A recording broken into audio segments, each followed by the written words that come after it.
Classic. There we go, everyone. Welcome to Day 6 of the Overwatch World Cup 2023 online qualifiers for the EMEC region. I'm your host, Jim Basco. That's CP, and of course, I'm joined by Hex as well. Gentlemen, it is tumultuous day. There will be lots of stories decided today, lots of stories decided yesterday, and for the rest of the time, obviously, this 2-week tournament ends this week. All the fates will be decided. With that said, let's take a quick look at the schedule if we can, and let's recap some of the action that's been taking place throughout the week. Hex, let's start with you here. Of course, obviously, we've got a couple of marquee matches today, right? We're starting off with Germany versus Sweden, Finland versus Poland. We're going to Iceland versus Turkey. Later on in the day, we've got Portugal versus Denmark, Netherlands versus Belgium, Italy versus Great Britain, and then France versus Spain. Taking a quick look at the schedule for today, Hex, what is your matchup that you're looking to most? The single one I'm looking forward to most is actually the end of the day. We're going to kick it off, of course, me and ZP in the first 3, but I'm sticking around to watch France versus Spain. I mean, obviously, France would be the favorite coming into that matchup, but Spain has opened so many eyes, and they're such a frightening team to play that if France wants to go undefeated, they really have to bring their A game. Absolutely. ZP, and the same question to you, man. Yeah, I mean, it's also going to be pretty much the same answer. Where Spain right now, overall for EMEC, is the story, right? It is the team that kind of came out of nowhere. It's a team that's getting consistent upsets. It's a team that also has like low lows and high highs. You actually do not know what you're going to get from the Spain matchup, regardless of who they're playing, right? So Spain right now is probably the most exciting team to watch in all of the Overwatch World Cup. Yeah, before we actually proceed with the matches and talking about the games that are still to come, let's give you a bit of context as to how this whole damn thing actually works. So the Online Qualifier Challenge showcases 2 groups, Group A and Group B, competing in a round-robin first-to-2 tournament. It's a single-stage tournament that's been taking place over 2 weeks. We are into the second week now. We're on Day 6 of the tournament, and that means we only have 3 days of competition today, tomorrow, and the day after to see how it all settles down. And of course, the top 3 of Group A will be moving on, and the top 2 of Group B will be moving on. And if we're taking a look at the standings right now, at the top of Group A, we've got France, Great Britain, and Spain, who just dethroned Denmark yesterday. And in Group B, we've got Saudi Arabia, and in second, we've got Finland. So with tons of matches today, and of course our first match of the day being Germany versus Sweden. Hex and ZP, I leave it to y'all, and I'll catch you guys on the other side of this match. Yeah, getting into this one, this is an interesting one where, you look at the stats overall. I don't know if there's really many mathematical ways for Sweden to get into it. Germany still very much alive, and, you kind of get to a point here for Sweden here, Hex, where, we were talking about off-broadcast, but it's one of those, okay, you kind of play for pride, if nothing else here, right? Where Sweden came in as kind of an overwhelming favorite, didn't quite live up to that, but, there comes a point where it's like, look, just stop the losing, right? Like, put some W's up on the board regardless of what else may be left. Well, I mean, yeah, these are competitors, these are players first and foremost. Like, you don't want to lose. They just kind of got bopped and boomed early in the tournament, and it was a little bit rough. So I looked at the standings, and I think Sweden's, kind of conspiracy theory-esque way of getting in has been eliminated. I think Sweden is officially out, as far as I know. Germany, so you're saying there's a chance. They're 2-2. They pretty much have to run the table throughout to be able to qualify. Of course, only 2 teams come out of Group B, so it's going to be a rough ride for them. Here is the lineup: Hitori, Phi, QRXU, Refit, and Sucrax. QRXU, I think, is kind of the standout player to me, has been really solid on the hit scan and might end up having to match Sweden's hit scan because Sparker's been playing a ton of Ashe. And then Sucrax has been a pretty nice flex support too. Made some strange changes yesterday, like going to a Moira when they had to, and then the Moira worked out. Like, I know people don't want to hear it, but Moira was really good in that situation. So, yeah, this Germany team, they have to run the table sitting at 2-2. If they get to 5-2, there's a shot. There's a chance.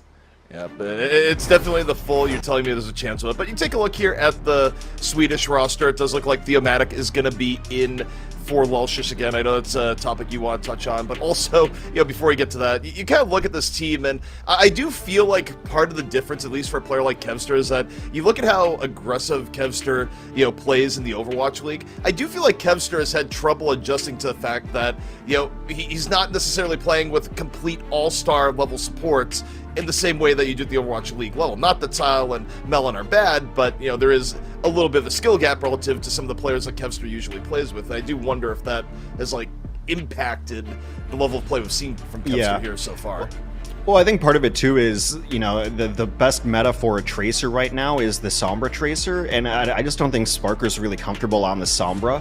So, when Sweden has had their best success, Sparker's been playing Ashe, and Kevster's kind of been picking up everything else, playing a little bit of Echo even as well. Obviously, Kevster is a world-tier talent and can play anything really well, but I think of Kevster and I think of Tracer. The interesting switch was yesterday in their first victory, Theomatic was playing tank over Lulshus. Theomatic, I believe, played mostly Orisa. And so they were running Orisa, Ashe, Echo, and it looked pretty solid. So I think the best chance for Sweden going forward is mostly just let Sparker play hit scan. Ashe for the most part. Hanzo is really good for Sparker as well, but putting Sparker on Sombra and things that aren't right in their wheelhouse has not been ideal, so I'd imagine we'll see more of those compositions today. Yeah, I also think Overwatch in general has had kind of a history of, if someone isn't a Sombra player, you can't just throw them on Sombra and be like, oh, this will work out. I can name endless amounts of players where they're really good on most hit scan heroes, but you put them on Sombra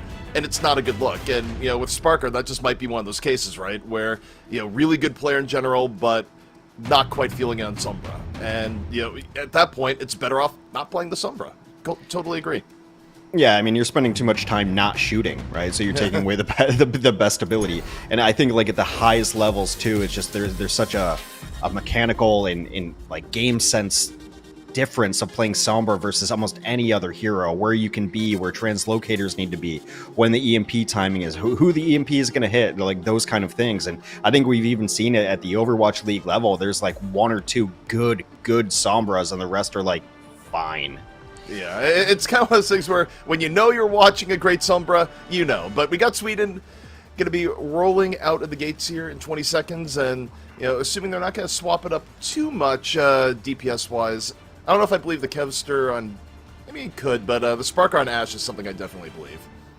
Yeah, I think that, well, especially if this ends up being the stage that we go to on Ilios, Ashe is really good here. Kevster could stay on the Genji or run into the Echo. I believe it would probably be an Echo coming out based on the main support that we see there. Yeah. So the big difference is going to be the support line, where we've got a Kiriko versus an Ana. But yeah, other than that, pretty much mirrored. QRX already under pressure from Sparker. I think just took one to the head super early on.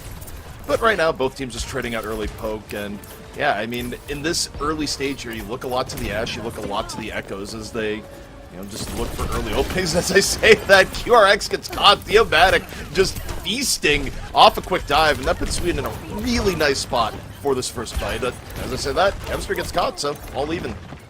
Res might be coming in, though. Yeah, the Diva's out for blood here early, but Fi gets Melon looking for the res. Theomatic gets a second one, too. It's all Diva all the time on Ilios. Theomatic is out for blood right now for Sweden. A huge game changer here thus far.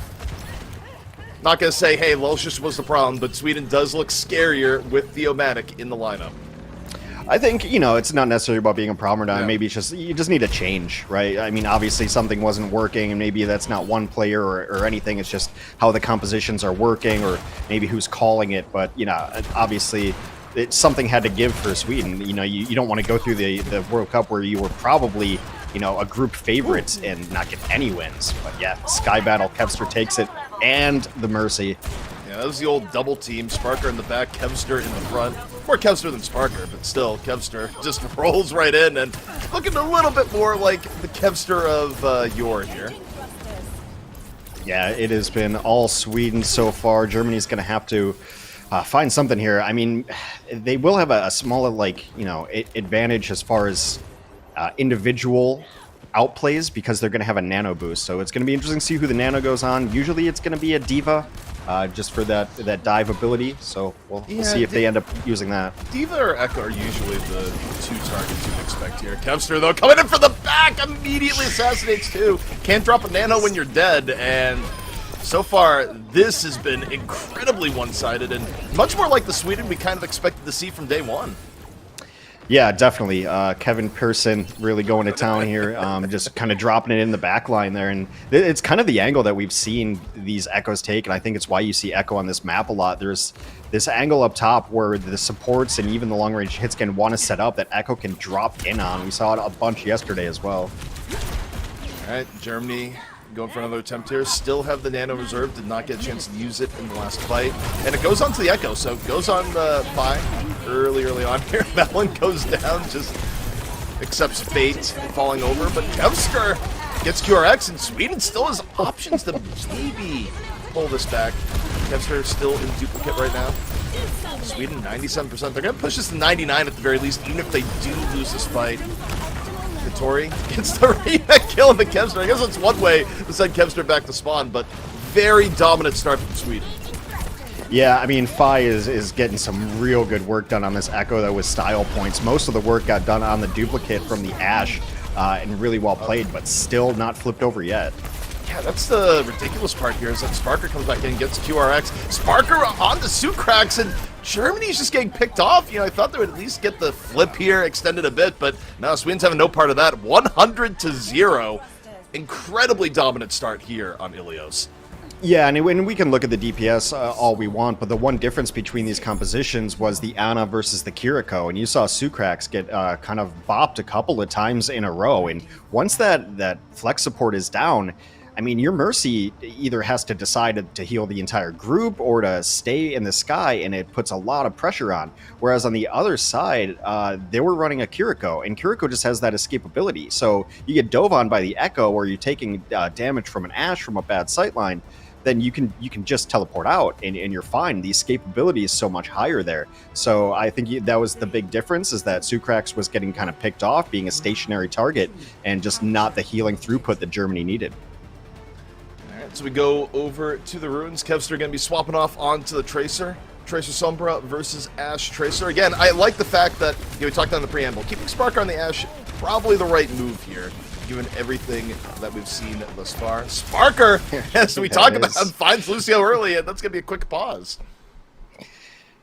Yeah, nice little pause there coming in. Of course, you know, you and I kind of cursed with the pauses, but yeah, I mean, also I think maybe the map pool is helping out Sweden a little bit in these later matches because Ilios is so good for Ashe for the most part. I mean, you've seen these stages. For the first stage, obviously, is a very good Ashe map.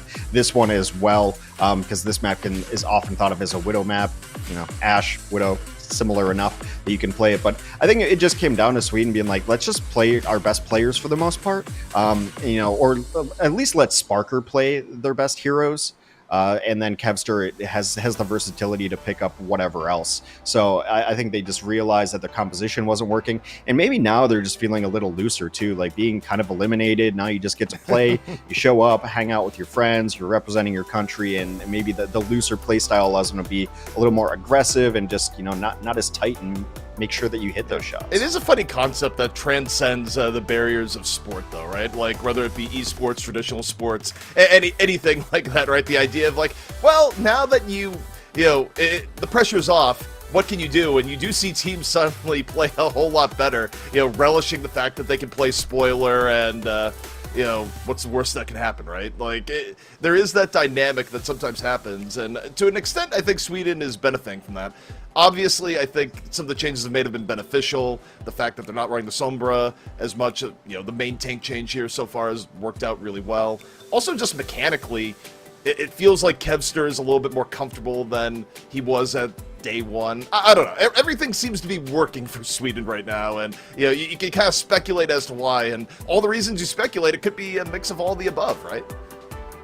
Yeah, and I think, you know, it was kind of a square peg round hole thing early on of like, why are you taking these players and trying to make them fit a meta where you could probably just out-muscle everyone else, like based on the damage line that they have. Like, I mean, these are top-tier, world-class damage players, and just let them do their work. And, you know, I think maybe the map pool does have something involved with that. I think it's just a ton of different factors. Like you said, playing with house money is always much more fun. You know, there's nothing really on the line.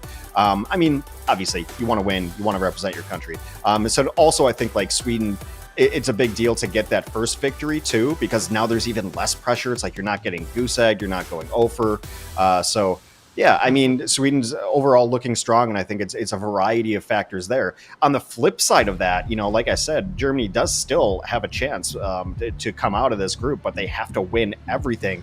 So the pressure is even higher on Germany. So maybe that is playing a factor too. So two opposite sides. Yeah, not that the tournament is long enough for this to be a thing, but man, that just reminds me of stories of teams when they were going up against, you know, the Season 1 Shanghai Dragons in the Overwatch League, where teams would actually prep way harder against the Dragons, because like, well, we don't want to be their first win. Like, we don't want that to be a thing, and it actually made things even harder for the Dragons, where, you know, overall, that team, while, you know, clearly not very good, probably wasn't a zero-win team in actuality, until the point where every team brought their A game and then some, in a way that, you know, they did against a team like the Mayhem that was really bad that year, but not zero-win bad, right? So.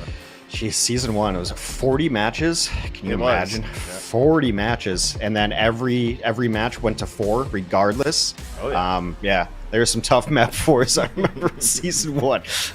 You try to sell to the audience like it totally still matters, and technically it did, I guess, for the numbers at the end of the day. But yeah, no, you're absolutely right. I remember talking to some players and managers that like we don't want to be the ones to be the first loss to Shanghai. Who ended up being the first loss? I can't recall.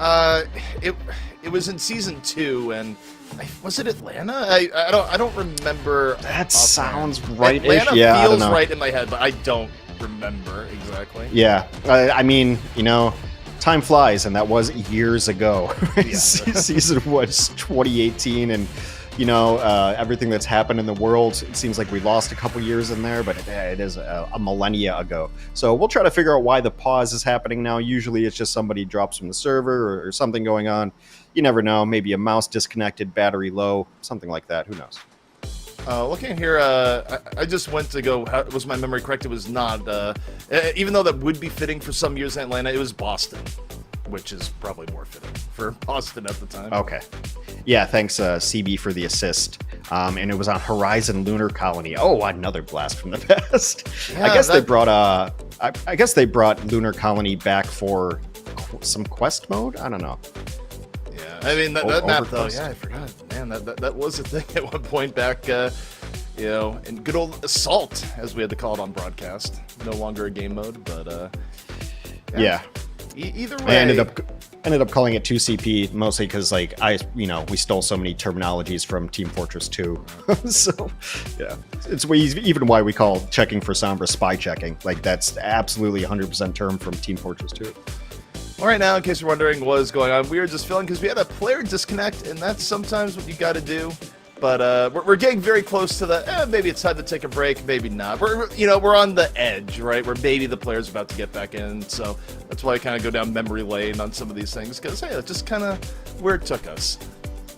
But Yeah, if you're just just kind of- tuning in, Sweden playing pretty well today. Yeah, I mean, this is actually, given the results yesterday, this is actually a matchup that I expected Sweden to win, just because I think like they've made the right changes, and yeah, so far looking really strong. I think they, the 100%ed it on the first stage of Ilios, so looking good for Sweden thus far today. Yep, and also, it is one thing I was going to mention is that we talked about Sparker getting first kills, looking good in the ash. Given the fact that it was the Lucio player that disconnected, you got to get the Sparker. Doesn't miss shots on players that aren't moving. So get on Sparker. Yeah, maybe that was the reason why. So we're still waiting, for one of the players to get back into server. But I think we're ready to maybe toss to. We are. Take a little break here, ZP. We are going to take a break, and when we come back, we will see if both teams can get back up to 5. Likely going to be the case.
All right, we are back from our trip down memory lane and ready to get back into some Overwatch here at the Overwatch World Cup. It sounds like the players are back in, so it'll be shortly that we'll be heading back in. But in case you're wondering what you might have missed here so far, Sweden looked really, really good in round one. They've made some changes, Hex, and so far the changes seem to be effective. Yeah, it looks really good. I mean, for Germany, perhaps this ends up being a blessing in disguise. Like, take a minute and reboot because, like, the very first stage of Ilios did not go well at all. Obviously, like, we're just getting kicked off in stage 2, but this might be a second where, like, you know, a serendipitous timeout. Like, let's regroup. What's happening? What's the problem? Like, you know, maybe it's one of those things that ends up helping out because, you know, Germany still has stuff to play for. Obviously, the top of the group looks really strong in Group B, and only 2 teams get out. But, you know, if you're in it, you're still in it. So, like, you know, Germany, if they can run the table, has a shot. There's a chance. And then also, you know, everything we talked about Sweden earlier, too. Like, you still just want to win. Like, at the end of the day, as we go through, there's going to be teams in the next couple of days that are straight up eliminated. And that doesn't really take any of the fire out of the competitive nature of them. No, I mean, it's one of those things, too. Like, when you sign up for the Overwatch World Cup as a tournament, right, you are committed to play every single match out, or else. I don't know what the actual penalty is if a team just dipped, but it'd probably be bad, right? So if you're stuck playing anyways, you might as well play your best, try and play spoiler, because... Look, I don't think a whole lot of people go into this like, you know what, I'm going to go play and lose, right? Like, I feel like that's just not the mindset of most people that are competing at a high enough level to be in the tournament in the first place. So even if you're out of it, you still want to play hard, see if you can add a few extra W's onto the board. Yeah, that coveted trip to California, lovely Anaheim Convention Center. Plenty of memories in that area too. So, yeah, still lots to play for. Like I said, Germany 2-2. They've lost to some really strong teams. They've beaten some you know, like when I was doing prep and doing the write-up, it just feels like Germany's like firmly mid-tier. They're beating the teams they should beat, and they're losing to teams that they should lose to, I guess. I mean, I don't know if there's a better way to say that, but yeah, I mean, they're beating Turkey. I think they lost to, I'm gonna say, Finland and Norway. But yeah, so like I said, 2-2, their best record coming out. I think we play 7 matches each, would be 5-2. And right now they need some help above them. I think Saudi Arabia is 5-0 right now, so they would have to drop 2 matches. Don't see that one happening. But I think, you know, right below them, Finland has 1 loss. So Germany still plenty to play for, you know, and hopefully they get that memo and jump into the server as soon as possible. Yeah, you know, one thing that's kind of funny about this matchup too is that you kind of get to the idea is that there is always an element of RNG of when you play a team in a tournament, right? Like, again, this is one thing that goes both esports and traditional sports. Sometimes it's just better to play a team earlier rather than later, and I feel like Germany would be looking a lot better in this matchup if this was back on like day 1 or day 2 versus Sweden, as opposed to now where like Sweden has made some very beneficial changes where, you know, it's kind of one of those things where, oh man, schedule-wise, if we had just gotten Sweden earlier rather than later, it might be one of the reflection points here for Germany if this match does end up going the way of Sweden. Yeah, and I think it generally helps out teams that are, you know, on paper a little less competitive, playing a good team early because you can throw some curveballs. Like right now, it feels like we're seeing the meta kind of solidify, especially as we go to different maps. Like you can kind of guess like, oh, they're going to run this, they're going to run this. This is their far map, this is their rush map, things like that. But early on, you didn't really know. I mean, early on, we saw some tour out of Saudi Arabia. Like we saw a lot of like different things. And I mean, we've seen Doomfist, you know, Junkrat comes out. So, but yeah, definitely early on it's a lot easier, but now everything's a little more stabilized. So we saw Yubi, I think, for exactly 1 map, all in all, where it was also the 1 map that Saudi Arabia lost, where they just came out the tour, but it's like, that didn't work. I guess we're going to be playing Quartz for every other map from here on out. So, yeah, we're checking one more thing just while you're wondering why you have to look at us just kind of talk and really just blather on at this point. Trying to get the player in the server. Maybe something happened. I don't know. Just kind of chilling. So we're working on it. I'm not. I'm just sitting here talking, but smarter people than I are working on it. Yeah, I mean, look, we're gonna have to go deep into the well of additional stories if need be. I mean, realistically, we're probably gonna throw to a break, so we're not gonna do that here just yet. But you know, when it comes down to it, we can't fill for a very, very long time. It's just, you know, ideally, Hex, we shouldn't have to in this case because, you know, connections should be restored. Yeah, I mean, I'm keeping it in the back pocket. Like, you know, we talk about the World Cup, and we can talk about like our BlizzCon. You know, when we went to World Cup in 2017.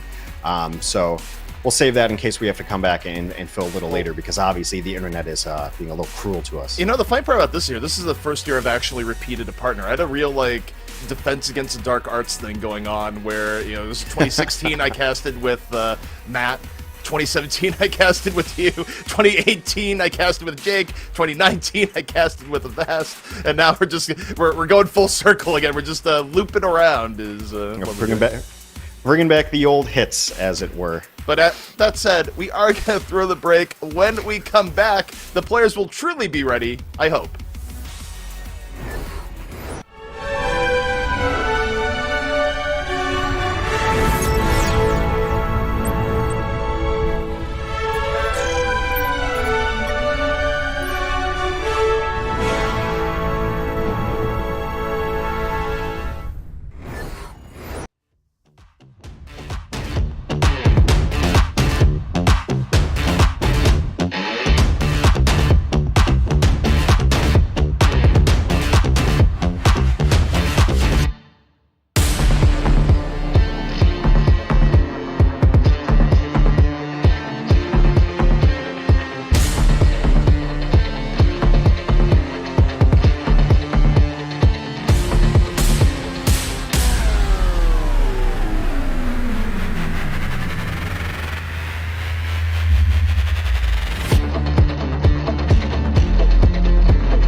All right, and we're back. Yeah, there we go. All right. We're back on in, and for those wondering what happened, you know what? I'll save the story for the inter-round break. Either way. To be continued. Well, it doesn't matter. We're in game. Sweden's got 5%. They are up one stage in our very first map of the day. Thanks for joining us. Thanks for sticking with us here.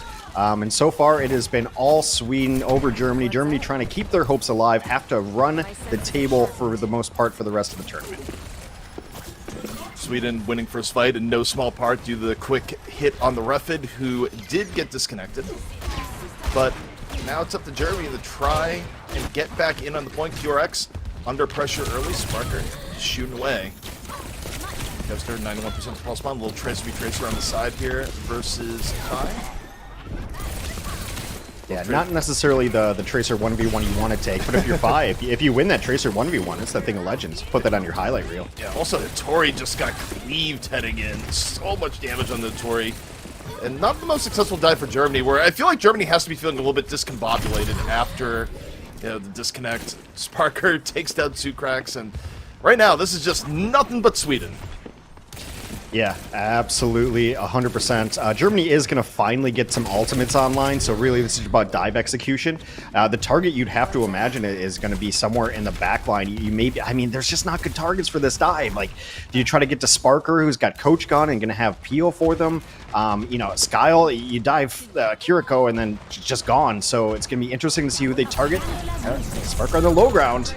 Drops the EMP, but immediately Theomatic just finds Sucrax with the spear. Kevster on the Refid, and yeah, nothing Germany's doing right now is hitting. Meanwhile, Sweden is heavily dominating in the neutral. Well, pulse bomb hits, First but kill. Yeah, I don't know if it's the most effective, given the fact that, you know, a bunch of Germany just fell. That might give them a little bit of momentum on some point, but, you know, at this point they have no choice. 99%, got to make something happen, and losing a Tori there makes it a lot less likely something's going to happen. Yeah, tough there. I mean, finally, Kevster goes down, so maybe a small window where you don't have to worry about the Tracer terror. Sparker again. Yeah, Sparker's been huge, gets both supports, and yeah, I don't think there's much left to bring this overtime. Double 100-0 for Sweden. Might have taken a little bit longer than expected with the connection issues, but can't argue with the result. I think Germany, you know, like you said, discombobulated would be the way to say it. You know, come back, you've got connection issues. You know, you finally get a player in. It's like 20 minutes between like the last time you fired a shot or not. So you kind of just chalk that one up to like, let's forget about it, move on. Like, you know, let's the match starts now. Let's really get in there, and the match is going to start with Germany with their map pick as well. So. Yeah, rough going for Sweden, like, or for Germany rather, like in the game and out of the game. Just a pretty, you know, bad hour to start the Overwatch tournament for them. But they still have a shot. They still will get map pick, but Sweden looks so much improved. I mean, I really think it's almost as simple as just let Sparker play Ashe. Like, let Sparker play good heroes. This was a cool play, though, from Pi. Pi did really good on this Echo. Yeah, and that might have been the main highlight for Germany in the match, because overall, again, very one-sided. And, you know, part of it in that first round, too, is Theomatic. Theomatic was playing out of his mind, just finding very, very good plays, and Sparker, solid from the space being created from Theomatic. All in all, Sweden just looking completely revamped and reinvigorated. But with all that being said, it is Sweden up 1-0 now over Germany. Will Germany bounce back and keep their hopes alive? We'll see after a short break.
don't let the length of map 1 fool you. It was actually a very one-sided map in favor of Sweden over Germany. There's just a, an X factor that may take a little bit longer, Hex.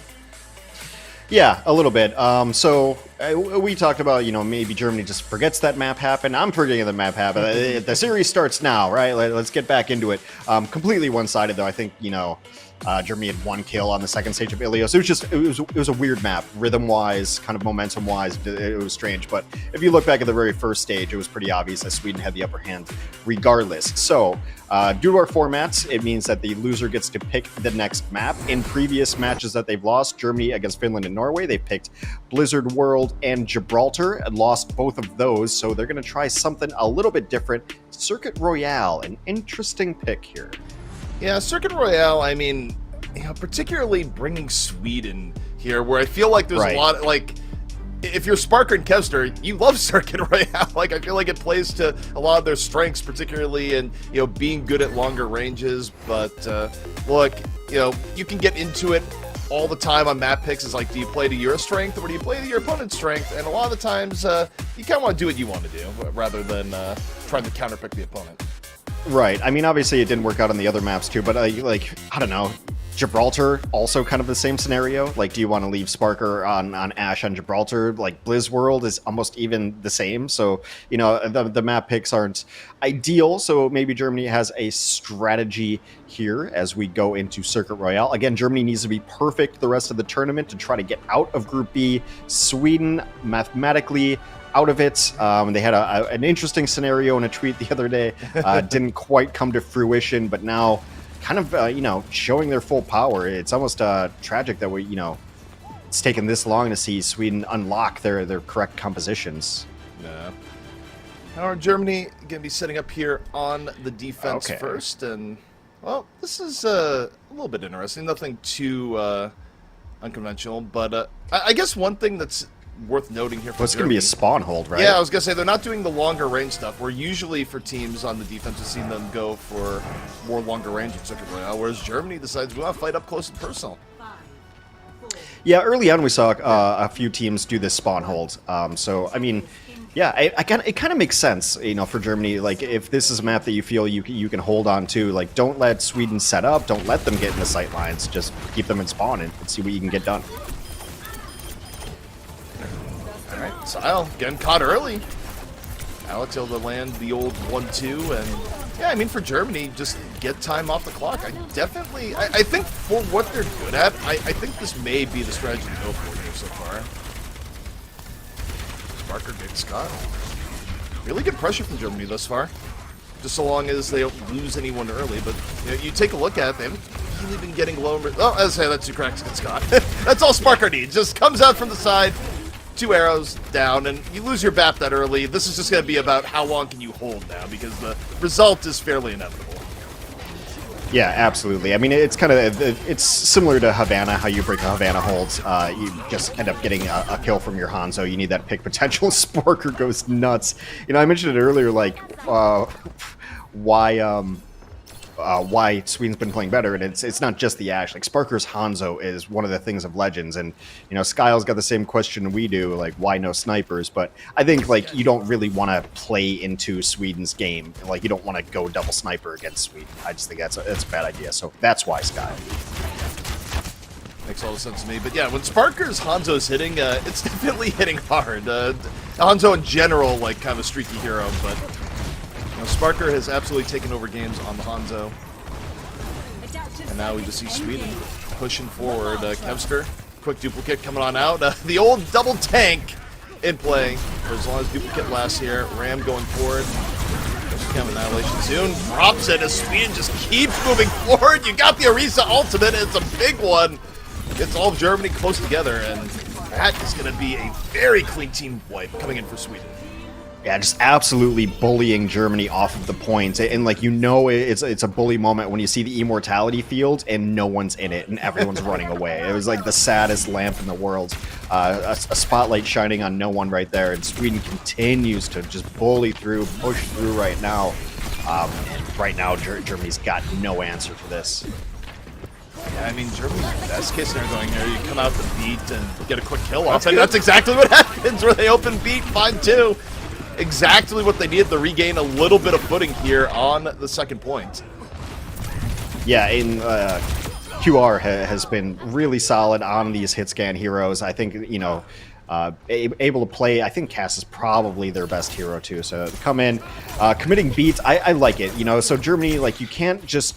They just got bullied off first point. You can't just play reactive against Sweden. I think if you really have to start putting pressure on them, especially in these Hanzo compositions, you can't just let Sparker sit back there, fire logs, and wait. Like. Well, the thing is, the key when you have a team playing something like Hanzo, you can't give them time, because when you give them time, stuff like this happens, right? You lose your tank the tank was a little bit low from other sources, but then, you lose your cast right after. You cannot give a Hanzo or Widowmaker time. You need to push the issue, because otherwise, eventually, they're going to find a head. Skyle's pretty chatty today. Talking more about, like, be careful of the snipers. It's a sniper map. Like, he's got a lot to say. Well, and also be careful of the death, as it turns out, because sometimes you do have to still respect it. Sparker gets caught. Germany looking to hold here on point B. Kevster, though, uses the duplicate. Theo and Kevster just dive on in.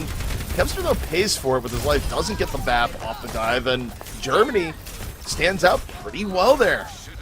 Yeah, going to stabilize here. Nice play from Alex. The Theomatic tried to bring it back there with the late Orisa ult, but stabilizing here is really important. I think on most maps, like, if you can hold right before the second point, you're in a good spot, just because the long, salty run back from A is going to buy you a lot of time. So, yeah. Let's see, Kevster and the Echo. I think you'll probably see Kitsune here from Skyle, and Sweden's going to try to just bully in as much as possible. Alex needs to stay alive at half health, because you need Annihilation to try to deal with this defensively. Yeah, you see the pressure coming in on Alex, but here comes a Kitsune, and I gotta tell you, the pressure's probably going directly back on the Alex, but Annihilation's good to go. Mortality Field has to come up to save Alex, as Alex drops the Annihilation under pressure. Yeah, good Annihilation. Alex able to stay alive. But you saw the game plan from Sweden trying to go for the tank. It just doesn't work out as Kevster and Sparker both get caught. Really good healing there to keep Alex up down to half health, quarter health a couple of different times. And Germany, again, like another fight where they just they barrier engage off of it and get to chase and clean up all of these kills. And while it looked so good for Sweden coming out, the stall on point A, the spawn hold was really nice, and now we're down to just about a minute, CP. Yeah, Sweden has found all their time just slipping away. Deadeye coming out from QR could be delaying it even more. Anything in his sight? No, not yet. If you're Germany, you don't want to go too far out here. You still want to defend a little bit further back. They have the Immortality Field early. That's big for Sweden. Just getting the Immortality Field out. And, if you're Sweden, well, normally you want a little bit of time for the Hanzo. I think you go a little bit more aggressively here. You have this moment in time where you don't have to worry about the Immortality Field. Germany doesn't have too much in store. You just can't get caught by a big blizzard here. As I say, B, gonna drop the blizzard. Eats it. Yeah, 5 drops it. Yeah, that's not a drop. Yeah, he just... that was a Hail Mary. Yeah, throws it up, but hey, Theomatic gets caught. Fine QR connecting. Sweden now down their last 30 seconds, Hex. And it does not look like it's going to come through. They're getting both of the supports, and looking back at that blizzard, it kind of just cut the team in half. That's why Theo ended up in front of the team, throwing it to the back line where Sparker wants to be. It caused the rest of retreat to retreat. Gets caught. QR just snipes Kevster out of the sky. Massive. Final 3 seconds here. There won't be a duplicate. There won't be an echo as Sweden goes for the delay. If they delay long enough, Kevster might get back. As Theo, though, just gets burned on down. Sparker flying roughhead, but this is a long road back for Sweden.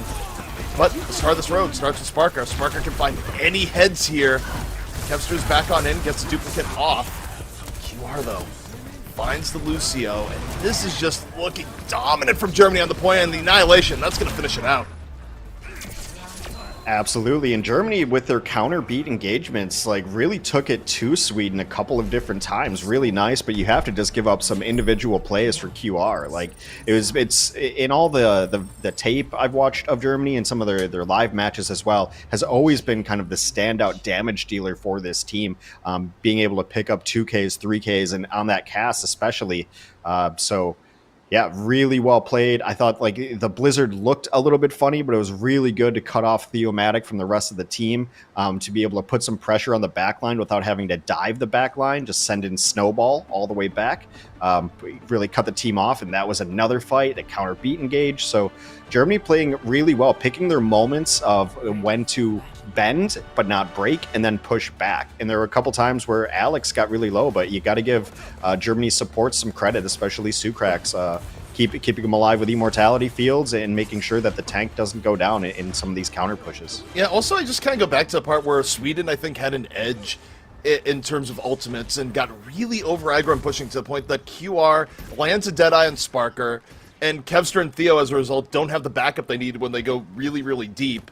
And that was where Germany, like, after they won that fight, they didn't lose another. They just held firm the entire time. So even when Sweden had momentum, you know, in this tournament, it's very possible to overplay your hand and just find yourself in a hole.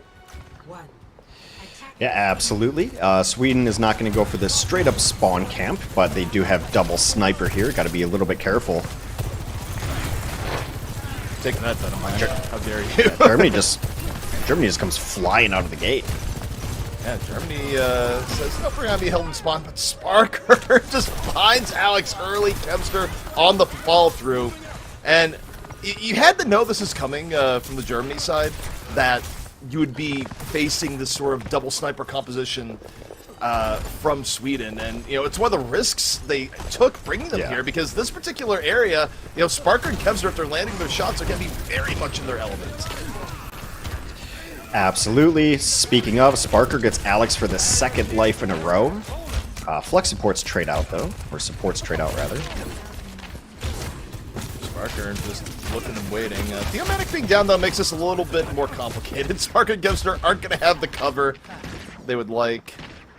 Dragon coming up soon there, though. And Sweden, I mean, they can just back up for a moment and re-engage. Like, they're going to have a full fire. You don't necessarily expect to be able to hold the long sight line on before the first bend. This is generally where you feel a little bit better on the defense. Window coming up from Germany. Germany trying to take advantage. Kevster, though, finds Alex first again. Sparker gets on the feet. Was that a double Venom Mine? It might have been. There's also just a lot of Kevster in the kill feed in general. And okay, one thing that is continually happening in Germany that needs to stop here, Hex. Alex is dying first a lot. Yeah, 3 times in a row. It has been a little bit rough for them, and now Sweden is able to take the ground back that they lost, and now we're right back to spawn. Only 2 minutes left. Right now, Germany, no ultimates to speak of. I think this is an enormous ask for QR on this map. Like, trying to play Sojourn into Hanzo Widow, that doesn't seem fair. No, well, particularly when your main tank is just falling first early in these fights. There's not a lot of cover remaining for QR either in the situation. Recon sight up from Kevster. Sparker, again, looking for picks, but really mostly just shooting at Alex right now. Shield already down. And look at the pressure on the Alex! Alex nearly falling early, and, you know, this is how I think Alex has fallen first. You know, the last 3 fights, it's just been Sparker with a little bit of Kevster just going, hey, we're going to shoot the tank. Yeah, and we saw it yesterday too with you know, on this map particularly, that snipers who do take the time to put in damage on tanks really are more valuable to your team. Well, Dragon Strike comes out, nothing too much from it. Sweden, though, hanging on to a lot of ultimate power in reserve right now. Theo could open up with a Flux at any moment. Yeah, I think you save Flux for Annihilation, right? You would think in this case, but Theo's also pretty aggressive. Refit gets caught by Sparker, and now just look at Sweden move forward. Germany having to give space, and time is just continually ticking away here. Also, 50 seconds left. Germany, not much time left to try and get control of this match back. Yeah, it's tough too, because all the fights that Germany has won thus far in this matchup have been mostly off of the sound barriers. And with Refit going down, they have to wait one more fight to be able to get in here. Here we go. Alex going to be looking to pop Annihilation early, diving on in. Annihilation here just yet. Uses it just barely, nearly falls before getting it off. Meanwhile, QR off the overclock, gets Kevster, gets the BAP. However, Theo and Sparker firing back. It's very close between two teams. It's just Alex here on the payload, swinging away. The lore battle between Ram and Zen on the point. But Alex the last one standing this time around. Kev's Big goes back on difference. Tracer. Yeah. Yeah, he's stalling this out. Oh, he gets it. Alex, for all of his Rock'em Sock'em Omnix shenanigans at the end, Kevster comes back and puts an end to it. So Germany picks Circuit Royale knowing full well what they're going into, what they're going to have to fight against. Oh, I guess the sun came out. Sorry about that. But yeah, just really tough to make that map choice and try to get it done. But Germany now with 3 losses, it's going to be, I don't know if they're actually eliminated, but that's a tough one. Meanwhile, Sweden looks revitalized.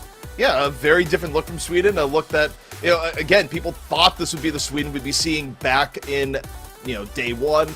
Didn't quite happen, but always good to see the adjustments hop on in. And, yeah, I mean, Germany, high points here on Circuit Royale at the very least, especially their hold on point B, just their attack falling short.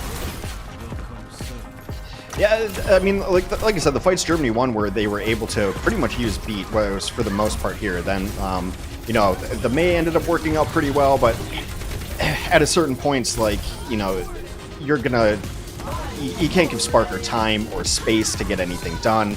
And, as far as QRs, heroics, they just weren't able to come through at the end. And really the defense was just Alex, just getting kind of focused down and bopped. And we saw it yesterday on this map that, even if it's sniper versus sniper battle, like having your Hanzo and your Widow take the time and take the energy to throw some shots into the tank and make the tank uncomfortable can be the enormous difference in this map. And then at the end, Alex had taken down 2, but Kevster with a really intelligent switch to come back on Tracer. And yeah, Kevster's Tracer is going to 1v1 most people in the world. Yeah, also I love it in the highlight there. You see the ball coming at the very end, where even if Alex had the ability to take down Kevster there, it wasn't going to be good because the ball was just there to clean up anything that was left. So tough roll there for Germany at the end. I will say, though, the hidden MVP for Germany was Refid's friend, right? The fact that Refid, got disconnected and just sprinted over to a friend's house, downloaded the client in there at the same time. But I just imagine the, banging on the door playing, "Let me in! I got Overwatch to play."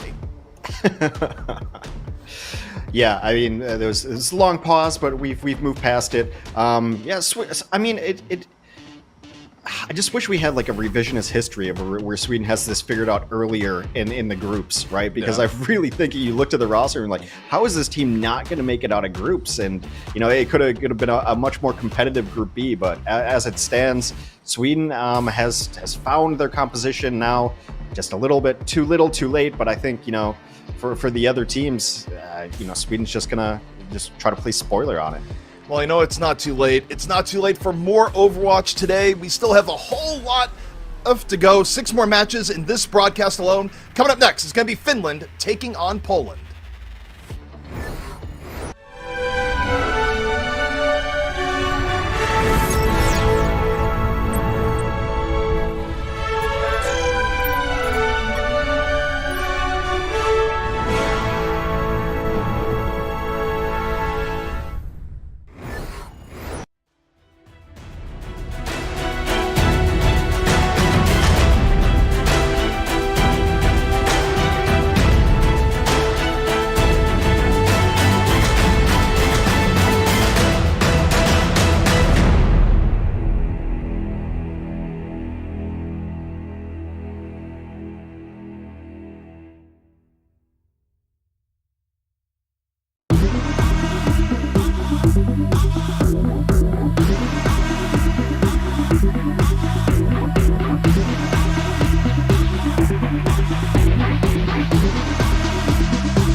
Welcome back to the Overwatch World Cup. I'm Jambasco, joined by ZP and Hex, and we just watched Sweden take it over Germany in pretty dominant fashion. ZP, break it down for us. Yeah, I mean, what we saw here is that Sweden has reinvigorated their game. They've made key changes, changing their tank player, getting Theomatics in, and you see Sparker and Kevster just playing comfort heroes and, being a little bit more free with things. And it's a Sweden that, if they had showed up like this back on day one, I think it would be a very, very different situation in this group. At this point, Sweden playing for pride, but Sweden, at the very least, looking good towards the end. Yeah, Hex, absolutely. I couldn't agree more. I think Sweden, they had a lot of potential coming into the World Cup this year, and a lot of us had really high expectations for the team, and it's not to say that they didn't meet them. They definitely met them today. Hex, give us your lowdown on what happened.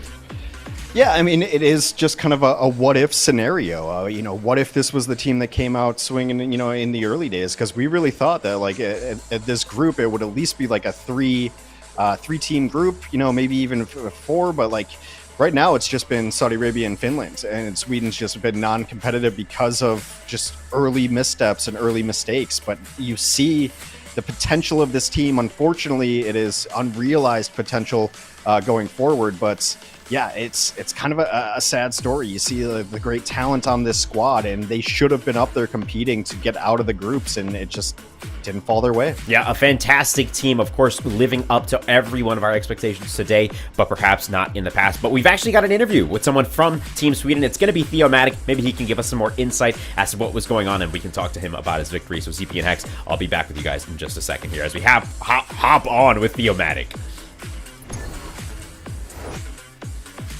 Theo, congratulations on your victory. How you feeling after that one, man? I'm feeling good.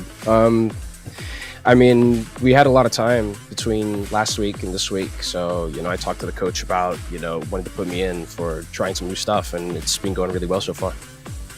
Yeah, man. I mean, talk to us about it, right? Like, last week, you guys seem to be missing a bit of that aggressive gear, which we know comes out of Sweden year after year.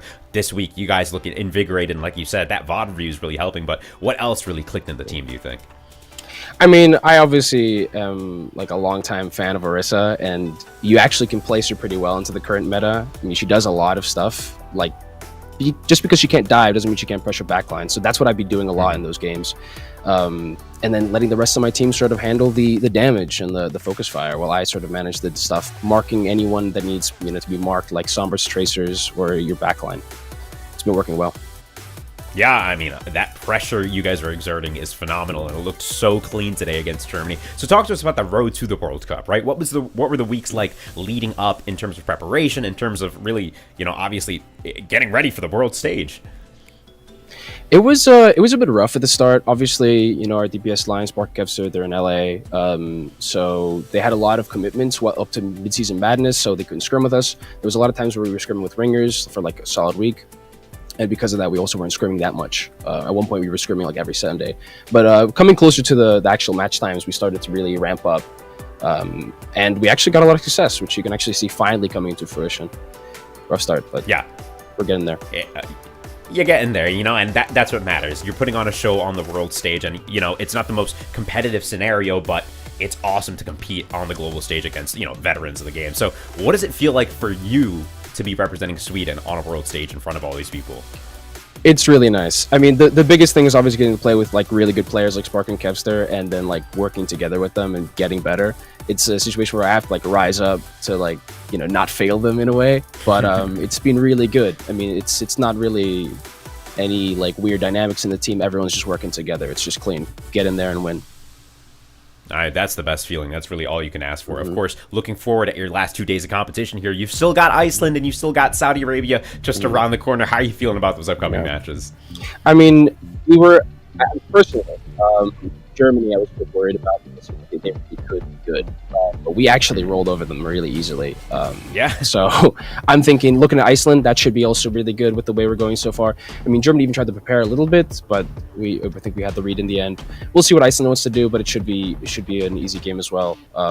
Funny to say after we obviously lost like every game in the first week, but I think I can comfortably say it's going to be easy. Saudi Arabia will do our best, and I think we can get a map if we really go hard. Yeah, man. I mean, best of luck. We're going to be watching closely, of course, throughout the week. Do you have a message for your Swedish supporters around the world, wherever they may be tuning in from? Yeah, I mean, tack så mycket alla. Alltså, it is so great to be representing Sweden. I'm so happy to be here. We didn't have a greatest performance, but I'm glad that I can at least show up now. I love that from you guys. Of course, we'll be watching closely. Best of luck moving forward, and maybe we'll get the chance to speak again. If not, best of luck, and we can't wait to see you guys succeed. Great. All right. ZP, Hex. Yeah, optimistic outlook from the Swedish team. You gotta love it, you know what I mean? They did their research, they prepared, and it definitely showed this week with their match against Germany. Can they keep it up against Iceland and Saudi Arabia, though? That's going to be the question. Of course, with that said, though, let's go ahead and take a look at the schedule for today, if we can. And there you go. So we just watched Germany versus Sweden. Sweden, dominant fashion over Germany. Next up, we've got Finland versus Poland. Around the corner from that, Iceland versus Turkey. Later on in the day, Portugal versus Denmark, followed by Netherlands versus Belgium, Italy versus Great Britain, and we end our day on a banger of a match that will decide the story of the EMEC region, France versus Spain. That said, ZP, Hex, I leave you with Finland versus Poland. I'll see you guys on the other side of it. Have a great match.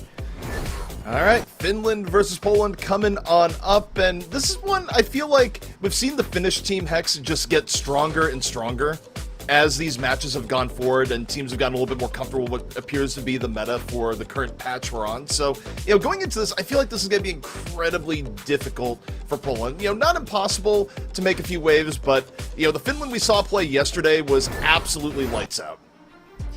Well, I mean, Finland hasn't dropped a map since day one against Saudi Arabia, right? So, and they're one of the only teams to take a map off Saudi Arabia, if not the only team. They swept Sweden, they swept Germany, they swept Norway, they swept Iceland. What more do you want from this? Wait. Finnish squad? Look. Yeah, you just Cloudy's in. Yeah, I know. It's in my notes. They've looked rock solid through and through. And actually, I literally have it in my notes. Here's the question: quote, have we seen LH Cloudy play at all? It has been the Vistola show thus far, both on the Diva and then also on the Ramatra. So getting Cloudy in, getting some play time, I think is a smart move. Kind of like just everyone should get to play. Also, Cloudy's a phenomenal tank, so it's not like just a pity move to bring Cloudy in, but I think maybe try out a different style here against a team that, you generally believe that you should win over. You don't want to look past any opponent, but Poland has been struggling a little bit. Finland's only got the one loss, and it's just the one team ahead of them in Group B to Saudi Arabia. So Finland can look to pretty much lock up the group if they can pull off a victory today. Yeah. Well, also we activate caster hard mode here. Cloudy and Cloud playing at the exact same time. It's actually, though, it's not as bad as the prophet situation as people try to do. Even though you're really supposed to announce both as prophet. But either way, going to the roster of Poland here. You take a look, there have been some high points. Filian has definitely looked really good depending on the match. Texel also on the support. There's moments for Poland where you go, hey, that's pretty darn good. However, I do think they've kind of met their match here today. Yeah, I mean, for Poland, they have a victory over Iceland, but they are winless otherwise. The thing to watch, I think, that is interesting about Poland is this damage rotation between ICAV, Filion, and Fake Jake. So ICAV played all of yesterday. I don't think Filion came in at all, but Filion has had enormous moments on Tracer. So we'll see if that ends up being the case for them today, but that has been the rotation. So ICAV comes in to play the hit scan, then Filion will come in to play some of the different off roles too, but didn't get to play yesterday, gonna get subbed in today. Yeah, and the one thing here though, and we've said it a lot, and it's still always worth saying again as we head into Nepal, even though one team is heavily favored, you still don't know what happens until we get into the game. I mean, I think nothing illustrates that more than some of the Spain matches, right? Where Spain is upset, team seen as way above them, but then they also dropped a match to Italy, which came in, seemingly a lot weaker, right? So even in this match here, you look at it and go, yeah, Finland should be okay, but are they? We just have to see. Yeah, I mean, that's why they play the game, right? Yeah. So, gotta get into it. Gonna go to Nepal. So yeah, I mean, look, Finland has just looked all the way good. With Cloudy in, you'd expect mostly to see Reinhardt, I'd imagine, unless it's just, you know, giving Vistola a day off, maybe some Ramatra too. But Cloudy, generally known for those ground tanks, not generally the huge mobile tanks. So we'll see what they want to run. But other than that, you know, you can just expect Sauna to kind of crush, and then the support line for Finland is really, really good. So if Finland wins, they go to 5-1. 5 victories is almost the magic number now to get out of Group B. So they're looking to mostly solidify it. I don't want to say for certain because, well, I studied English, not mathematics, so looking at numbers always confuses me. Yeah, you get to. I feel like this group stage isn't too bad in understanding it, but there's definitely been group stages in Overwatch World Cup history where, you know, as a caster, you just look at it and go, all right, production, I'm going to need some help here. What in the world is going on? You know, luckily, I think things have been a little bit more cut and dry, but here we go. We are ready to go, well, and, you know, even the players are looking at it going, wait, Cloudy is in? All right, let's do this thing. Absolutely, and I think we're kicking it off here on Shrine.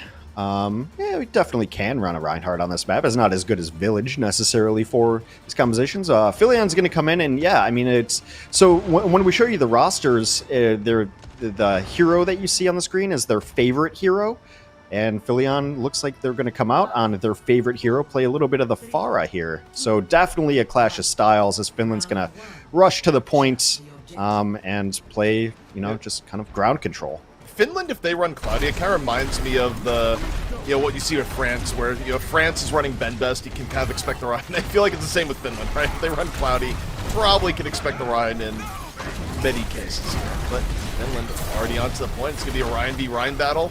Big Bionade on the Finland, though. Hits 3, fall through. Not necessarily going to be there. Cloudy swinging away, looking for forever. Takes him down. It's a Cloudy Cloud combo. I think you should just say Cloud, like really hard. Hit that W really hard. That's how we'll differentiate them. Yeah, so exactly kind of what we expect from Finland. They come out, they grab the point. Sonic just going to drop some turrets, drop the teleporter, and this is all good. So Poland kind of has to play this like slowly a little bit and maybe just try to get some damage from the far in the sky, try to get to these backlines. So that's Finland, a nice early pickoff. Yeah, it's a good early pickoff, but also Finland's rotation there was baffling. Nice. Finland went so deep for a moment there. And now Ilian just punishing on the Pharah. One pickoff after another. I don't know if that ice is going to be saving May in the end as Ilian goes, I'm going to be a ground Pharah for a moment. Gets the assist with Fake Jake. And should be a quick recap here from Poland, but Finland has already put 42% on the points. And Cloudy's already back in and Cloudy's already back out. I like that from Cloudy, though, because if he tries to retreat, he's dead anyway. So just get on the point, and at the very least, you're going to get a couple of ticks on percentage-wise. But also, like, you're kind of baiting out that barrage, right? Which absolutely did. Worth in that case, I think you call. That's a barrage off the table. Finland not wasting too much time. Just go into the point. Cloudy goes around on the flank and catches the Ana. What? Cloudy went all the way around. Super aggro Reinhardt play pays off. Why be the shield for your team when you can be the hammer? The Valk is going to come out as they try to get some time on this point. I think there was an idea of maybe going for the res. Not going to happen. Cloud will put the icicles into Mercy on the way out. Finland regains control of the map, 50%, and 5 check marks on the board for Finland.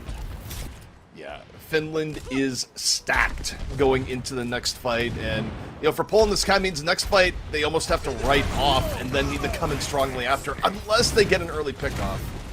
Early window here from Mickey though for Finland. They look for anything, forever hanging on to the Shatter. It's gonna be Shatter v Shatter here, forever walking forward, just jumping forward, the mark of Ryan confidence. Is it gonna be enough though? Both teams down one. Mickey out of the fight, so it's Fake Jake. Swinging away, looking for Cloudy, puts him on the ground! Tries to go for the charge right after. Finland, a little bit of a tough spot. Cloudy got bioed, still low HP, taken on down, even as the blizzard rages for Finland. And Filian doesn't quite care, picks off 2. Really, really good fight for Poland when the odds were stacked against them. Yeah, very nice. And now Finland has burned a lot of their ultimates there. Actually, 4 out of the 5 ended up using it. And MTD has been called. For those relatively new to maybe some of the nomenclature, that means main tank difference. A little bit of bad manners, really, to call in the middle of a match. A little bit of spiciness. Forever, but yeah, I mean... not necessarily agreeing with the assessment, but well, I mean... when you shatter the other Ryan, you get to call it once, I think. That's fine. But now, Cloudy's got their own shatter. We'll see if he can pull the MTD back. Also, we got the Sky Shatter, and Barrage comes on down, and, that was Prosecute the respawn. Immortality Field prevents the worst of it. Sama with the punish, and now LH Cloudy coming on in, has the... gets hacked. That was a really timely hack. Actually prevents the shatter right away, and still throws it in there for one reason or another. It's about sending a message. Clearly. Wow. Yeah, there's been some really, when Forever has gone after Cloudy, Cloudy's getting a lot of help from his team with, hacks and stuns and stalls, right? So there's been a couple of moments, but a fun little Rhine Games battle on the point. Finland will take that first round, though. But I like Poland's strategy. Filian got a lot done on that Pharah. Yeah, I mean, Filian...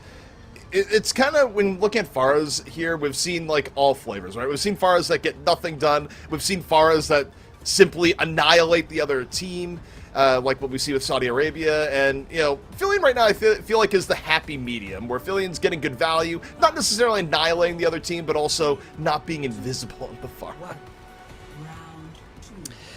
Absolutely, and yeah, it looks like we're gonna run it back again with the Pharaoh Mercy in the sky, and Finland gonna rush to the point on Village. It's one of the best comps for Village, always has been. All right, see Mr. Jake coming in here from the back.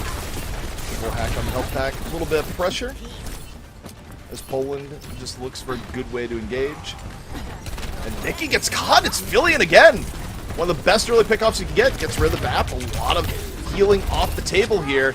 And Finland's going to struggle to survive, although Masa says, I'll take that battle versus Sombra. It doesn't quite matter. Meanwhile, though, if Masa's out here doing damage, who's healing with Mickey out of the fight? Bionade comes in. Cloudy and Cloud both pretty darn low. And yet Finland's still in control of the fight despite how this started. Yeah, they're just going to take shelter right now, and I don't know if there's going to be enough damage just from the Sky combo. A big anti-nade, but no follow-through onto the point. Right and now. Finland's happy to just kind of let Filian sit up here, really. Yeah, I mean, for Finland's point of view, they have control of the point. As long as they don't die too far, Finland it's fine. is all over the place right now. Jake runs afoul of a turret in the middle of this. Body low, barrage in from Filian, finds Mickey. Filian has just been beating up on Mickey the entire round, but, BAP or no BAP, Finland hasn't really cared. 47% to 0, just really playing the objective intelligently. Yeah, and they've spread some people out. The teleporter's going to get aggro now. Beat gets dropped here from Finland. Going to be a little bit more aggro. This Texel runs afoul of a turret. Cloudy finally goes down the Filian here. But again, Finland's still in control of the point. Even if they lose this fight, they're still stalling. They drop the Symmetra ult just for more stall. Cloud is still alive. And again, you look at the percentage here, it isn't like Poland's been getting team wiped, but they're not getting the point ever right now. Yeah, I mean, it's a really nice use of the Sim ult, and obviously it's going to be very difficult for Pharaoh to get damage onto the point with a Mei wall and the Sim ult, just walls and shields all up in the face. And now Poland is to the point where, I mean, you've got to get kills, but you have to touch the point. They have to touch into a blizzard. It's going to be brutal. Yeah, I mean, the key thing here, it's been kind of a rough round for Jake. They, at a minimum, they need a good EMP coming out from Jake. Have we seen an EMP yet? No, we have not. Yeah. Shatter comes on down from Forever. Finland weathering it. Filian out of the fight early as Mickey finishes off Forever. And yeah, Finland swarming onto that point. Poland really not with much left that can touch or contest. It's always rough when you got a Mercy in there at the very end, just desperately trying to find time. But Finland, very strong performance here on map 1. Cloudy, a resurgence, and tough times for Poland.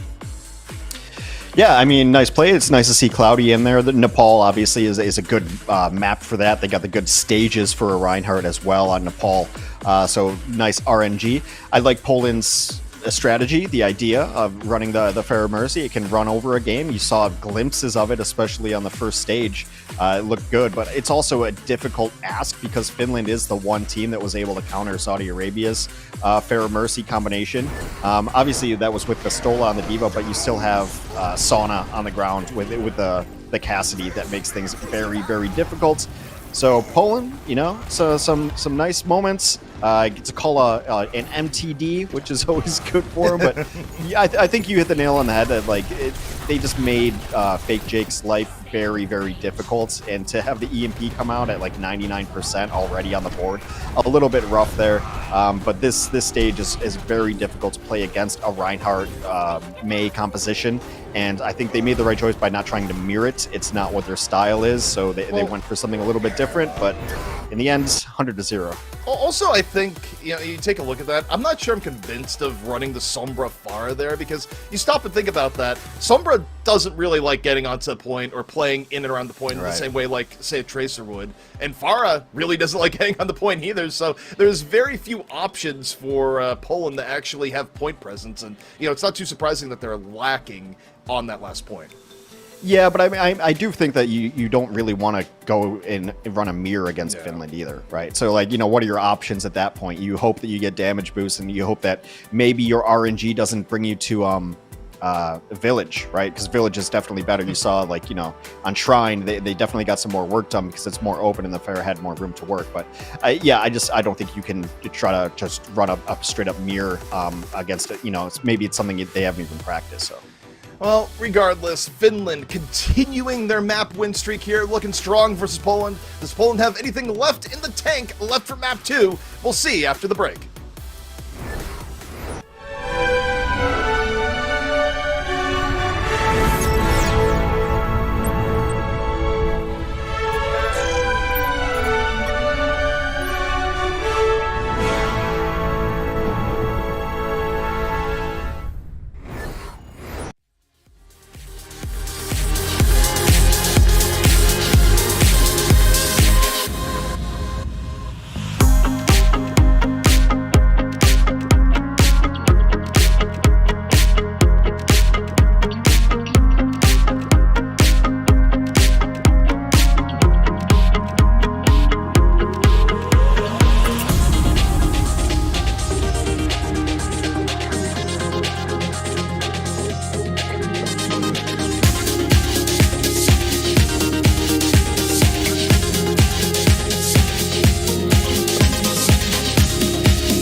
Finland looking great on map 1 with the re-emergence of Cloudy, continuing their map streak here in the Overwatch World Cup. And Hex, Poland, a little bit tough going versus this Finland squad.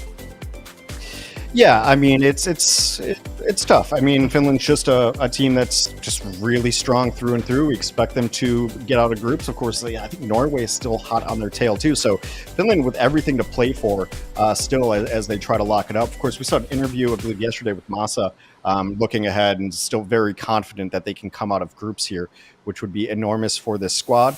Poland does get map choice going forward, and they've picked almost everything previously. I mean, they picked Blizz World, they picked Kings, so we'll see what they want to run here. Probably don't want to go to something with a rush option, but yeah, it's going to be Blizz World. Makes sense. Yeah, I'm not too surprised to see this. Probably also means from Finland we'll see Vastola back in. I'd be a little bit surprised to see Cloudy come in on Blizzard World, but you never know. It could be one of those things with Finland where they're just like, hey, let's just give Cloudy play time regardless. But given what they have to play for and given the relative strengths of the tanks, I would be shocked if we did not see Vastola back in here for Finland.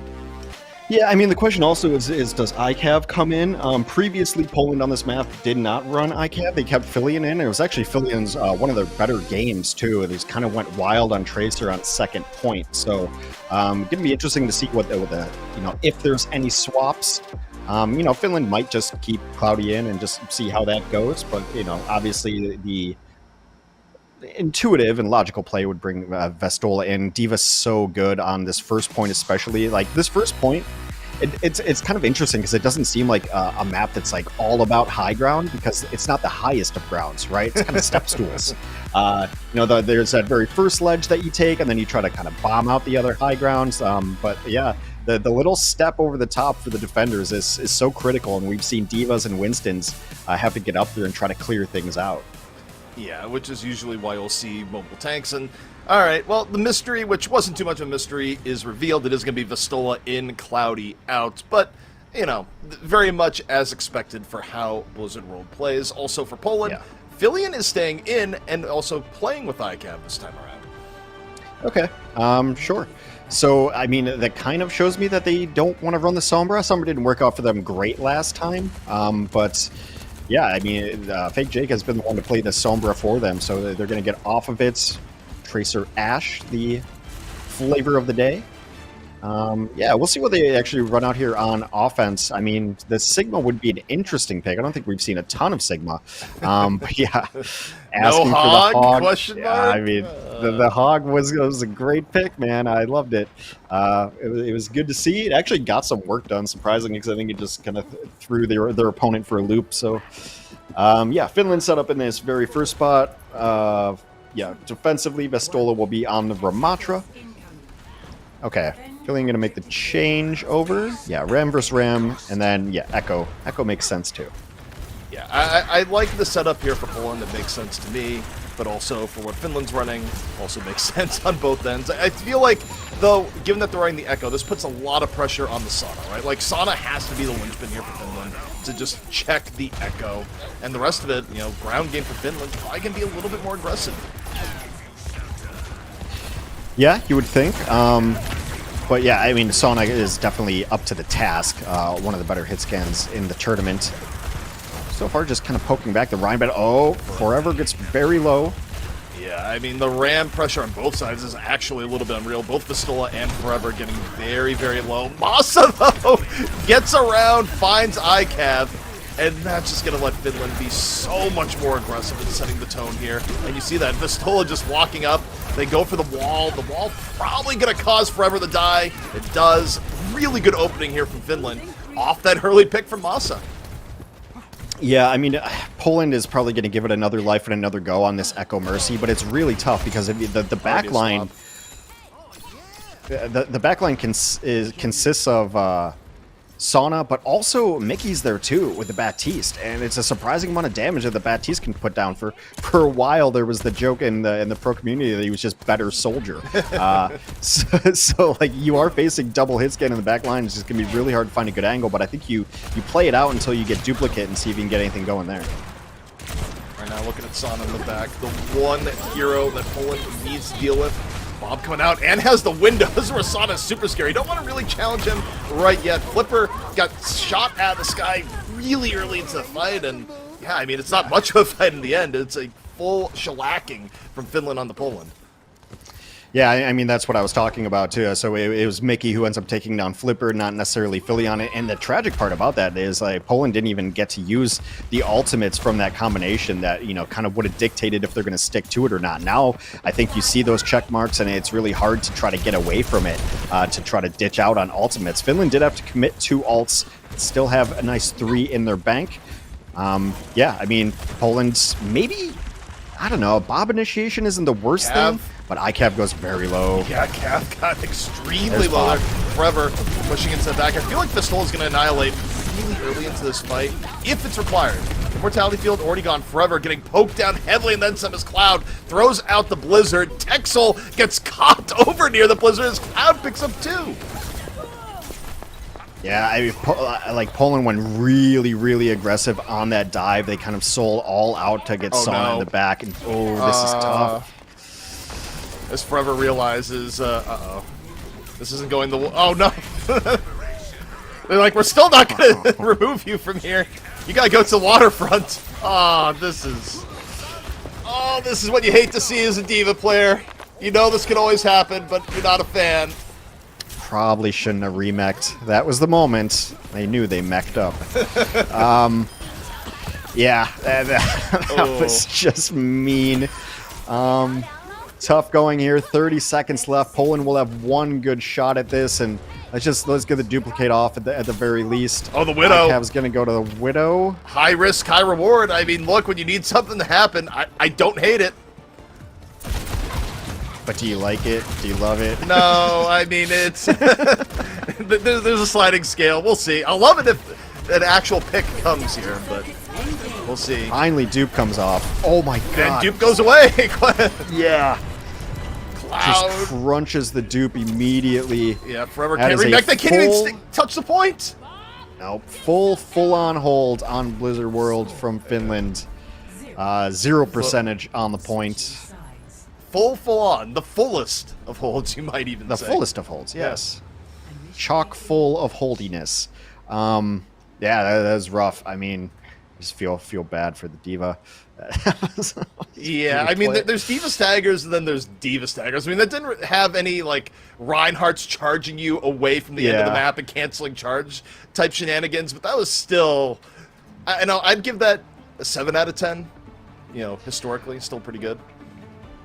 Yeah, I mean, it's hard to do better, though. I mean, the Rhine charge is probably the 10 out of 10. You know, you charge and then allow them to live through the charge. I think we used to see the best D.Va staggers on Temple of Anubis, always comes to mind. Great staggers, because no resets, really. Like, just no place to jump off the map. Yeah, so Finland only needs 33%. Poland up against it, pretty rough. I mean, I think they knew coming into it, they had their hands full with Finland, and then, you know, this was their map choice, unable to get anything done. And a lot of it was like that Echo Mercy just never got any value. Even though they sold out, they tried to dive. Finland too good on the peel, too good at the supports. Maybe Finland will be the first team to pull off the pedal shot that we've seen so many teams go for. Look, it's got to work sometime. It doesn't, no. No, like, at some point, it has to work. Hey, there's an opportunity. There is a very, like, slim opportunity. But yeah, slim being the operative word, definitely not, also Bash. not guaranteed. See if this works out for Finland as they go forward. Not really waiting a whole lot for a perfect engage. Just going, no, we're running a Bastion. Let's just go to the point. Spin it up! Let's see what happens right now. Forever under pressure on the Junker Queen. Getting real low. Immortality Field already out. ICAV lucky to live. As Philia gets low. Poland in general just living at death's door, but not fully taken out here just yet. In fact, the pressure turns the other way. Forever able to find Cloud. Finland now working down 1. Vistola gets Forever. And here goes the Bastion just revving it up as Sada gets 2. And that should be the end of it, and it is. Finland takes it in a dominant 2-0. Yeah, I mean, not the most surprising of results, though the way it all went down on Blizzard World is probably the most surprising part of it, but I think it was just about trying some of these niche heroes. It was mostly a value game, right? For Poland, not able to get value off the Sombra in the first map, not able to get value off the Echo in the second map, and look, Finland is just a great squad. Their record will go to 5-1, I believe now. So they're in a really good spot. I think Norway is at 3-2. So I'm not sure how the scenarios work out. I'll try to have someone else figure that out for you. But Finland has taken care of the business in front of them and done all they could to put themselves in a great spot. And also, I mean, we're not talking about Finland as dominant as we are about like France maybe or Saudi Arabia. Finland's only loss to Saudi Arabia. They have dominated everybody else. Yeah, I think it's just the nature of how it goes down. Like Finland, I mean, look, they were very clean and, by the numbers, about as dominant as you can get. But I feel like there's a little bit of a difference in terms of like when you see the teams play, like, seeing how Saudi Arabia has beaten a lot of their opponents, right, is a lot more visceral, where you just see a Farah racking up 4 to 5 Ks like over and over again. Even though Finland has been super effective, it was, it's not quite the same thing that leaves you going like, wow, that other team got crushed. Even though Poland did, in fact, get crushed. Yeah, I mean, it's not as flashy, right? Yeah. So that's kind of ends up being the case there. But yeah, and also I think like maybe it's just like the star power, right? So like like Sana, good player, Cloud, good player, but it's not like it's Kevster and Sparker. It's it's the the players from France that come to mind, or some of the players on Great Britain. It doesn't like shout out at you, and it's not a Yazan on the other side. So kind of it does seem. Not that I know a great deal about Finnish culture, but it does seem fitting that there's kind of this quiet storm, methodical player, like taking care of business, quiet, beating everyone in front of you, running their own style. Not the flashiest, not the biggest names, but they're getting it done, and the team just looks really, really well-rounded. And it's also like I think it does work really well for them when I talk about France and having the tank line that they have. I mean, being able to have a great Reinhardt specialist to come in for some of these maps too is really working out well for Finland. Well, Finland, they continue their streak of dominance, but we still got more Overwatch yet to come. Coming up next, it's going to be Iceland taking on Turkey.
Welcome back to the Overwatch World Cup online qualifiers for the EMEC region. I'm Jim Basco, that's CP, that's Hex, and we've had an amazing day of matches so far. Let's actually go ahead and pull up the schedule if you will, and take a look at the matches that have happened. Of course, we just got off of the match between Finland and Poland. ZP, I'm going to you. Give us a recap of what just happened.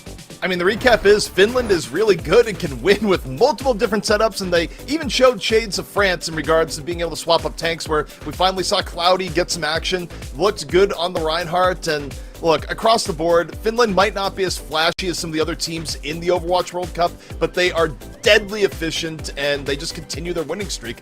What more can you ask for? Yeah, Hex, before we go to you with the lowdown on Iceland versus Turkey, a quick update on your standings here. We're looking at Group B, and in the top right now, we've got Saudi Arabia and Finland. Coming up next, though, we've got Iceland versus Turkey. Hex, what are your thoughts on that one? I mean, both of these teams have struggled just a little bit. I mean, Iceland's looking for their first win. Turkey started off really strong. They ended up beating Poland and Sweden, but they've dropped 2 straight since. So really, this is about like trying to get right for both squads, you know, just trying to get something going on. Iceland, you know, like I said, looking for their first win. You kind of have to root for that just a little bit so that they can get something on the board. But yeah, I mean, there's some good players on both of these squads, just haven't been able to put it together. Neither with really great aspirations. I don't think one of them, I think like Turkey is technically still in it with only 2 losses, but they'd have to run the table the rest of the way to get out of Group B. I think that's kind of off of the table, so to speak. So both these teams now just playing for the fun and the glory of World Cup pride. Well, the great match just around the corner, ZP and Hex. I leave you all to it. Of course, have a great time, and I'll catch you guys on the other side. Thank you so much, Jimmy. And yeah, I mean, as we head in here, Hex, it's, you know, this is kind of an interesting matchup because it's really hard to tell what's going to happen, right? These are both teams that have their flaws. I think if you pushed me to say who was favored here, I'd probably go with Turkey based on performance. Yeah. And the fact that Iceland definitely looked very out of it yesterday. Like, you know, they had their ups and downs in week 1. You know, even though, you know, obviously in terms of getting W's on the board, it's been tough, but they looked very rough yesterday. And I feel like if Turkey can play up to the peaks we've seen from them, you know, it might be a 2-0 for Turkey. Yeah, I mean, I would tend to agree with that. Iceland yesterday, I think you hit the nail on the head. It was a series of unfortunate events. It seemed like one thing after another really stopped their momentum. They never got anything going, just, you know, stalled in neutral for the most part. They got beat in the neutral and they just never put it into drive. So really rough. Obviously looking for their first win. Turkey would be an opponent that they have a good chance against. You know, Hafikul, Finzi, like I said, the veteran talent of this team has to rally the squad and get some morale going. But Javi had a rough day yesterday that you just want to forget and you don't think about it. And they've kind of relied on Orion to be this long-range hit scan and pull them through some of these fights. So we'll see if they can get anything going today against, you know, a pretty solid Turkey squad. Yeah, I'd say also the one bright spot for Iceland yesterday that I remember is that Futhark had pretty good sleeps. Futhark had pretty good moments of just shaking pressure, keeping people alive, but you know, the way Overwatch plays, especially in Overwatch 2, any weak links at all or one player having a bad day can really just change the fortunes of your team. But taking a look over at Turkey and who they have playing, there are some stories here that have developed over time. You know, we talked a little bit on day 1, in fact, about Romani and Lethal, right? Like where, you know, Romani's unique circumstances, how Romani is playing, you know, Lethal, obviously a known quantity that overall, like, has had some pretty solid games so far in the Overwatch World Cup. Yeah, I mean, like I said, they started off really strong. They beat Poland and Sweden. This team started 2-0 out the gates, but they've dropped 2 since, of course, against Saudi Arabia. That's to be expected, but they also lost to Germany. I think, obviously, the carry player on this team is Lethal. Lethal playing Genji has been some of their best looks for this team. Has really been able to bust out the blade and be an enormous difference maker. I think it's a good shout by you to call out Romani. Romani's Junker Queen has been fantastic. Nefrin will be the damage player that pulls up, like, everything else. Kind of Lethal picks what Lethal wants to pick, and then Nefrin's like, you know, kind of a Sombra, or, you know, they'll run some different stuff. And also they've been running recently a Pharah Mercy with Lethal on the Pharah, so we'll see if they bust that out when we head over to Control. But yeah, and, you know, the support line, Muso has been really good on the Kiriko as far as just damage output and checking the dives on them, so the support line's been good. Overall, it's a solid team, and there is, you know, like I said, carry potential as Lethal is that player for them. Alright, we're gonna be heading into Lijiang, and I have to say, like, now that we're throwing the overall score onto the screen, it does feel a little bit, tough as we get into week 2 and you see Iceland just the 0-5 staring you right in the face. It's been a tough time for Iceland. Turkey 2-2, ups and downs, as I've been saying. I feel like you look at Iceland, there's part of me that feels like, nah, they're not 0-5, are they? And I suppose they are. Yeah, I mean, they started off with a really, really difficult schedule and just were never able to gain momentum over that. So now as they get into their last couple of games, you want to get that 0 off the board. I mentioned it yesterday. I don't like ever seeing a team with a 0 on the board, but try not to root for anyone in particular. But it's a little bit surprising. I mean, I don't know. Happy Cool Finzi. Yeah, they're veterans, but I don't know. They just maybe not the talent level of some of the other teams. So I'd like to see Iceland pull off a map win at the very least, but we'll see how it all shakes out. I am confident in saying that Iceland will not make it out of groups. That is one call I will make. Yes, I don't think you need any particular math expertise at this point to make that call. With only 2 teams getting out of that, the math is a little bit overwhelming at that point. But still play for pride and all the rest. But here we go. Gates are opening up. We got Lethal here on the Genji, so a little bit of Genji play. That should be exciting. Iceland. Yeah, Turkey's gone to comfort heroes like, Junker Queen and Genji come to mind. This is what they've been running a lot. Early pressure on the Finzi. A heck of a lot of pressure on the Finzi at that. Finzi going down 25%. Romani getting pressure in turn, but Finzi's the one who falls. Can't stay alive as Lethal just dives on in with Nefren.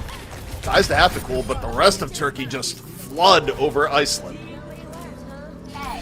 Really, really nice play overall from Turkey, getting onto the points. Lethal is going to put some pressure on them, ends up paying with his life for it, but no problems. Turkey takes first point rather easily. No switches from Iceland, so yeah, just kind of run it back and see what happens again. But that's a pretty conclusive team fight there. I mean, both. Oh, and again, Futhark just gets caught.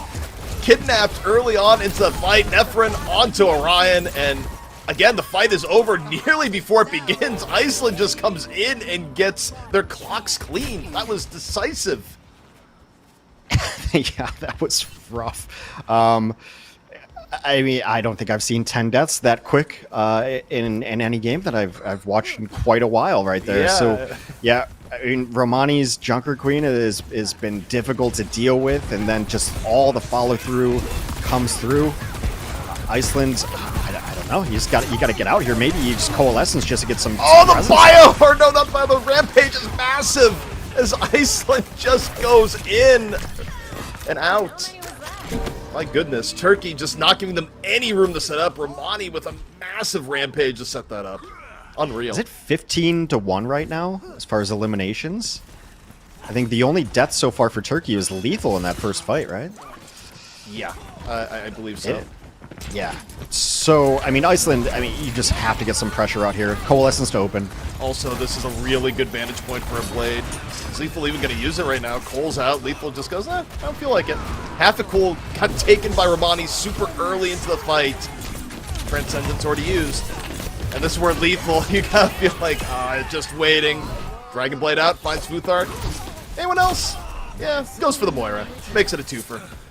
95% to 0, and this has not been close, Hex. Yup. Okay, there's something comical about the swap back onto the point. Like, we know no one's on the point, then just forever alone. Yeah, that was absolute domination. We've seen some one-sided maps, but that one might just take the cake. So Iceland got wiped in the first couple of maps, and that always puts you behind as far as ultimates goes. They end up having to use Coalescence just to get out of point, but then by that point, Turkey's banked all their ultimates. They haven't had to use anything, and so extremely simple. Iceland just never found a good engage, and the moment that Iceland started losing one, I do like that Turkey just threw on the aggression. Aggression almost always wins in Overwatch, and they threw on the switch, were able to chase down, and just really solid play from Turkey. Iceland just kind of back to the drawing board, shaking your head. It's kind of a repeat of yesterday in the fact that Iceland's neutral game has been tough. You've been seeing Finzi get focused down early or support get picked off. Essentially every fight, even before you start considering ultimates. Nefren here for Turkey. On the Hanzo on the flank, looking for anything right now. Any head would be big.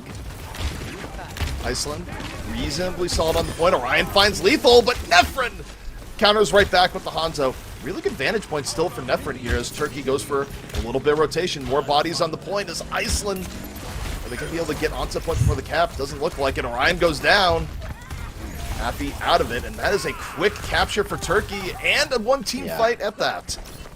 Well, you see the first 2 kills, they go to Romani in the kill feed, but the assist is definitely on Nefrin, who has been unchecked up top, just putting in headshot after headshot from this Hanzo. You see already 89% towards the Dragon, and also finishes the fight with another shot too. So Iceland is behind it again. I would like to see them just like open with Coalescence and put some pressure on, because it's a fast charging ultimate. I think they held it for one fight in the last stage, and it's just, you gotta get something going. There it is. Yeah, they open with Cole. That is the right move here. Try to limit the amount of time for Nefrin. Right now, they're really focused on Romani, but Romani gets the annihilation off, but doesn't matter. The focus fire is there. Orion just lays in the shotgun shots. Best start for Iceland here so far, as long as they can't bleed anyone else out here. Finzi under pressure, real close to building annihilation of his own.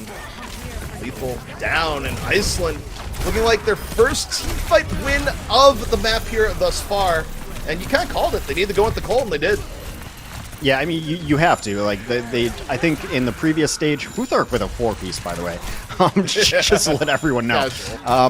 In the previous match, like, they had Coalescence and they didn't use it to open up, and they ended up just losing another team fight. I think at this point for Iceland, you're in desperation time. You have to be using these things. And also, given the amount of damage that Iceland's taking, like, Coalescence is back up for the most part. They're at 80%. That charge is super fast. So you have to be using these ultimates even if they're not ideal situations. All right. Finzi opens up the annihilation, answered by a barrier on the other side. Buzo, though, getting very, very low. Turkey desperately trying to stay alive. Lethal dropping the blizzard to make some room. It's a pretty good blizzard. Forces out the beat from Iceland. On the other side, Half-a-Cool getting really, really low. Futhark and Orion, though, dive on in. And the Death Blossom for Orion doing the work. And I have to say, impressed with both Futhark and Orion here. Both Futhark in general for Iceland, but also I think the Reaper change here has been good. It's been giving Turkey fits. Yeah, I think Futhark is probably leading his team in eliminations right now. It's been a couple of great fights, and so Iceland, I think what they have to realize is like you can't really be, you're not in a position to save economy and worry about it, right? That's why they're tossing everything in. Like, you have to win fights no matter what, because the neutral game's been so rough for them. So you're going to end up losing out on economy, but you have to win fights regardless, and then you can kind of build economy back up by turning it around here. Well, the main thing I'm seeing here is that Nefrin isn't landing as many shots, and Orion is just deadly consistent. Iceland can just walk in the Turkey right now and have an advantage between the two teams. So, we saw a little bit of this in the Italy v Spain game, but yeah, it might not be the hero people love playing at times, but the Reaper is still really good, especially in close-up situations like this. My favorite hero is the Reaper guy. Come on, don't you know? That's how it goes. Yeah, Iceland in a decent spot. Coalescence should be able to come out here, right away, fire and forget it, and they're going to have Annihilation going as well. Annihilation in from Turkey as they look to change their fortunes. Lethal, though, low, caught by Finzi, who's also annihilating. And again, a big difference in damage, but Futhark caught by the Annihilation. Turkey's barrier letting them be a little bit more sustained here. However, Frizzy finds Romani. Iceland still in it as the barrier fades. Finzi hanging in there, under pressure, still alive. Happy on death's door, so close to a blizzard. But they're not going to need it here, and he's going to have it. They don't need it at all. Yeah, Iceland just finally found the aggression button there, and I think it really did end up starting with like that opening Coalescence. You can't be saving ultimates. You're not in the position as Iceland to save ultimates. But the thing is, like, if you open up with say 2 ultimates that you don't want to use necessarily, but then if you win the fight, you saw them starting building ultimates on the chase down, so it allows everyone else to start building up as well. I think they've been playing too conservatively throughout the tournament, and we mentioned yesterday, and I know people are going to get tired of hearing the term neutral, but they're not winning neutral fights. Like, those without ultimates and without an overwhelming advantage, they're losing fights. You saw it in the very first stage. Like, they just kind of got bopped without using those, and so an adjustment was made for Iceland. They pull it back, and now after the first stage, I wouldn't have expected to get to stage 3, but here we are. Well, I think the key difference here is that Iceland is not going to be able to run the Reaper. They're going to rely more on Orion landing shots onto Lethal in the sky, and Lethal tends to live up to his name on the far as Nefrin gets Orion early. That was pretty lethal from the Sombra. Yeah. No pun intended. Well, as Romani yeah. gets low. Well, that allows Lethal to just play wherever they want, really. I only have to worry about the Romani gets Baptiste, caught. but yeah. However, Lethal got to that backline, deals with the BAP. Really good damage coming in from the far here, and what is turning into a much more complicated fight. The Resurrection gets allowed. That's huge for Turkey. Now Lethal landing good shots from the window. Romani able to come back in through the front door. Iceland might have gotten first capture, but it's Turkey that's going to get first fight. Yeah, and cleanup from Lethal. Lethal and Nefrin just kind of going ham on this squad. Allowing the res is a little bit brutal, too. Like, Romani's got such good sustain now that they have the points. So, yeah, it's going to be difficult for Iceland to find a way in here. No ultimates to speak of, and we've already spoken at length about how difficult that can be for this team. They have to rotate through, I think, White Room? That's not awesome to play against Afara either.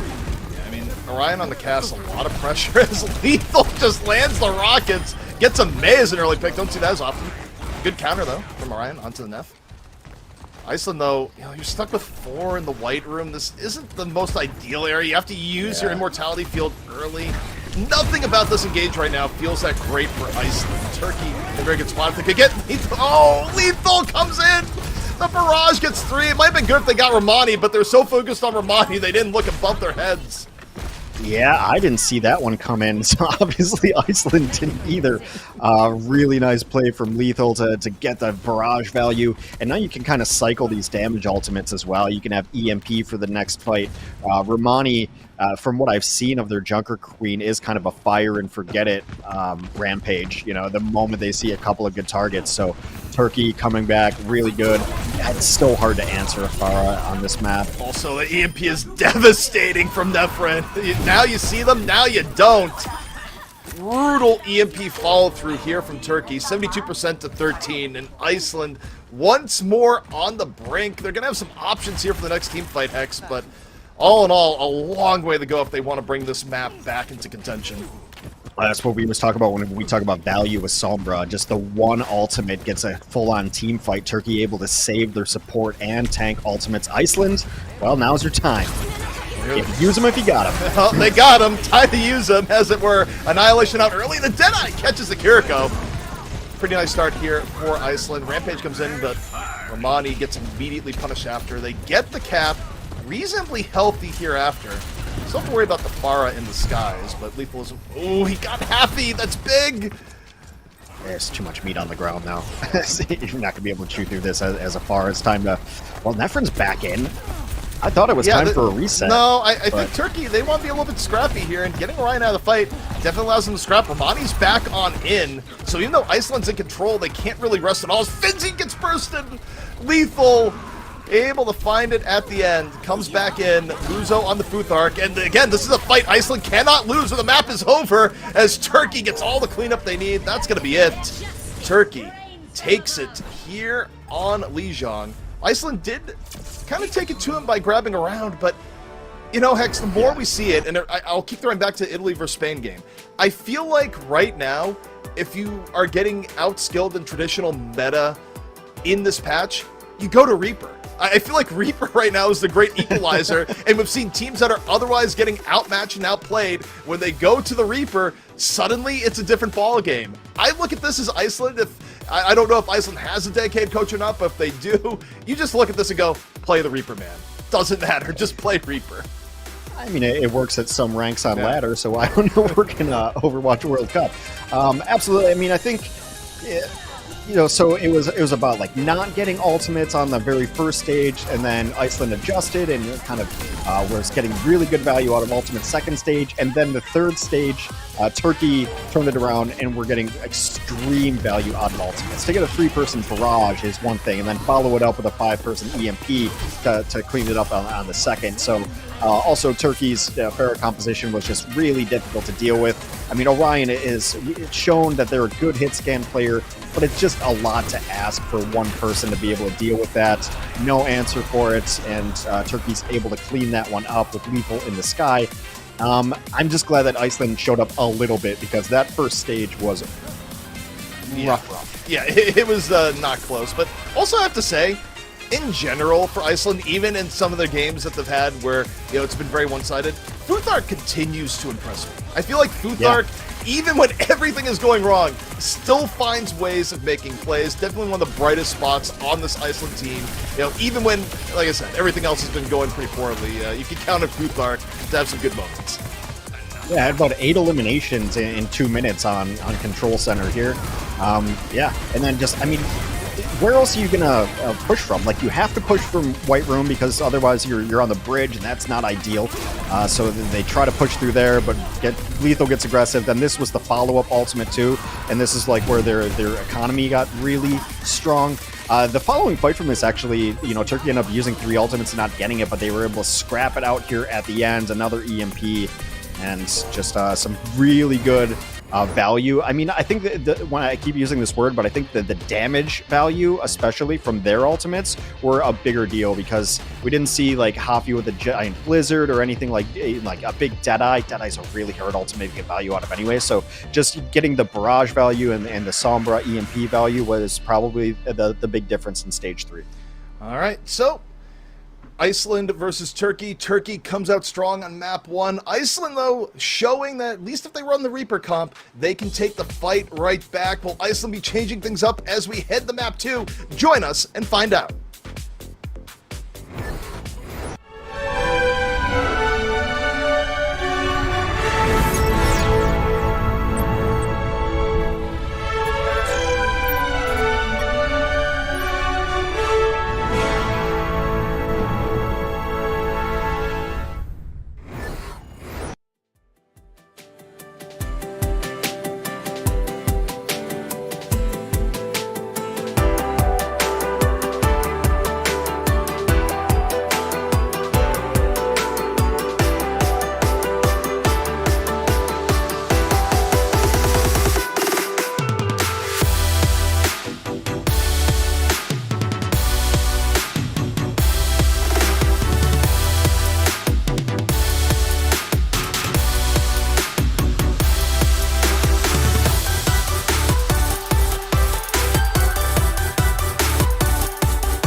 Turkey looking real good against Iceland, but Iceland, Hex, showing them a little bit of fight of their own, was up close and personal with the Reaper.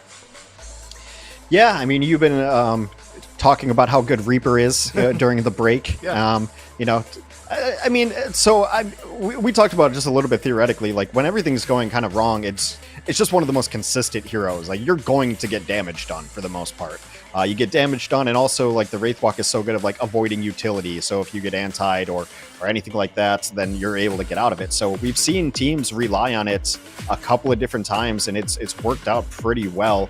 And yeah, I think it is just something like you're getting consistent damage. It's almost the opposite of a Hanzo, right? Where, like, yes, you have higher potential, but if you're missing shots, like, you're doing absolutely nothing. So definitely, if you're plat or below and you find yourself struggling against a team, pick up that Reaper, man. It also works at some of the highest levels. We've seen metas in the Overwatch League. We've seen metas all throughout the years. Like, Reaper is never gone for too long. You know, gone but not forgotten for the most part. It's always been a nice pick, and especially now, and you mentioned it too, in Overwatch 2, with one tank, like, if you can just deal with that Winston right away, like, your team is in a huge advantage. Oh, yeah.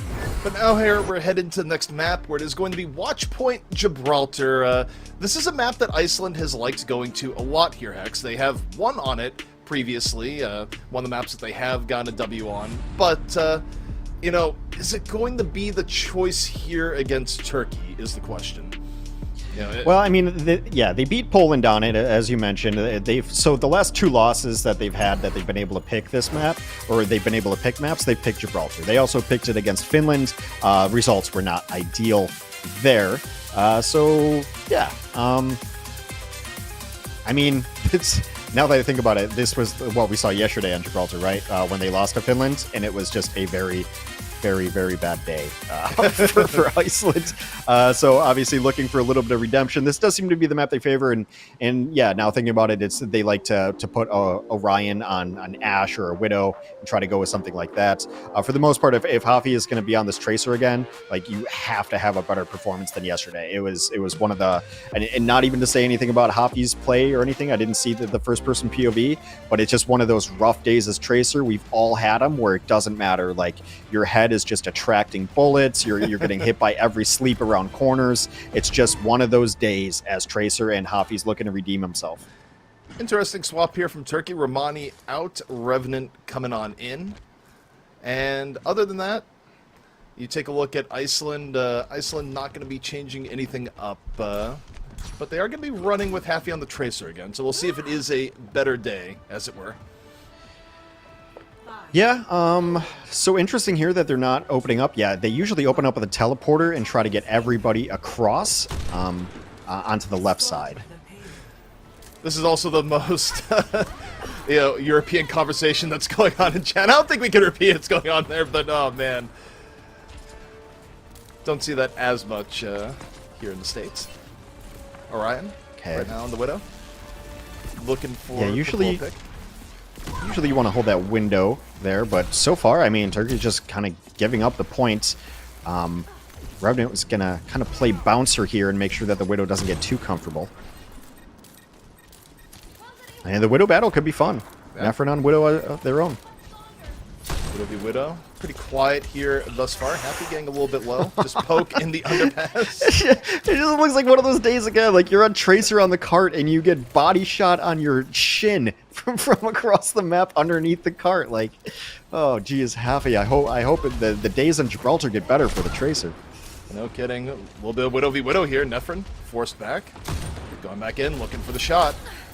Both teams still at a full 5, but the poke battle has been a little bit severe on both sides here thus far. Turkey healed back up, but right now the payload hasn't been stopping for Iceland. Turkey needs to put bodies on the point sooner rather than later. Lethal's in trouble. See if they can actually confirm the kill. No, the peel's there. Yeah, Lethal gets the support he needs. Beat him off, dashing to and fro. Forces the recall, looking for Happy on the other end, 72% towards Blade. Orion was able to find Nephrin, though, for Iceland. And that should open up angles. Yeah, and Remnant's out of the fight. Should... This is big for Iceland. Iceland showing perhaps why they like this map right now, as Turkey just loses member after member. They'll have a Blade soon in point B, but losing point A that quickly is a huge boon to Iceland. Yeah, and now they're going to try to take this high ground too. I mean, winning the Widow battle there is so important because there's really no one else to contest. And so it opens up angles for Orion. He's able to play center from server room. Finzi with a great stagger kill. And now going to be able to take the high ground. It's so important to be able to ride this momentum all the way through point B. Finzi just staying on top of the shuttle now, and I mean, that's part of keeping the momentum, right? You get to the shuttle early, you pressure the defense, don't give them early entry, but Revenant doesn't care. Revenant's just gonna dive on in. Still a bit away from the Primal. Not quite as close as they'd like, but the Nano Blade has to be on the menu here for Turkey. There's Nano, there's a Blade. Lethal gets Futhark immediately. What else is gonna be for Lethal? Lethal looking around, gets shot!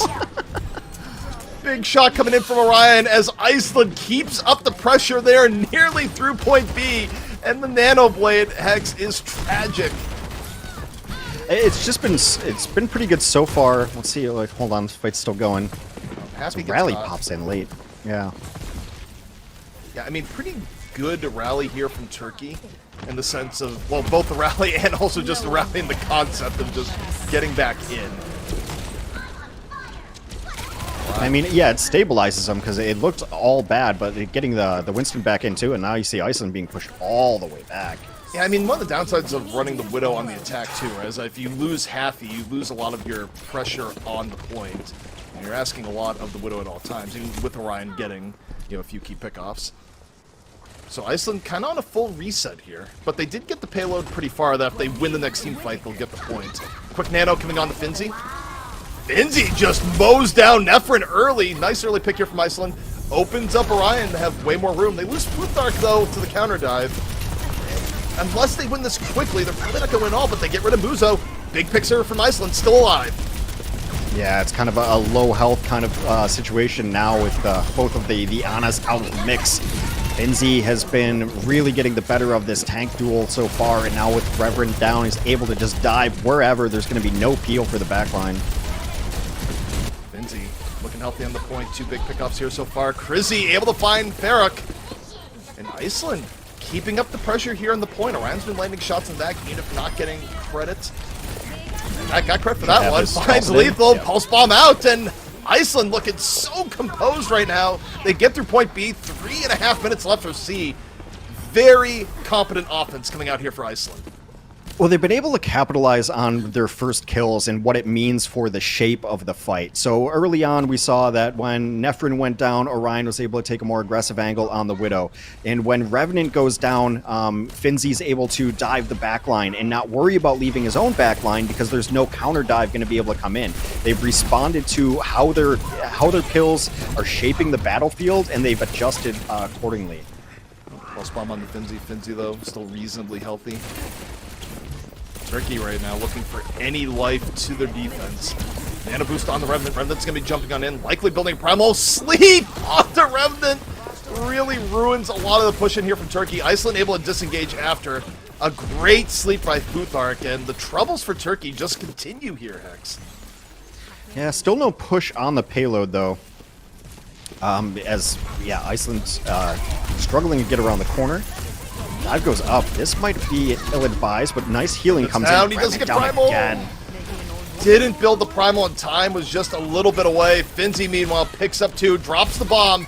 Happy gets caught by Muzo, though, and that's going to take the wind out of the sails of the offense here for Iceland. Yeah, I mean, just not having the entire full force to try to push this. Oh, wow. Finzi was really close to picking up a two-piece there, but nice peel for each other from the supports. Yeah, Redmond's got to be a little bit careful. He's been getting caught out a lot by Finzi. Like, the Diva is just better than the Winston if you end up in a 1v1. Well, this time around, Revenant has the Primal, opens with the Primal, and it doesn't matter! Revenant's already dead! Revenant just got absolutely crunched as Iceland now gets an opportunity, happy with the bomb on the Farrak, as Iceland picks up elimination after elimination. Finzi leading the way. Orion, a little bit of cleanup here. Not too many alive on the point for Iceland, but could be enough. Revenant back in. Revenant, though, is about to be back out, perhaps. 1 HP. Here's the Winston staying alive, but not for long. The bomb deals with the rest. Really nice pop from Orion. Right place, right time for the 6th player. And that is Iceland, finishing with over a minute left on Gibraltar. Not an easy feat. Orion got into the checkmate spot there on Gibraltar, especially pushing last when you get up on the bridge, whether that's Widow or whether that's Ashe. And then just a great use of the ultimate there. You get up on the bridge, and then Bob goes down into the center, and you're both hammer and anvil, and you saw all the kills come through for Orion.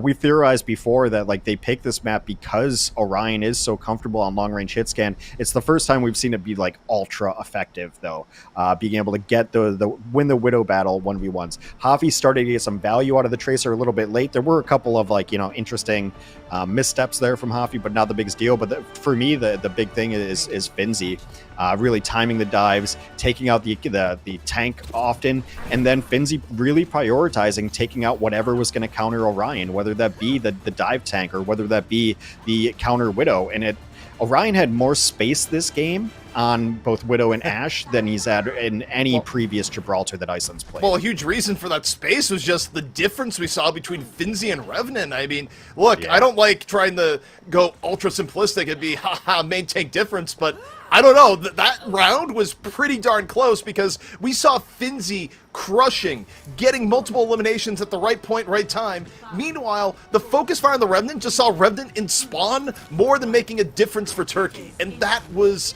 probably the biggest difference between this map and the previous map when Romani was in instead. So, maybe it's just coming in on the second map, trying to warm up, but it was a really tough round for Revenant.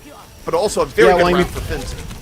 Yeah, well, Finzi was being patient. He was waiting for Revenants, and then they would deal with it, and then that's when Finzi would go. Finzi never left his backline really exposed because was making sure that Revenant was dead before Finzi went and dealt damage to their own backline. So you saw Finzi getting aggressive, but it's because the threats had already been neutralized. Revenant slept. Revenant bioed. Farouk was already down. Is Revenant going to get away? You think so this early, but Happy can still chase it down. Chrissy finds Nefren up close and personal. And yeah, Iceland, it's never a good look for your offense when you're getting worked in the neutral this hard, this early into the map. That said, Muzo finds Chrissy. Chrissy perhaps a little bit too far up. Finzi and Orion looking low. If you're Iceland, you've gotten a lot of delay here already, a minute off the clock. You can go back to the area you really want to hold on Gibraltar, which is like past the car wash. Yeah, Muzo actually doing some work there. Was able to get the sleep onto the Widow and then the follow-up nade get some kills too. So it has been a difference maker in some of Turkey's matches. Haven't called their name very often here, Bionated. But and tied. Oh, yeah. Futhark I think went to finish the Bionade on the Muzo and caught a Widow shot to the dome for it. However, one good elimination causes another. Orion punishes Nefren. 4v4, but being down the Ana is tough, especially when it's Futhark that had the nano in the wings. Lethal. Trying to make something happen here. Tracer, Kiriko, down in the bottom. Happy coming in for the assist. Finishes off Lethal. The call for help successful. Yeah, and right now it's only a minute left. And Iceland, or no, excuse me, 2 minutes left. Iceland on the defense has everything at their disposal. Just a bit outside. Yeah, I think Happy, that was a, thinking they're going to zig when they ended up zagging type of moment, which made the pulse bomb look way more off than probably should have been. Revenant, though, goes up, has the nano, chasing on down, trying to get the Kiriko here, and right now, not quite working out. Futhark just healing, goes for the sleep, forces out the primal in the back to get Orion, but meanwhile, Iceland, I think, is doing way better on the actual payload as Revenant was sent back getting toyed with a bit. Yeah, the Pulse is going to come down, but they do finish Finzi before the remake. Yeah, sorry, I took amusement at the phrase trying to get the Kiriko. I think that's just how it always works against Kiriko. Yeah, there's an attempt made. Speaking of attempts, we got Lethal. Pulse Bomb, set up, good to go. Is it going to find the Ana? Half-cool's down already, so a lot of pressure on Orion to make something happen here for Iceland or Finzi. Tsune Rush fading. Orion down. Lethal being consistent into the back line. Finishes off Futhark, and just solid Tracer play from Lethal. Should get Turkey in the point B. Yeah, they should. Javi's going to come out and maybe try to stall a little bit. Chrissy. I mean, this Turkey, or excuse me, this Iceland backline is really quite lethal. So now the question is, how well is Turkey able to set up on point B? Revenant's going to be up top.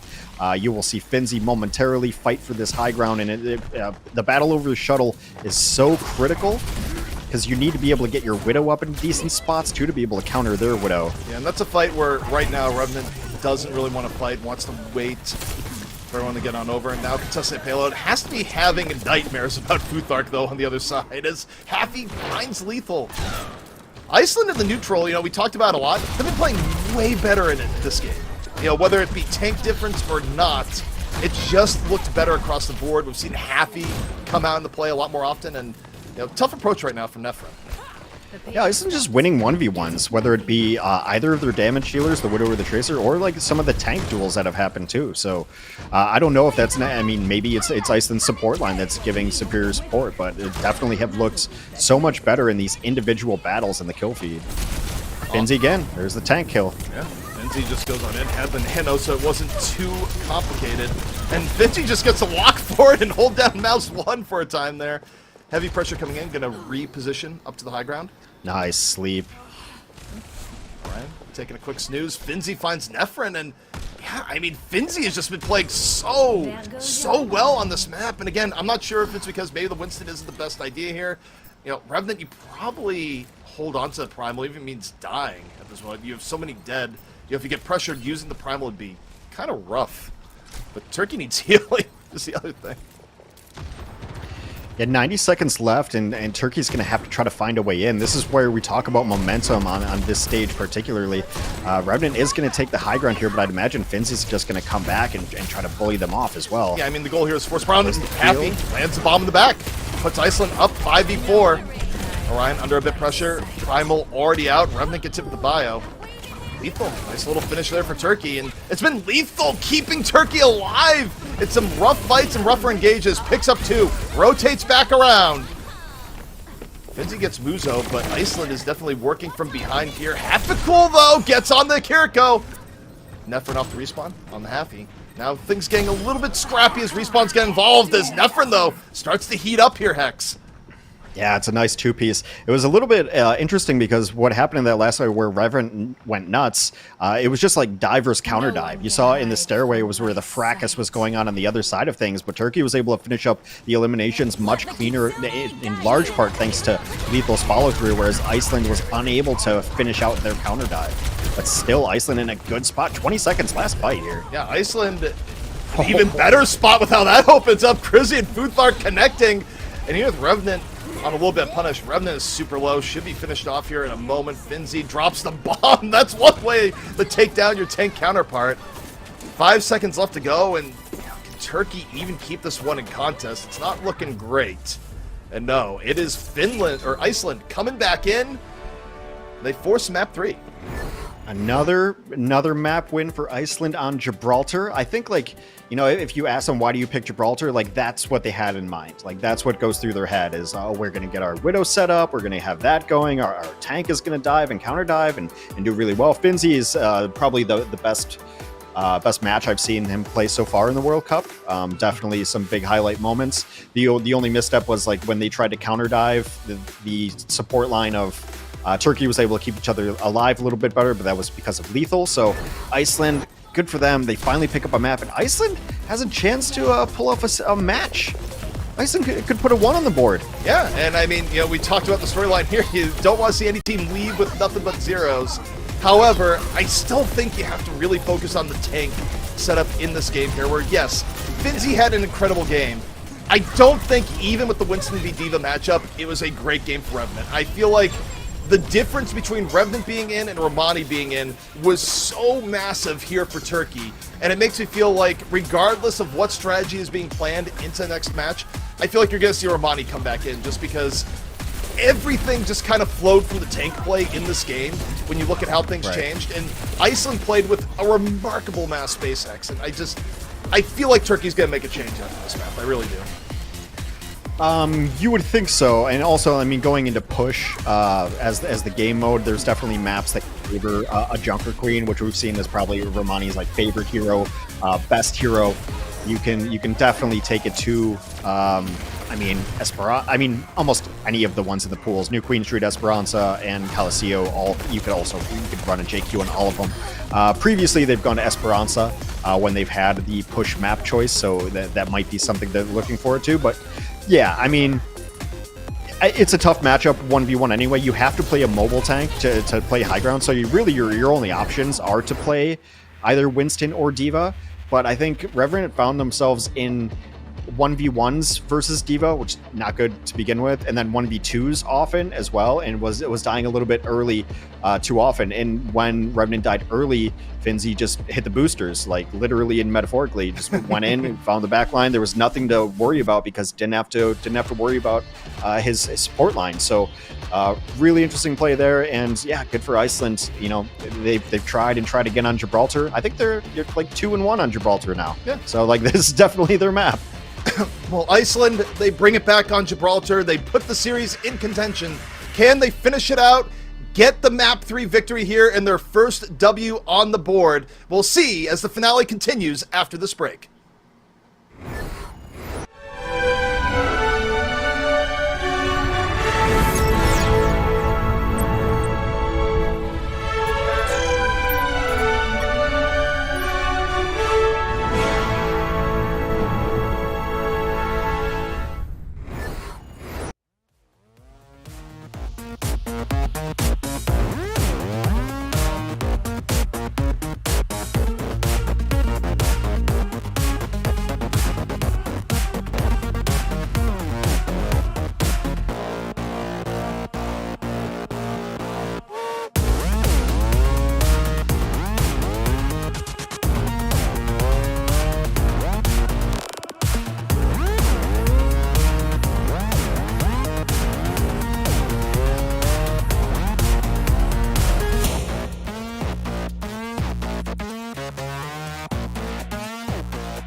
Iceland finding their groove versus Turkey on Watch Point Gibraltar. Really solid tank play coming out from Finzi, dictating the entire pace of the map, forcing the map 3 Hex, where, as we know, anything can happen. Yeah, absolutely. I'm not certain. I wish I would have fact checked this before the. Okay, yeah, I'm wondering who Iceland's last match is because I think this might be their best chance to get the one on the board. Obviously, going to 3, Gibraltar finally went the way that they wanted it to, and obviously they beat Poland on it, but that was a little more decisive on Gibraltar. Turkey has previously chosen Esperanza as their map of choice to go to when they get to decide the push map. So that makes sense. You and I both believe that they'll probably be bringing in Romani, right? To maybe run JQ? I think that's the most likely situation, just given the difference where, yeah, I mean, Gibraltar is very different from Lijiang Tower and how it plays out, but given the stark difference in how tank play dictated the matchup, I feel like they're going to go to a comfort pick here. They're going to bring Romani back in and play that here on Esperanza because it's something you can do on this map. I would be shocked if they didn't make that change. I mean, you never know. All teams have a plan. Sometimes they want to stick with it regardless of results. And yeah, Romani's back in. This makes all the sense in the world to me, especially given what just happened on Gibraltar. Yeah, not the best showing for Winston, but also, I mean, Romani has just been one of the strengths of this team overall. The Junker Queen and the sustainability has been so solid for Turkey and how they want to run. So I wouldn't be stunned even to see like a lethal Genji, at least for a life or two. Yeah, maybe not the greatest map for it in the world, but it's not the worst. So maybe just comfort heroes getting on that. We'll see what they want to run. Neferin might end up running the Sombra here. We've seen I so like much this Sombra lately. Iceland. I like this a lot. I was gonna say we saw it. A Reaper. No, but we saw Italy run this to great effect against Spain, even when Spain had them outdone mechanically back in the first map. Right? Reaper is the great equalizer. I think if you're a fan of Turkey and you're looking at this initial setup, you should be a little bit nervous right now because this is the perfect situation for Iceland to take the series away from Turkey if they stick to this composition. I fully believe that. Yeah, full-on Reaper rush, even the Moira coming into the mix too, so a huge clash of styles. Turkey is going to try to get some initiations with the JQ, but they kind of have to play a little bit patient here, hope for hacks and hope for something like that. Hope for maybe an early pick on some Moira as Chrissy is eating the bad end of all that poke. But Iceland heals it right back up. And look at the pressure on the Romani! That's a power has to be used right away. Just chunking in early, and look, Romani still under heavy pressure, goes down! Iceland came in with the game plan of kill the tank, and they do just that.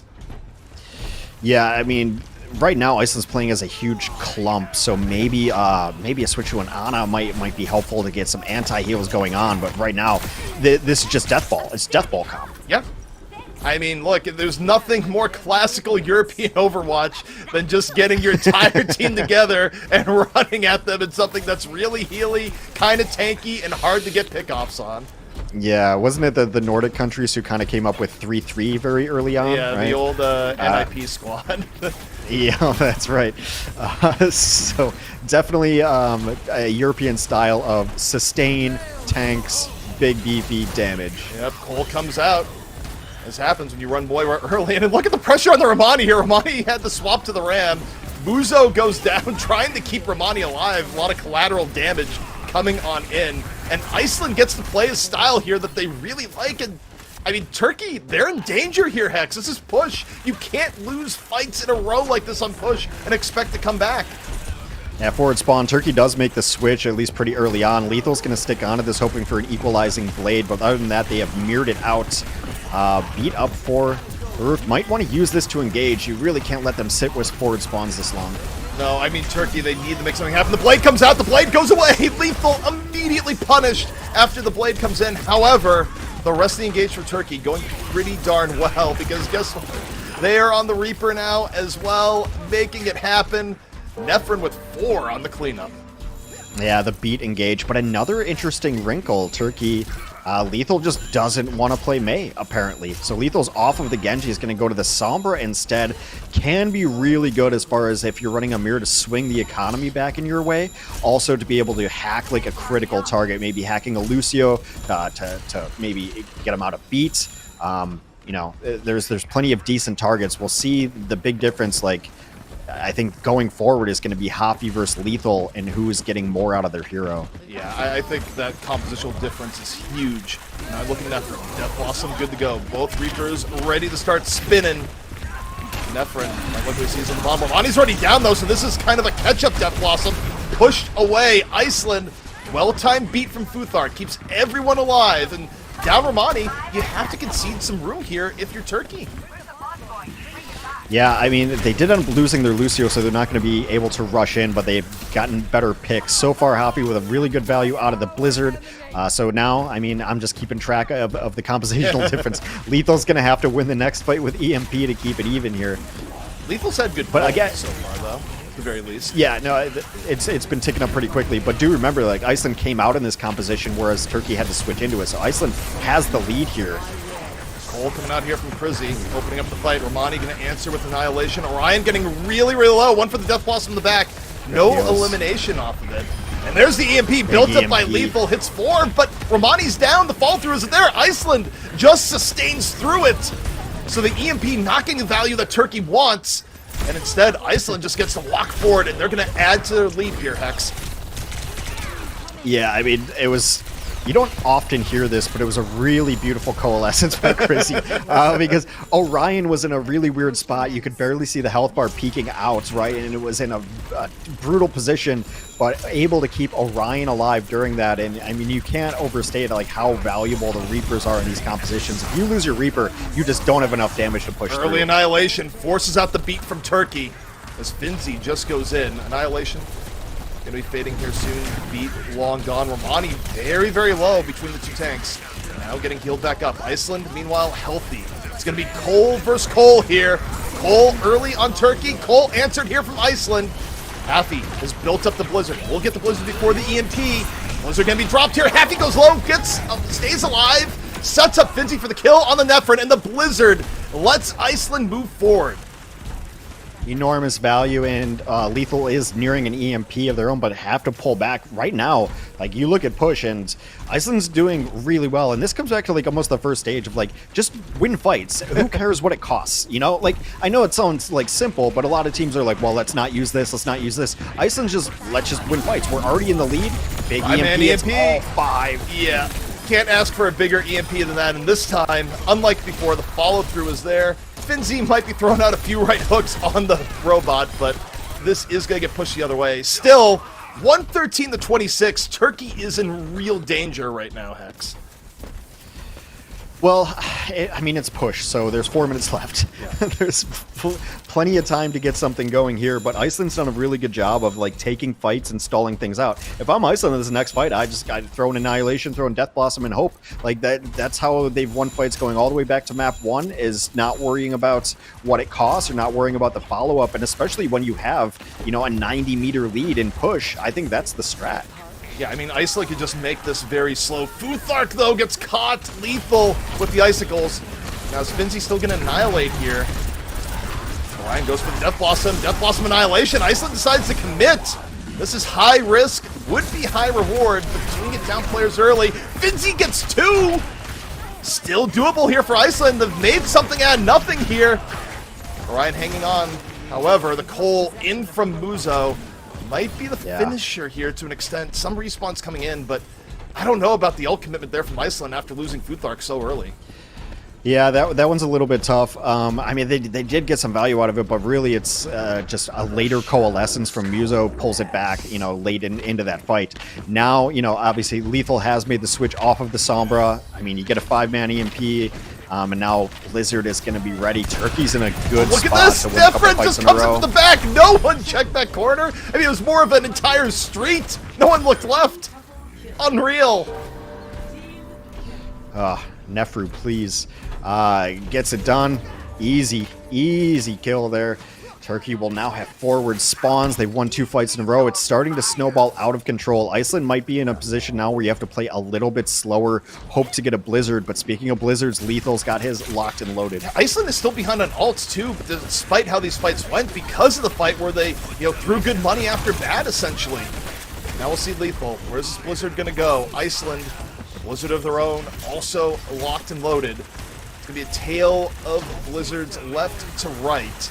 Crizzy getting very, very low. I think it was Lethal nearly picking Crizzy off. But here we go. Happy drops the Blizzard, gets caught while dropping the Blizzard.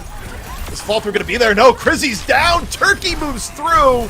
And Iceland, when they do use ults right now, Hex, they are getting nothing for it.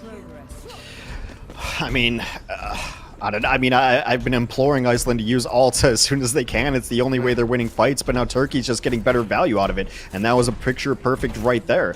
2 Blizzards go down. Lethal is the one who gets people in it, and they're able to clean it up much better. Now Lethal's alive longer, so able to build a lot quicker. Turkey can beat Engage. They've won fights off of it before. Yeah, meanwhile, for Iceland, I think they're just going to pop Annihilation super early here. They have Beat and Cole, so everything up and everything's going to go down. Iceland burns the bank. But as a result, going to be here. Finzi getting focused down heavily. Nefren goes down. Big pick off by Finzi with the Annihilation. Iceland at 5. Under pressure, really, really low. You look at the health battle between both teams. Iceland nearly had everyone down. They recover, though. Krizzy under a lot of pressure. Happy, much the same. Romani, though. Look at if Romani can stay alive here. Muzo goes down, and Iceland finds a way through.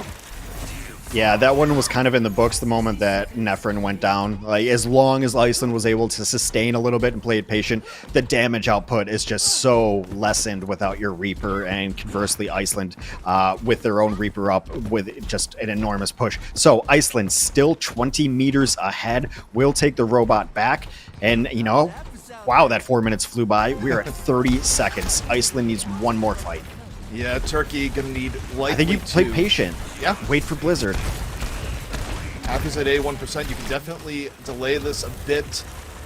Right now, Reapers could be deciding the course of the game. Nefren Orion locked and loaded, ready to go. Death Blast from Nefren to the back, grabs Krizzy as Turkey not quite done yet. 2 quick pickoffs. And Turkey, they're gonna get it There's going. nothing burned. Yeah. Nothing burned. Turkey also, though, does a really economic win there. I mean, the flank on the back line, Futhark got the boop in, but it was just a little bit too late. So Iceland, so this one's pretty much final fight. Like, I think whoever wins this one will win the map. Is it going to be a Blizzard battle again? It just right here be. at the same spot. Blizzard v Blizzard. It's also going to be Annihilation v Annihilation. Everything is coming on up. The conclusion is here. Krizzy opening with the Cole. Happy. Early Blizzard. Lethal meanwhile waiting. Romani frozen. Romani down. Iceland starts off with the pick. Beat. Dropped. Death Blossom used. Lethal finds Futhark. And here we go. Annihilation out here from Finzi. Finzi walking on forward. It's still a pretty decent edge to Iceland, but Finzi gets caught. Iceland couldn't get one from it. Turkey staying alive. Orion out of it. Turkey has turned the fight despite the tough beginning. Happy on the point. How long can Happy delay? Happy goes down.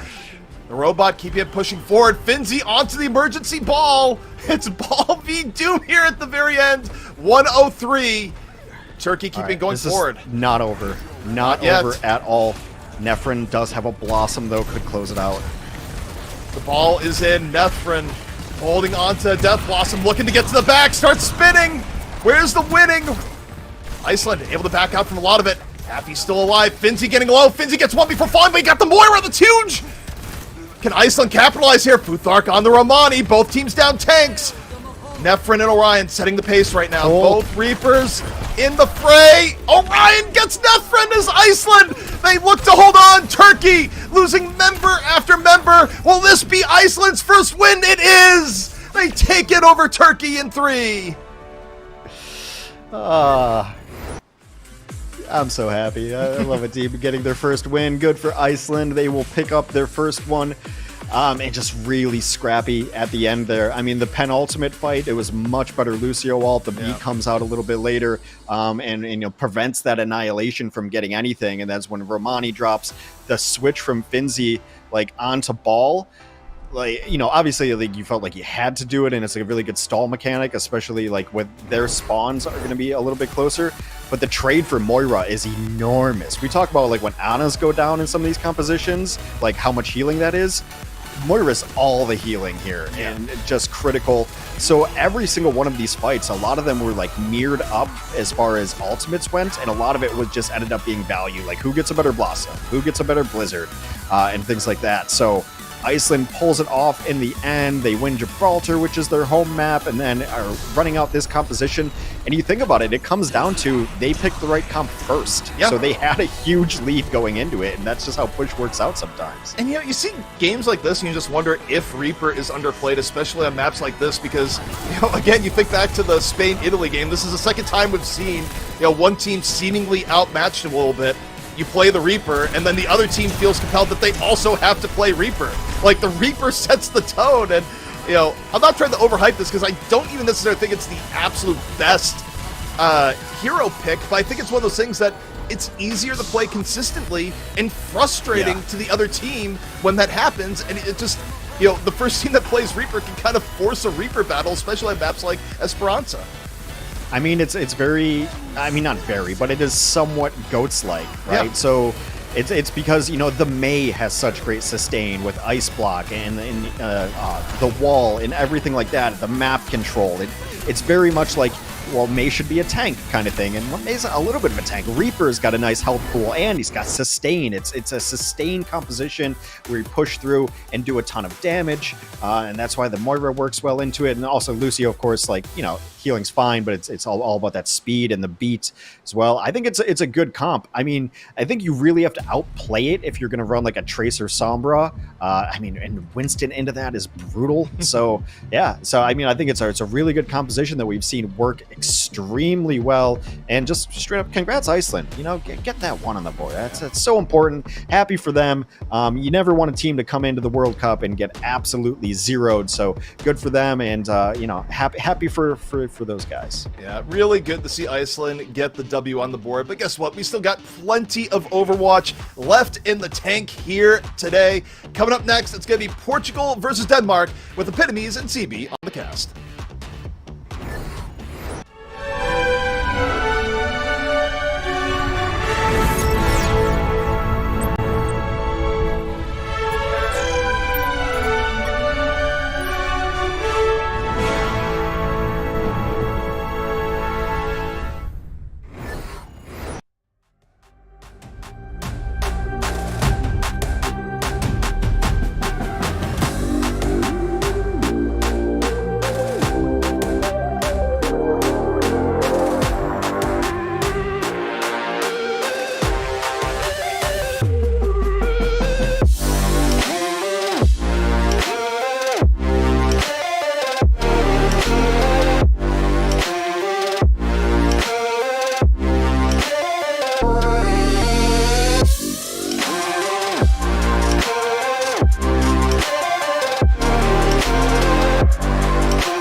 Welcome back to the Overwatch World Cup for 2023. I'm Jim Basco, and now I'm joined by Epitomes and CB. Y'all, it's been a fantastic day of matches so far. Epitomes, let's start with you. How you doing? How you doing coming into week number 2 as you watch all these teams settle in for the standings? It was definitely a very exciting top of morning, especially the last match that we just watched with Iceland gaining their first win over Turkey. And Turkey, solidly middle of the pack here in Group B. So Iceland being right at the bottom for almost every single day, right up until almost the very end. That was definitely very exciting. Yeah, and the same question to you, CB. How are you doing? Of course, it's been a minute since we've been on broadcast, but I'm happy to have you back. How you feeling? I'm feeling pretty good. I mean, I'm looking back to week 1 and I'm thinking like, wow, we were thinking that Group B was going to be so hyper competitive, but it kind of feels like it's now just been like the Saudi Arabia show featuring Finland at certain points. Saudi Arabia is pretty much like a lock to go. Finland still has like chance at slipping up and, falling out of favor, but they look like the favorites. It's actually Group A that a lot of people are talking about today, and I'm really excited to get to come out here today and talk to you guys and bring you some Group A action because, hoo boy, it heated up over the first week, and it's only gotten more hot as time's gone on. Absolutely. Let's talk about it, right? Let's pull up that schedule, and let's talk about the format. Let's talk some standings. Let's give you the lowdown on what's exactly been going on. Of course, we started out our day with 2-0 for Sweden over Germany. Finland 2-0s Poland. Iceland takes it 2-1 over Turkey in a very close game. That's the one we just came off of. And now, just around the corner, we've got Denmark versus Portugal. Afterwards, Netherlands versus Belgium, Italy versus Great Britain, and my marquee match of the day, France versus Spain, to close out day number 6. Of course, if we're taking a look at the standings and all the updated rankings right now, at the top of Group A, which is where we're focusing our attention right now, we've got France, the United Kingdom, Great Britain, and in number 3, Spain. And for the top of Group B, we're talking Saudi Arabia and Finland, as CP mentioned. With that said, though, I leave y'all to the match. Portugal versus Denmark, just around the corner. Enjoy it, and I'll see you guys on the other side. Thank you so much, Jim. And Portugal in Group A is also the only other winless team up until now, with Iceland being the one from Group B with the same record. So Portugal head up against Denmark. It's going to be a tough opponent, and I'm not sure. Do you think that they can break the winless record? I mean, looking at this matchup right now, I can't say for sure because, I can't say for sure that they will. I think Denmark is heavily favored in this matchup here. Denmark is another squad that what we were looking at to be kind of towards the top, whereas Portugal, like you said, still winless. We are seeing some good stuff out of this squad, but not enough to net them their first win. So we're looking at the DPS line, Karama and Cohen, who have, they've had little bits of moments, but do also kind of have a tendency to die first. So we want to see some of these issues get ironed out. We want to see this team kind of fix some of the problems that have plagued them thus far, because again, they're the only real winless team in Group A. Yeah, and over on the other side of Denmark, we are talking a lot about that squad earlier, but yesterday they did go down to Spain. So they were at some point tied with Great Britain to be in the top 3 spots and make it out to playoffs, but now because of that loss yesterday, it hurts a little bit for them, and they are now no longer in the top 3 of Group A. But obviously this squad has a lot of really powerful names, Calyx and Shax both on the Twisted Minds roster, and a lot of contenders. Hang on, Shax on the support. That's I don't know if that's been something that I've seen before, but that's definitely news to me. Shax traditionally a DPS player. Haven't seen a whole lot of him on support there. I don't know if it's just like forming the radar for me. You're completely right. I just noticed that and I was like, hey, wait, what? That's not on the top 10 list of things that I thought I was going to see today, but I think if you're going to try this kind of look, like we have seen DPS players flex over to the support role, especially, going alongside Calyx will be in the flex support role most likely. We've seen that work out well. I think a Backbone from Great Britain has done a phenomenal job in that kind of role. And we've also seen a lot of DPS players transitioning to that flex support role full time. I think in names like Teru. Recently, Pineapple, who got announced for the Hangzhou Spark. Still don't know about that one. Still don't know what that's going to look like, but it's happened. It's not unprecedented. We're going to be going to Ilios for the first matchup here, so this will be an interesting place for Shax to try and show us what this all is, if this is just kind of like a fill, or if there's a specific comp that they're trying to bring this in for. If I was a gambling gal, I'd probably say that it is to fill, but you never quite know. Yeah, and okay, headed on to Ilios as well. Ilios is a map where you can get a lot of that air control as well. And it's not as much Brawl comp favored, though you do see the Mei a lot, especially on Lighthouse.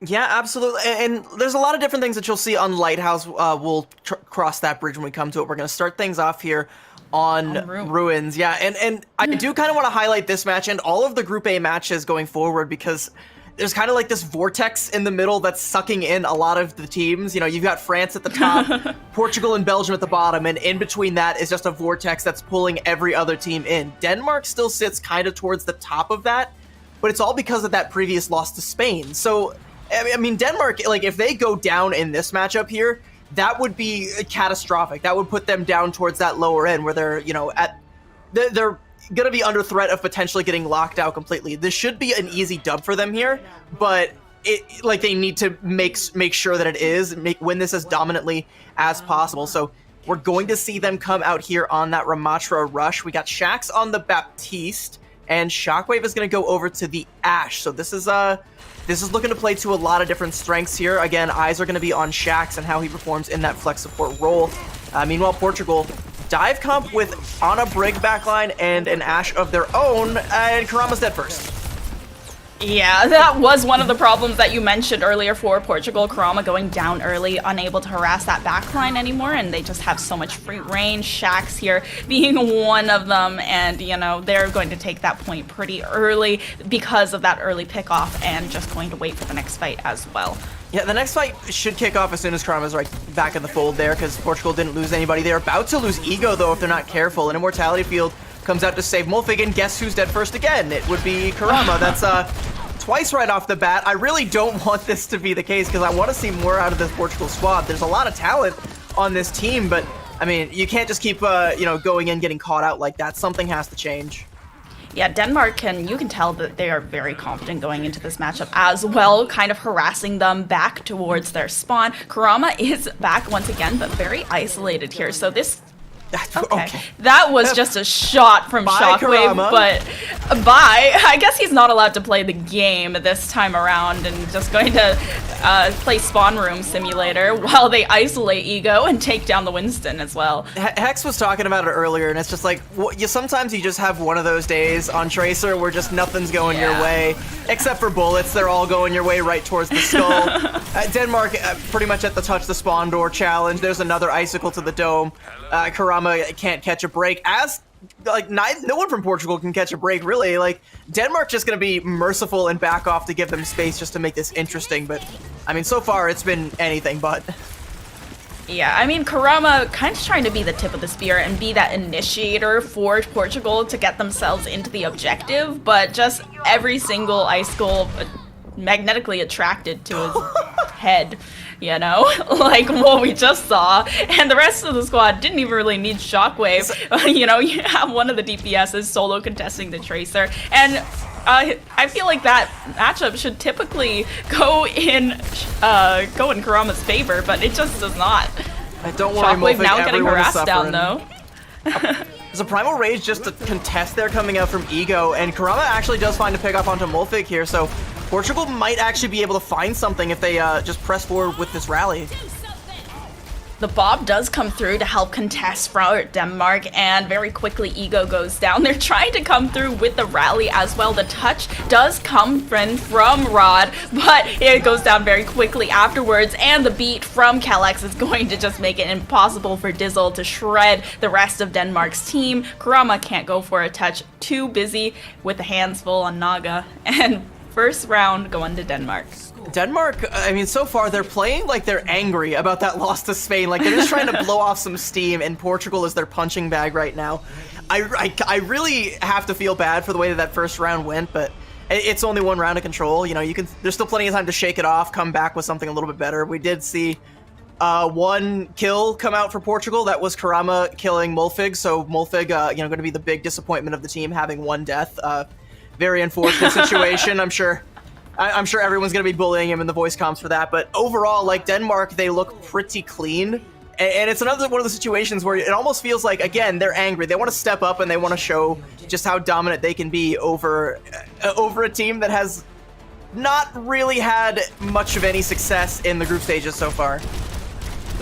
Yeah, I think Denmark, now that they are the middle of the pack, they really feel like they have something a little bit more to prove than they did when they were the favorites, and they fully believe that they would be making it out of groups into these playoffs before losing to Spain. Now Denmark switching on to a pharmacy composition. Rod actually picking off Shax though, and that's just the majority of the healing for Denmark without the Ana. Molvik, however, finding Dizzle, so they're trading some of that burst healing for the Kiriko as well, and the rest of Denmark's squad, they do clean up quite well. However, no one's touched the point. They're too busy contesting the choke. Yeah, let's go ahead and cap the point here real quick. Like, Portugal have a slight man advantage that's going to disappear rapidly. Molfig going in doesn't quite get the touch. I thought he was actually going to go for the contest there just to be like extra griefy, but didn't quite get there in time. Denmark is back to full strength and they're now contesting the point though, so I mean, we might start to see things go back in Denmark's favor, but hey, Portugal, they're on the board. And Denmark is pretty split so far, especially since Calyx and Naga are really looking to try and get that early harassment down. Calyx does go low, but Naga will finish off Rod, take out a bit of the speed boost and the healing. A good stick from Kurama, though. They're trading the supports in the back line, and Shax going down. There's no burst healing once again, and I feel like he is getting picked very easily in these fights thus far because of the Winston. However, Resurrection to come through to bring back Shax into the fight and get the healing down onto Molfig, who is taking a lot of damage on the objective. Going to have to back off, but the barrage will come in clutch to try and clear out some space. Dizzle survives on the point, but not for long.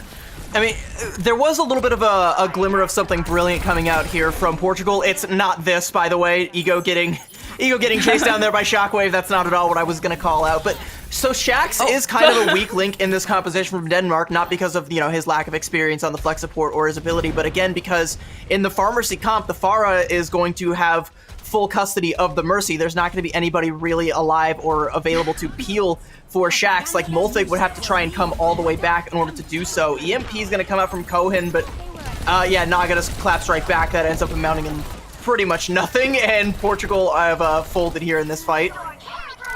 Yeah, they just basically crumbled, and now Denmark, they are just going to take that point for a lot more of that percentage, but Portugal, they've gotten quite a decent percentage right at the beginning. They were really good at harassing out that backline of Denmark. Shax, you know, being pretty isolated, having to play the long angles, play far back, and not a lot of peel here, but Naga's going to do the best to just base tank all of that damage. The EMP from Shockwave, though, going to hit a lot. The Suzu does come through to take a bit of the damage down, but with the Kiriko and the Kitsune rush to come through from Portugal, they might be able to contest a little bit further. However, most picks are swinging towards Denmark's direction. Ego comes in just in time, and the sleep does come through onto Ego, and with the the Biotic Nade, there's not a lot that can be done, so the Primal Rage does have to come through with Rod, putting the sound barrier down as well. The beat comes through, and as the overhealth fades away, how is Ego just harassing Shax and getting so much damage put down with the anti-nade once again? But Kurama will come in a nick of time, and the Pulse Bomb will take down Shax.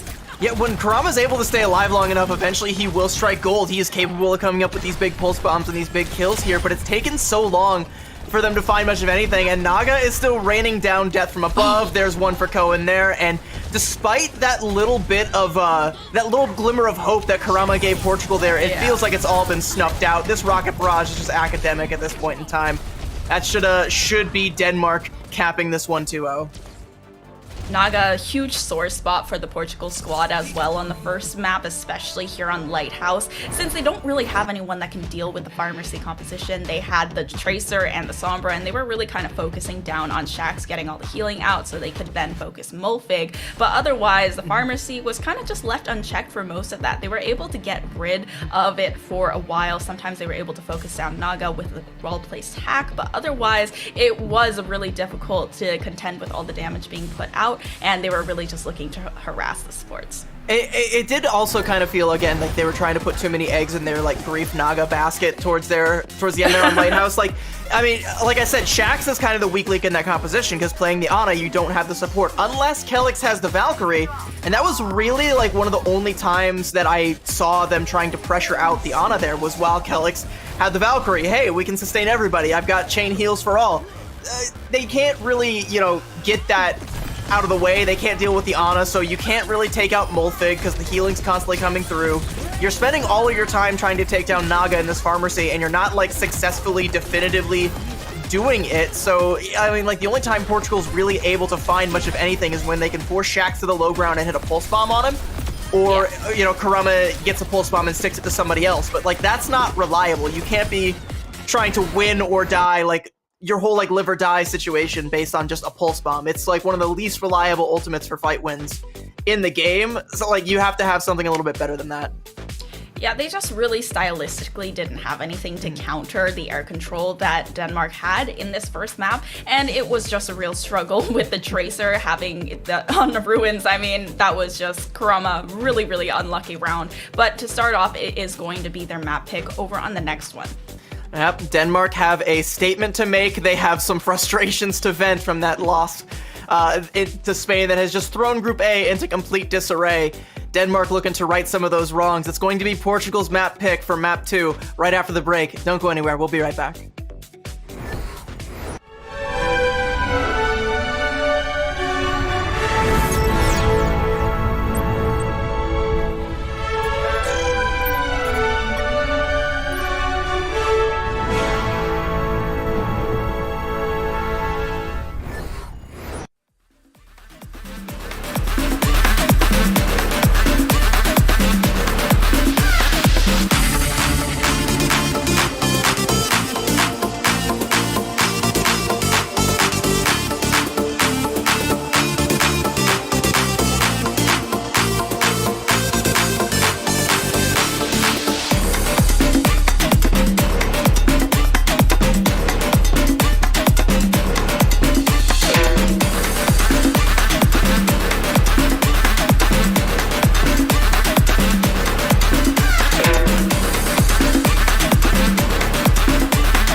It was a rough round 1 and map 1 for Portugal, unfortunately, but they are headed to their own map pick and their home grounds this time. Denmark up 1-0 so far. I'm Epitomes joined by CV, and we are so excited to bring you the second map of this Group A matchup. Not nearly as excited as Denmark are to just run right through this matchup here. They're making it abundantly clear that they don't get paid by the hour.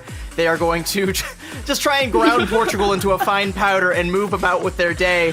And like looking at Ilios, it was like it was not close at all. Like it's just entirely Denmark just running away with things. Portugal, they got to play the game on Lighthouse. They didn't really get to on Ruins, so that's something. That's improvement. At this rate, they might be able to cap the point here on their map pick for Numbani. So I'm expecting to see a little bit of Diva come out from both sides. We've seen a lot of Diva and a lot of dive compositions, especially on point A of this. We might also be seeing a little bit of that Echo rearing its head once again that we've seen quite a bit of during this tournament cycle. So Numbani's an interesting pick here. I don't know. I feel like it's been at least a good few days since we've seen Numbani on the cast here. Yeah, I feel like a lot of these teams have been picking into the Havana as well. We saw like a little bit of Blizzard World as well, but Numbani is definitely going to be probably a map where those Pharas and Echoes are going to come out. And here on Numbani, Portugal, it depends on what side they start on here, but I feel like they might want to be making some changes in their DPS line as well if they do spot that Echo or Phara again. I mean, Denmark, they do have to make this dominant. I did say it needed to be dominant, and I mean, what would be more dominant than a swift 2-0 here? They kind of need that in order to stay safe with how treacherous the middle of the pack in Group A is going to be. So you have to sorry Portugal, you caught Denmark on a day that they have to vent some of these frustrations. You have to go up against a team that we were touting as potentially one of the best in the group that has had a couple of times tripping over their own shoelaces and getting caught out by teams that maybe shouldn't have beat them. But I mean, one loss to Great Britain, like, okay, you kind of expect there going to be another one, but the loss to Spain, like, kind of hurts. And you have to try and take some of that hurt out on Portugal now, unfortunately. We are going to see Denmark hovering over a Pharmacy composition, but Portugal has Cohen on the Ashe, so there's going to be at least a little bit of pressure out onto Naga there. We'll see what Shockwave comes out with, how that's going to dictate the pace here. And Kurama on the Tracer once again. We called out Kurama getting caught out a lot, but like it's not even really his fault. Like Shockwave has just been like hitting the shots, and like Shax on the support, the Bone Shax, if you will, has been pretty good as well. Like definitely holding pretty strong, holding his own in the backline there. Denmark though, one key swap. Naga actually gonna go for the Echo instead of the Pharah. Interesting. Yeah, I mean, a little bit more accuracy, a trade-off for just a little bit less damage output per second, but it's still going to be a pretty similar composition to what Denmark was running before. Portugal, on the other hand, still with that Winston. So I'm looking to see if they're going to try to dive Shax onto this Ana. Once again, they need to deal with that support backline somehow, but they're actually just being harassed away by Denmark's DPS line. They're able to just coach gun off the high ground and take a little bit of control that way, but Shockwave still has a lot of rain and power over these angles and keeping them off this objective so far, but Multi could go for the cap if he wanted to. Definitely could, but I think losing Shax and Shockwave there is going to mean probably don't. Like, Helix is back with the res onto Shax, but you still kind of want Shockwave to have a little bit of presence on the point here. They can go in without Shockwave and just let him set up late on one of the high grounds, especially since Portugal aren't really contesting the high ground right now. Denmark have just kind of had this one for free. And Portugal, they're going to have to, like, try and go in. They've pretty much just given Denmark a tick for free.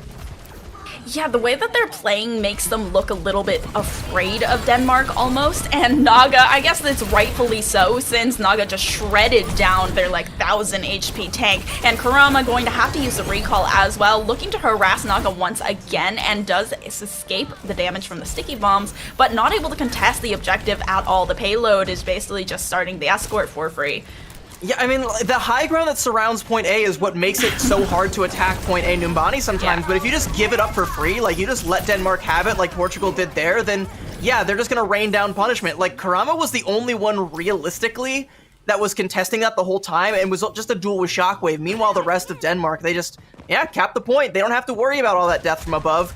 And now, they did it without having to expend any ultimates. They now have 5 of them that they can use to push through Streets phase, which is great because this is another, difficult point where things can stall out. But Denmark, if they just all smash Q, they can realistically just get the snowball here. I think they can even do it more efficiently than that if they really wanted to. But,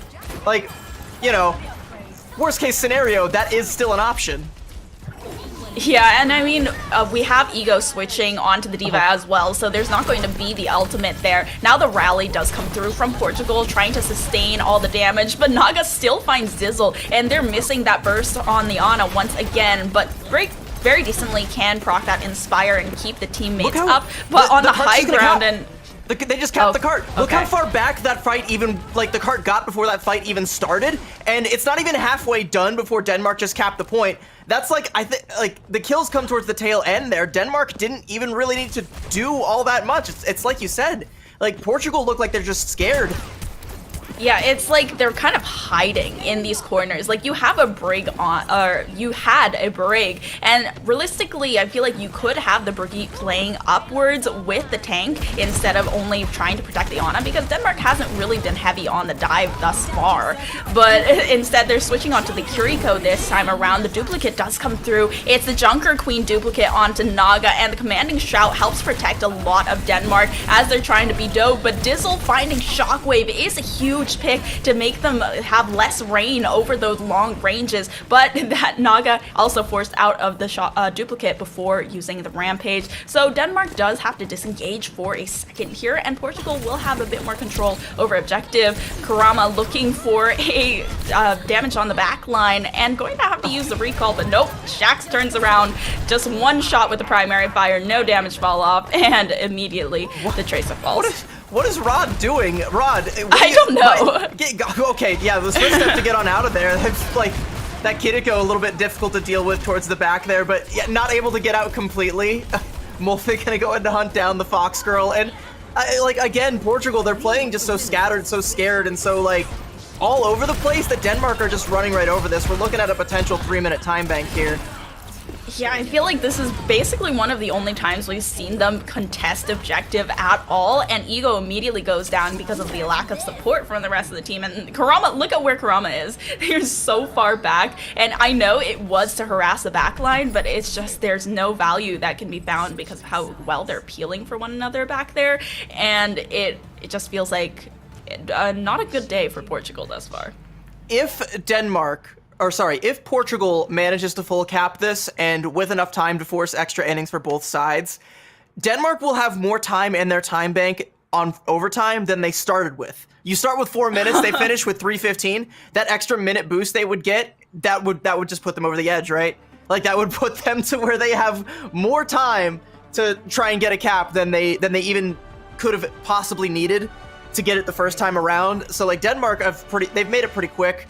They, again, don't get paid by the hour. Portugal are constantly holding down the S key. Not a whole lot of W keys being pressed here, save for Karama. And, again, Karama has actually been a bright spot for this team, but we keep calling him out for getting, getting picked or getting picked off first. But that's because he's the only one who's realistically going in to try and make anything happen. Everyone else is constantly on the back foot. They're nah, I'm scared. Hold me, please. Yeah, I'm not going in there. You're on your own, Karama. It's easy to be the first one picked when you're the only one poking your head out. Sooner or later, the rest of Portugal is going to have to kind of step up and follow suit, try and make something happen. Karama's going to have a little bit of support with these dives so he stops getting caught out, because we've seen, again, he can hit big pulse bombs, he can hit big one clips. When we go to his POV, his tracking looks really, really good.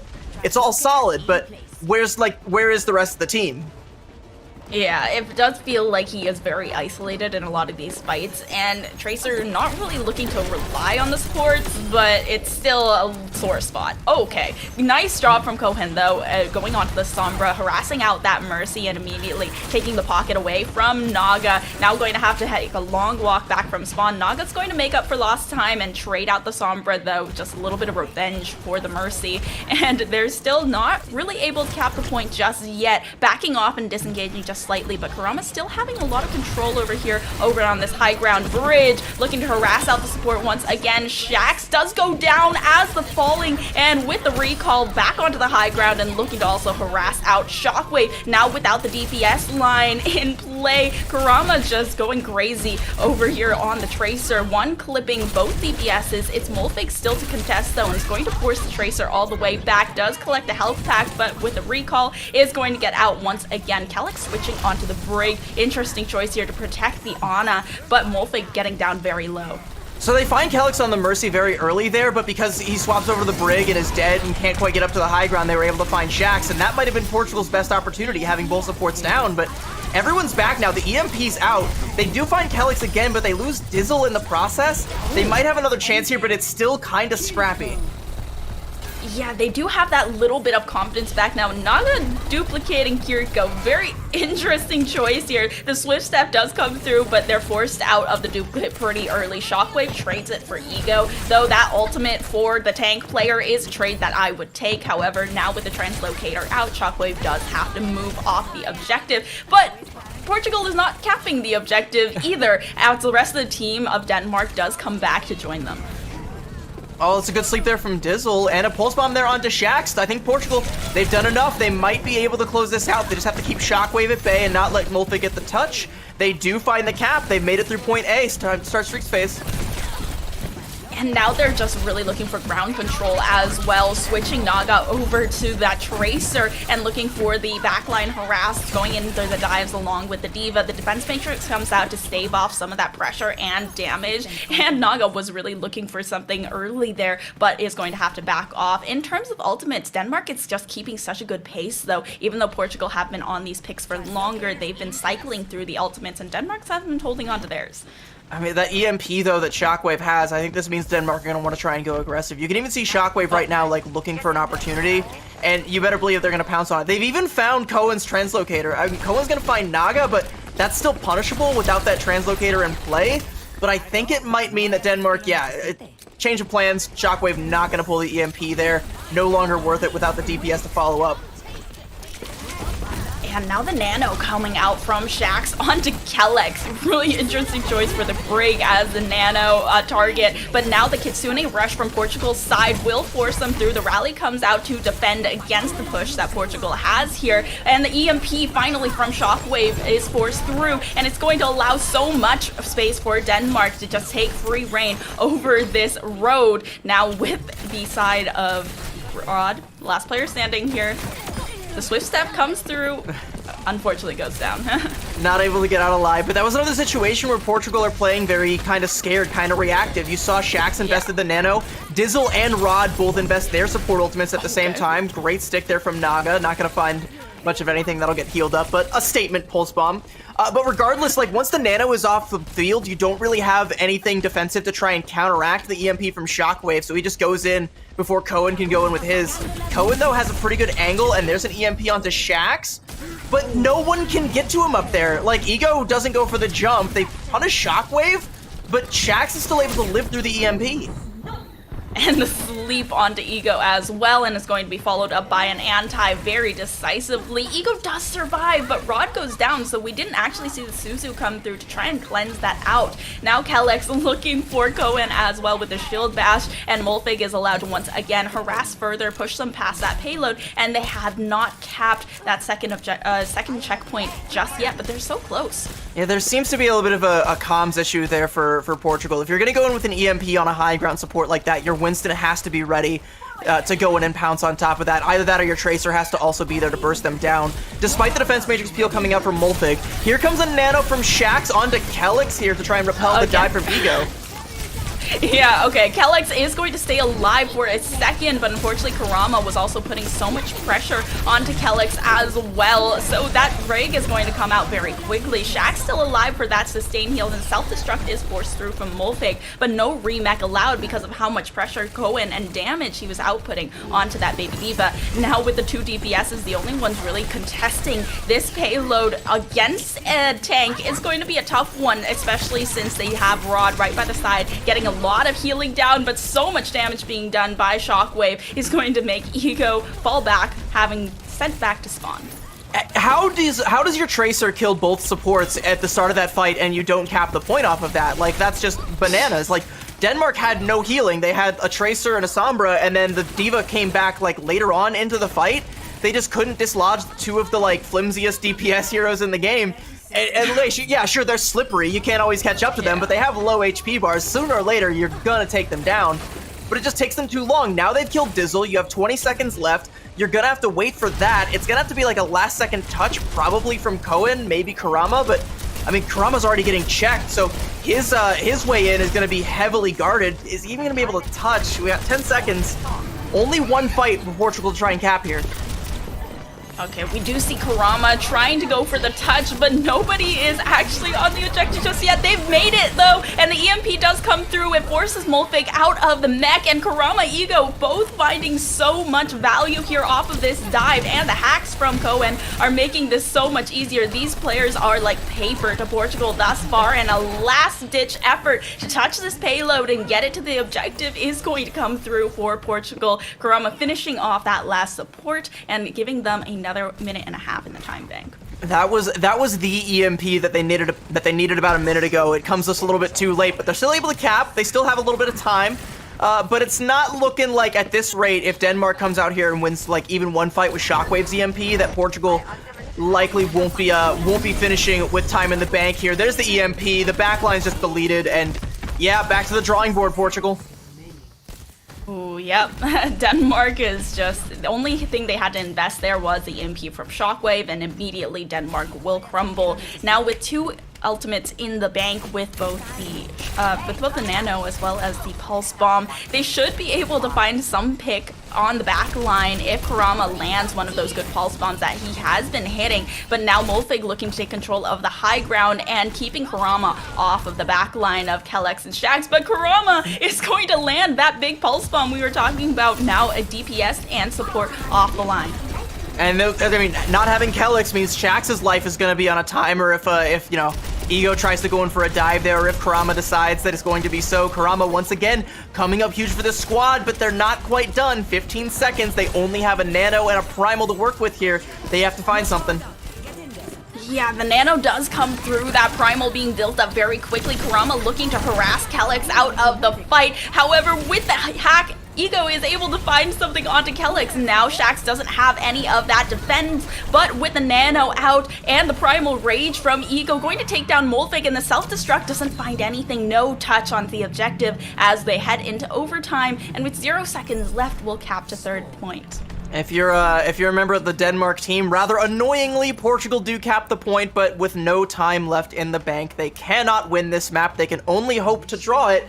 I mean, we're seeing a lot of good plays coming out from them, but it feels like they're waiting until they hit that one big ultimate. It's either a Kurama Pulse Bomb or a Cohen EMP where all the pieces just fall into place there. And again, you can't, at this level, you can't just be playing for ultimates. Like, you have to be able to find your kills in the neutral. You have to be able to take advantageous fights, take space, and not just give up space for free, which is what we saw Portugal do on their defense early on. So I still feel like this is academic. There's a chance that Portugal can get the full hold here, but they have to change a lot of things. They can't play scared. They have to make sure they maintain control of this high ground.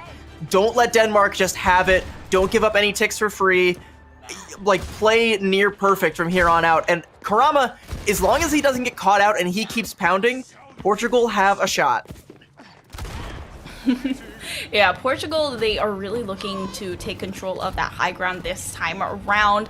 Cohen switching onto that Ashe, but we've also got Naga back on the Echo as well, looking for the high ground control. Shax is just going to be one of the sore points of Denmark's squad, not really having that break for the peel, and Molfig will have to come back if anything happens, or Kellex will have to be dislodged from the Echo, and being pulled in two different directions as the Mercy could be disastrous for Denmark, but they've been playing very well thus far, and they're able to whittle down Portugal's time bank to nothing. All they need is a single tick here. It's kind of going to be up to Kurama to be the one to pressure Shax out on the low ground here, because, you know, Ego is going to have to try and jockey for position here, can't just give up the high ground for free. Kurama, like, that's going to cost you a lot of damage. Like, Denmark can still get up here. They don't have control just yet, but, I mean, they have a way in. If they just pressure Dizzle down, getting Dizzle off the high ground is actually pretty massive. Oh, Shockwave being pressured out by the Dynamite as well, and Calyx going down very quickly, Naga in quick succession. Molfig the only one to find anything, but it's just Cohen, and very quickly afterwards, Shaxx going down. Molfig doesn't have any kind of sustain, goes for the reset, and with 2 minutes left over, Portugal have already staved off a minute. That's a really good start for Portugal. You're already a third of the way home, and again, like, if Kurama keeps the pressure on, you can see how much damage he's pumping out. He's nearly got the pulse bomb. Like, no one else in the lobby is even close to an ultimate right now. Sure, it's a fast charging one, but like, still, you're pumping out the damage. You're doing your job. As long as Kurama keeps this up, Poland can stay in this. Shaxx is gonna have a tough time there on the low ground. It looks like Kurama and Ego are actually gonna go in together. That pulse bomb might be massive. Does take down Shockwave, but they trade Ego.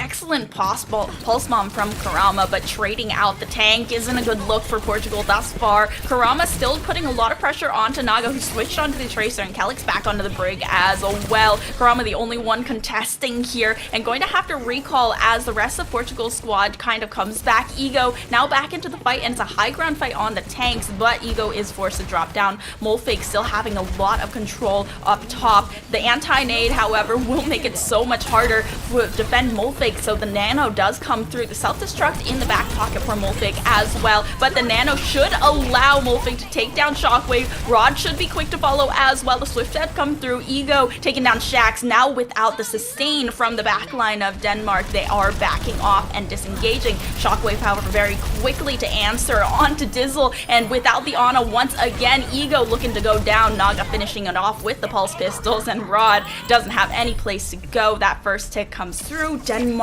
in a nick of time to win Numbani. Yeah, pour one out for the homie Kurama there, trying so hard. Like, they lose Ego early on in that fight. Kurama on the Tracer has to, like, peacock a bit, make himself look a little bit bigger than he actually is, just to try and contest the point. Is able to do it, and Portugal get back to full strength, but then, you know, Kurama, again, has to try and go for that big play, trying to take down Shaxx in the backline again, gets punished for that, and suddenly it all just comes crumbling down from there. Portugal, I mean, that was a pretty okay hold. Like, that wasn't terrible.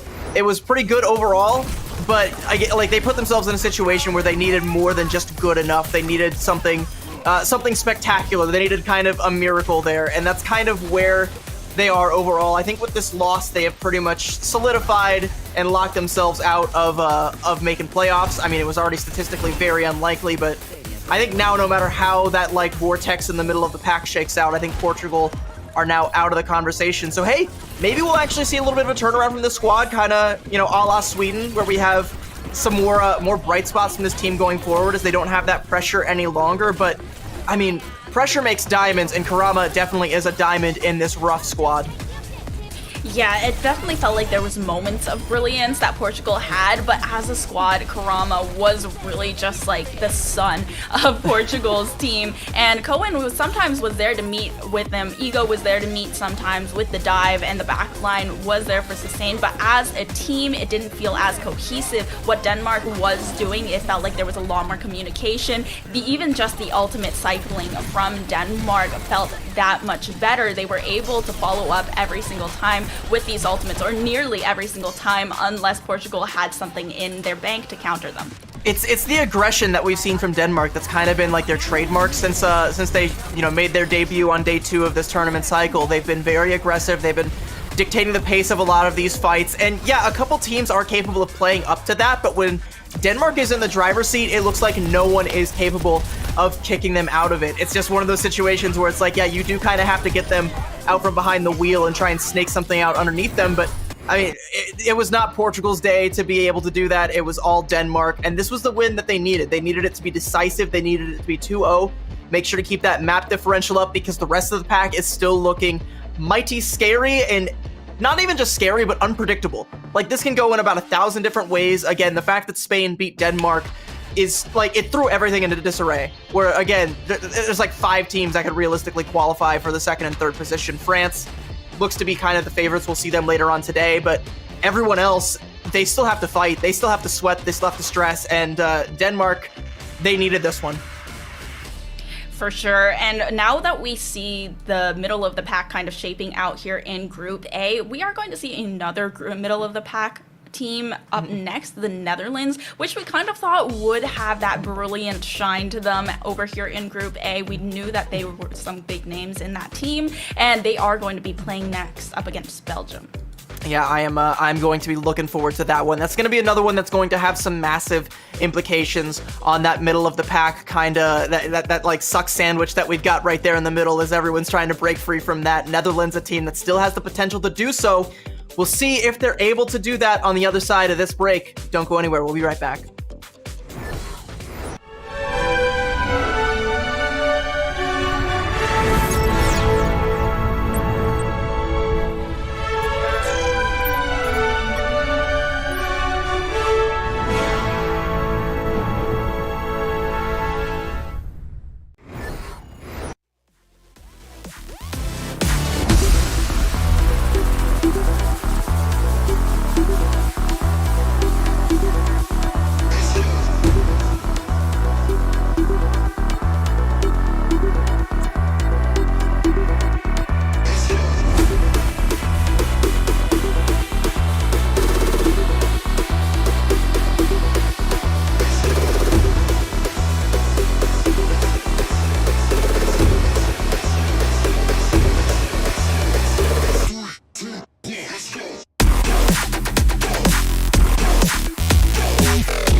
For months, competitors from all over the world have battled through trials to prove themselves as the best of the best.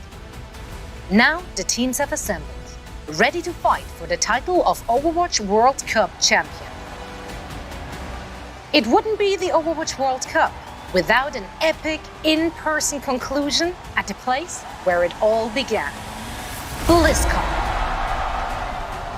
Which team will emerge victorious and become the first World Cup champions of Overwatch 2?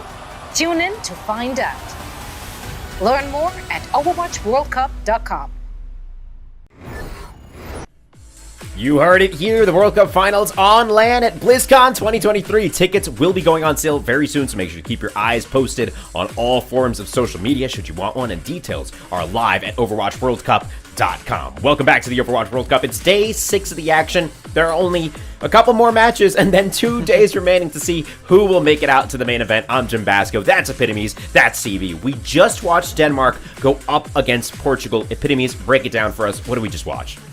So Denmark versus Portugal on that very first map was a rough watch, especially round 1 of Ilios on Ruins. It was just felt like there was no way that Portugal would have any way to contest what Denmark was doing to them. They were literally in their spawn room for 95% of that round. And then on the second one, they were able to cap to 40%, but still it felt like Denmark in the driver's seat all the way. Definitely, and this is kind of what we expected out of them, right? Denmark's such a veteran squad. It was amazing to watch Spain beat them, but definitely not par for the course for what we expected out of that team. So, with that said, let's take a look at the schedule so we can recap some of the matches that we've gone through today. Take a look at some of the ones that are coming up. Of course, we started the day with Sweden, a quick 2-0 over Germany. Finland, the same score over Poland. Iceland, 2-1 over Turkey. Portugal, losing it out to Denmark. Next up, we've got Netherlands versus Belgium, Italy versus Great Britain, and we close out the day with France versus Spain. Of course, before we head into this one, CB, just give us a little bit of context on this matchup between the Netherlands and Belgium here. Well, going back to that like 5-person vortex I keep talking about, where you got Great Britain, Spain, Denmark, Italy, and the Netherlands. The Netherlands are towards the bottom end of that. You got Belgium, who they are pretty unlikely to qualify at this point with a 1-4 record, but they can definitely drag the Netherlands down to their level, ruin their chances of qualifying. Like, Netherlands are another squad that has a lot of talent and has potential and could actually go pretty far if they made it to a playoff situation, but will they get the chance? Belgium can just take it right away from them right now. They can play ultimate spoilers to a team that is very, very vulnerable in the standings right now. Yeah, and that's something that we're going to have to keep an eye out for, right? Group B, mostly settled, I want to say. Group A, definitely a lot more volatile. A lot of stuff could happen here. The only team that's pretty much confirmed to be out is, unfortunately, Portugal. Just looking at the math here, I could be wrong, but just the math is speaking at this point. So Group A, still anything is possible. With that said, I'm going to leave y'all to the match. The Netherlands versus Belgium, just around the corners. Epitomes and CB, have a great time. All right, thank you, Jim. So, I mean, we know that Group A has that one extra playoff spot, and that just makes everything in Group A so much more contentious because there is that one extra spot, and you don't need to be as dominant in order to make it in Group A. But Netherlands and Belgium, they are 1-3 and 1-4 respectively, so we don't know what's going to happen here. Yeah, I mean, volatile that Jim said was a great way to phrase it. It's a very volatile situation, and again, Spain beating Denmark just set off a chain of events that have led us to this situation now where every team has to be on their P's and Q's, especially the Netherlands, because out of that 5-pack, they are the most likely to be eliminated. And Belgium, again, I think after this might also be mathematically entirely out of the picture. We'll have to see. I think it's extremely unlikely, but they can, again, drag the Netherlands down to their level. That 4th loss on the Netherlands record would be absolutely, that would be a lethal blow there. So, I mean, we're seeing nothing too out of the ordinary here from their squad. We got A10 and we've got Tap. We've got Don on the main tank there. They've been a really solid squad. The talent has definitely been there. Tap has been phenomenal on like the Mei. A lot of the time we've seen A10 playing a lot of the Reaper. ZP and Hex were saying like sometimes if you need to win, just play Reaper forehead. Like A10 has taken that to heart and has done a pretty solid job on the Reaper when he's been able to play it. We've called him out lurking in the shadows around corners, waiting for big death blossoms a lot. So, a lot of talent and a lot of potential on this squad. They have to meet up to all of their potential from here on out, run the table if they want to even hope of taking like the number 3 spot. Yeah, and going on to the other team, it's Belgium. We see that they have Shira, on... Okay, I feel like Shira was a tank player. This is this is a little bit funky, but we have Shira flexing onto the DPS today. I'm curious to see what this ends up looking like. Right away, I'm scared, though, because I'm not seeing Ken in the lineup here, and Ken has been a bright spot for the squad pretty much for all of their all their matches. Even when they're losing matches, Ken is still putting on dominant performances. So just by sheer force of not having Ken in the lineup right now, I'm a little bit worried. Shira's going to have some big shoes to fill if they want to keep Belgium alive. In this series, in this whole group stage situation here, a lot more pressure is now likely going to fall onto Logix if Shira's not able to keep up that end of the bargain. And it's going to also be all the more difficult for the backline here. So Belgium, and this is a little worrying. I'm hoping that I'm going to be pleasantly surprised here and that there is something cooking that I'm just not quite smelling yet. And I'm wondering what kind of heroes we're going to see Shira flexing onto, because Logix, we've seen him play, the Tracer, we've seen him play the Widowmaker, possibly even a Sombra could come out here. Shira maybe playing more of those Brawl heroes like the Mei, possibly if we see Netherlands take out Reaper on A10, then Shira will be the one who's going to have to meet and fill those shoes. Yeah, it's not looking too ideal for Belgium. I mean, we're gonna give Shira the benefit of the doubt. Maybe there's again something cooking that we're not quite smelling yet. Maybe there's a little bit of a strategy, a reason for all of this, and I do hope that we get to see that coming out here. But again, Ken has been just so good for this squad. Not seeing Ken in the lineup does make me kind of frightened, especially going up against a team like the Netherlands that's, kind of at that same level where Belgium, realistically could take the series against the Netherlands here. If they kept up with that consistency and just ironed out a little bit of the valleys and kept the peaks, they could definitely go over the Netherlands here. So we'll have to see. We're gonna kick things off on All Reliable Lijiang Tower. I got to imagine that we're going to see a little bit of birds in the sky today. So ornithologist, get your binoculars out. Yeah, we definitely do love bird watching over here on the Lijiang Tower, especially in the gardens where they seem to thrive. I'm really curious who is going to be the one who's going to be a bird if Belgium do decide to take it out. Is it going to be Shira, who we're going to see maybe on the Pharah Echo? Because I have to imagine that Logix will want to stick to the Tracer, more of those hit scan heroes. It's starting to look like that might be the case, and I was gonna say maybe that is what it is. We haven't really seen Ken on the Pharah, and maybe they're seeing all the success that all these teams are having with the Pharah and the Echo, and maybe Shira just had a sick Pharah in the back pocket here, so it could end up being a trump card. As far as the Netherlands, I'm not surprised to see them running this comp at all, even on Gardens, playing this very aggressive Ramatra rush where you can have A10 on the Reaper and tap, hitting some of those icicles on the Mei. I think that's what's gotten them as far as they've gone, so this is nothing surprising. So I guess eyes are going to be on Shira to see if Belgium have a surprise cooking for us. Yeah, I mean, they don't really have a good way to deal with Shira as of right now. We saw tap... Oh, buddy? Buddy? Wait, question mark? Hold on. Okay, well, there's a sleep here onto the tank of the Netherlands, and Shira is going to be able to take down Dawn pretty reliably. Tap goes down very quickly after, and I feel like some of this will be owed to the fact that they do not have any sustain since their Moira went down very early.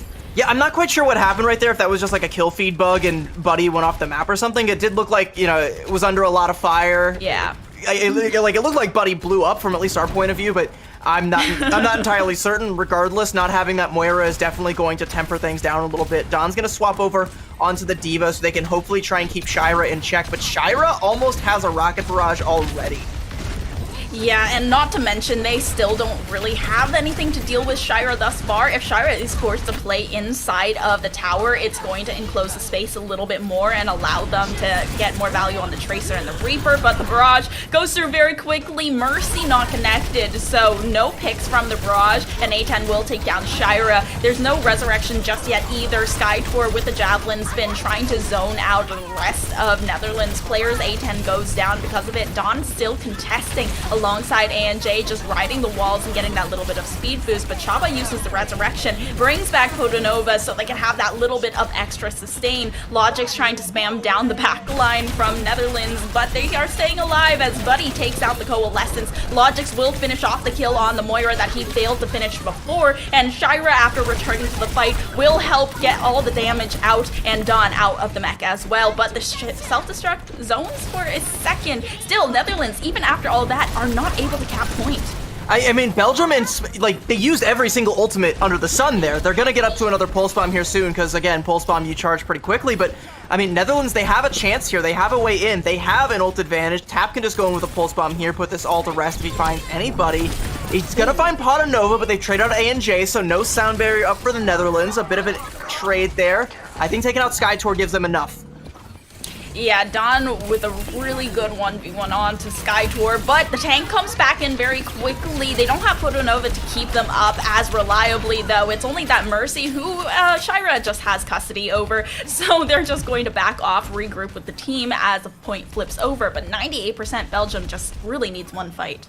Yeah, and like 98% only needing one fight, you can take your time to build up to that fight, right? Like they won the fight where they invested 5 ultimates, just like why not run it back? Why not do it again? You've got time. You've pretty much already got 2 of them. Just, you know, farm up a Nano, take a little bit of damage, farm up a Valkyrie as well.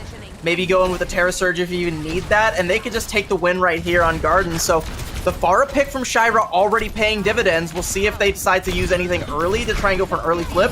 They actually definitely can. No, they take down Tap. Yeah, they go in on this.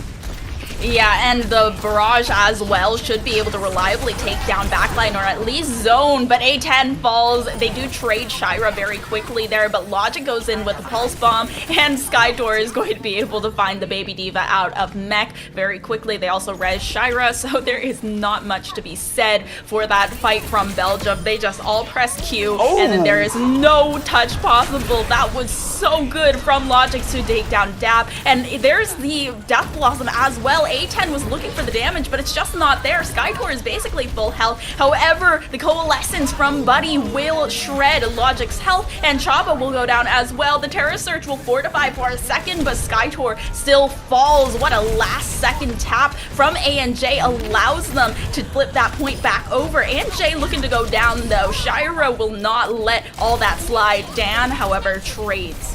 I mean, it's so close. I mean, I don't even know how the Netherlands were able to claw back into that one. There was a Nano that came out onto Shira, and a bunch of damage did come through from that. Finding ANJ there towards the end did help out a little bit. But despite all of that, the Netherlands are able to flip, but losing down there and forcing the self-destruct. I mean, they trade out Skytor, so it's not the end of the world, but it's not looking good.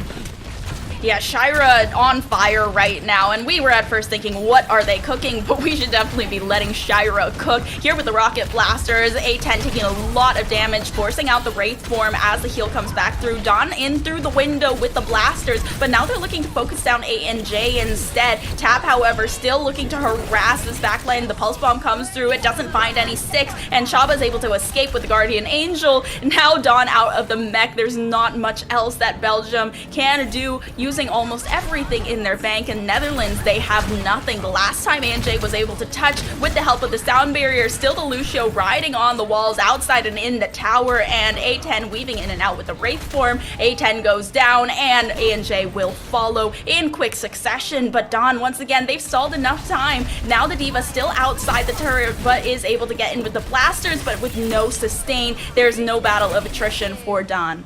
And 99 to 99, but that definitely felt like, I mean, it was Belgium's to win for a long time because of building up that 99 or that 98 early. Somehow they fumbled it and Netherlands ended up taking it and flipped the point back in their favor. But like that's just, it feels really like not clean, like sloppy, but also kind of clutch from both sides in various ways.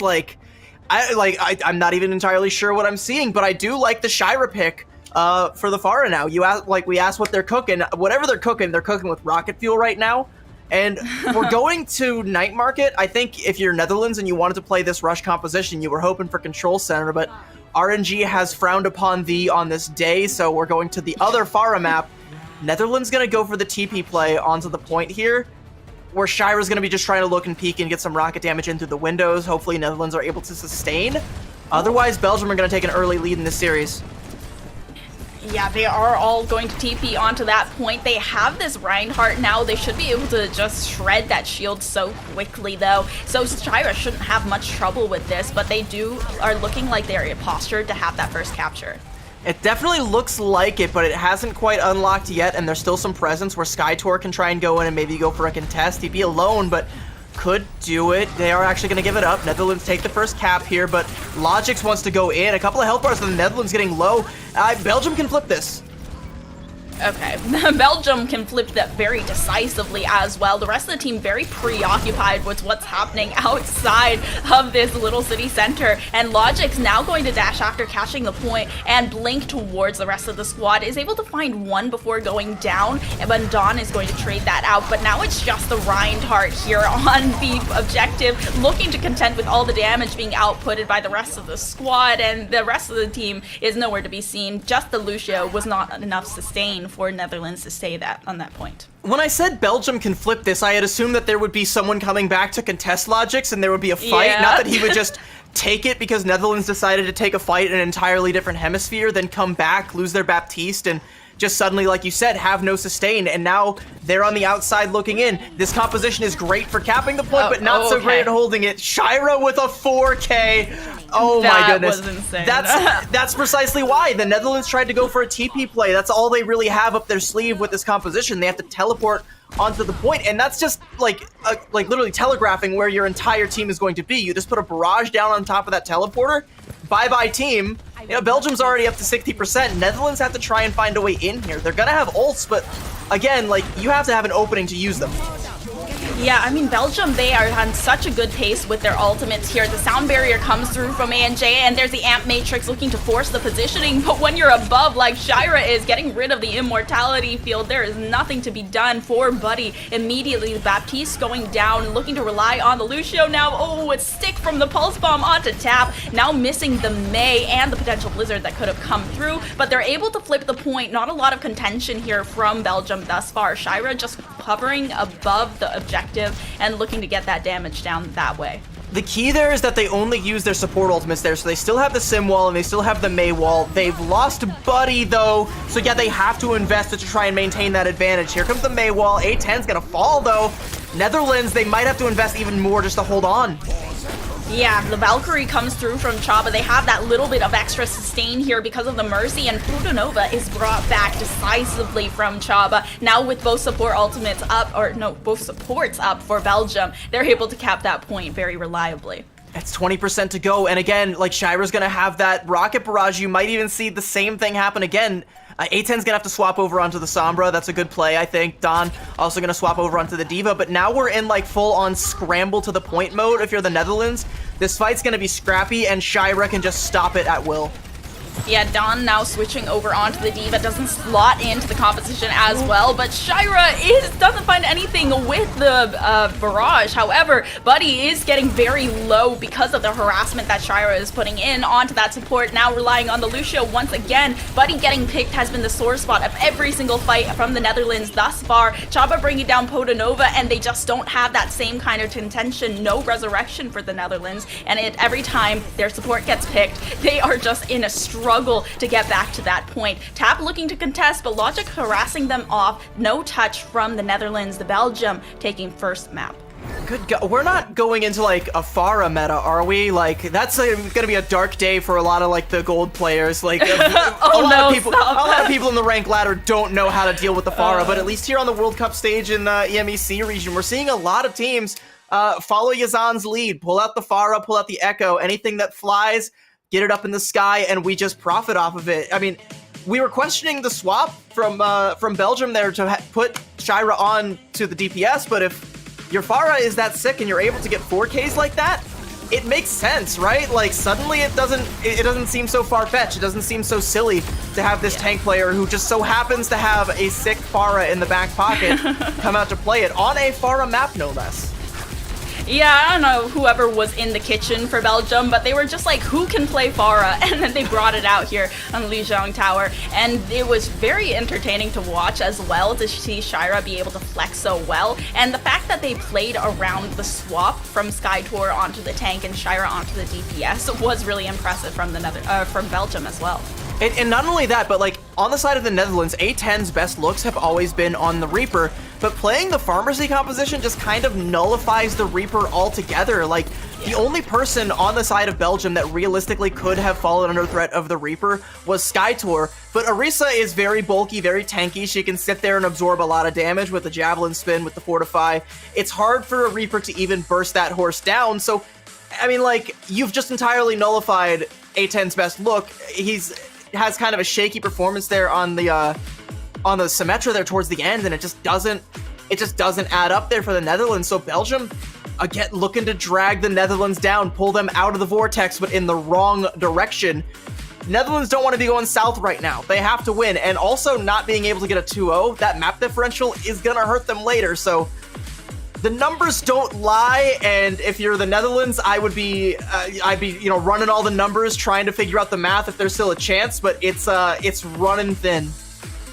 Yeah, it definitely feels that Belgium is saying if we go down, then we go down together. You are not making it into this playoff spot. But Belgium, it was really impressive. And I wish that we had seen this side of their squad a little bit earlier, because I feel like right from the very beginning, we knew that there was something there for Belgium in their first match against Great Britain. We knew that they had what it took, but it just felt like they were falling short time after time. And I'm hoping that we see more of this Belgium that we saw today in the next map.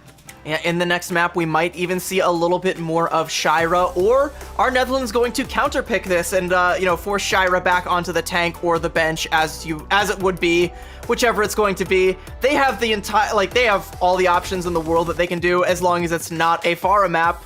We'll see how they end up tackling this one when we come back. Don't go anywhere. We'll be right back.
2 of Belgium versus the Netherlands is shaping up to be really interesting after a switch from Shira onto the DPS in the last map of Lijiang Tower. Belgium taking them 1-0. It is definitely going to be interesting what happens next. Yeah, the Netherlands' chances of making it to BlizzCon are currently on life support, and Belgium has an opportunity right now to pull the plug. It's Netherlands' map pick, and it looks like they're going to take us to Havana. So, I mean, I think this is kind of a smart pick, because again, you're going to see a lot more of that double sniper kind of thing, where you're going to have more hit scan, more ranged heroes. You can still theoretically pull out the Pharah or the Echo on point A, but it's not the best. It's definitely not going to be the best for the distillery phase. I think this might mean we see the return of Ken, I'm thinking, because, having the Hanzo, Ken has been phenomenal on the Hanzo. I think having him back in the lineup would be phenomenal here. Shira has served the purpose with that Pharah composition, so we'll see what Belgium ends up doing here. The Netherlands, though, I think this is a pretty good pick. Yeah, this is definitely one of those picks that we see a lot of teams go to when they realize they're getting countered very hard by Pharah compositions. The Netherlands mostly preferring to play the Brawl compositions, especially with A10 on the DPS. You want to be playing up close and personal. You want to force them into a way where you have to be playing into a Reaper as well, since that really is like where he shines the brightest. Yep, especially also going to shine pretty bright in a spawn hold here, which you can tell that's composition-wise is going to be the best bet for the Netherlands here to try and go for that spawn hold. But they have Buddy on the Moira, so it's weird. Like, you don't have the immortality field to go for that spawn hold. They're crouching, so they definitely want to go for it, but it makes it just like that much more flimsy. Like, you have to play together a lot more, and when you play that clumped up, like, you do kind of risk there just being a stray arrow that comes through from a Hanzo or a stray shot that just clips somebody. By the way, Belgium did not swap in Ken. We are seeing Shira stay in on the DPS, which, I mean, fair. Like I said, I wanted to see Ken, but like having Shira in worked out. If it works, stick with it. Yeah, if it ain't broke, don't fix it, I guess. And Shira is going to be playing Bastion before the start off of Belgium onto Havana, which is going to be interesting as well. But this is a very heavy brawl from the Netherlands, and they're just allowed to harass straight into Belgium's squad thus far. However, Symmetra doing a lot of damage. Logic's able to take down A10 in a matter of seconds. Wraithform not even going to save that, and Dawn goes down in quick succession. Belgium, very dominant start from them.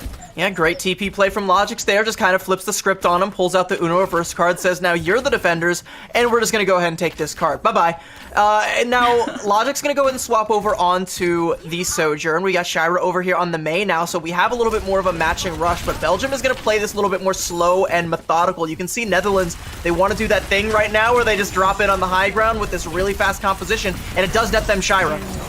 Yeah, Shira going down early, and now they have to contend with A10, who is just in the face of Logic. Nothing to be done there. However, very quickly, Nemesis form does come through. Skytor absorbing a little bit of more damage with it, but since the tank is gone, backline gone, nothing to be done from Belgium, but they push it pretty far in the first push.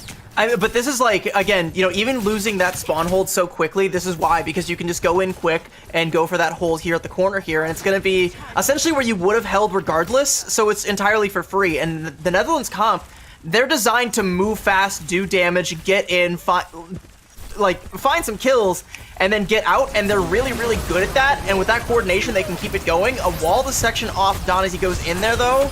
It's looking a little bit back and forth here.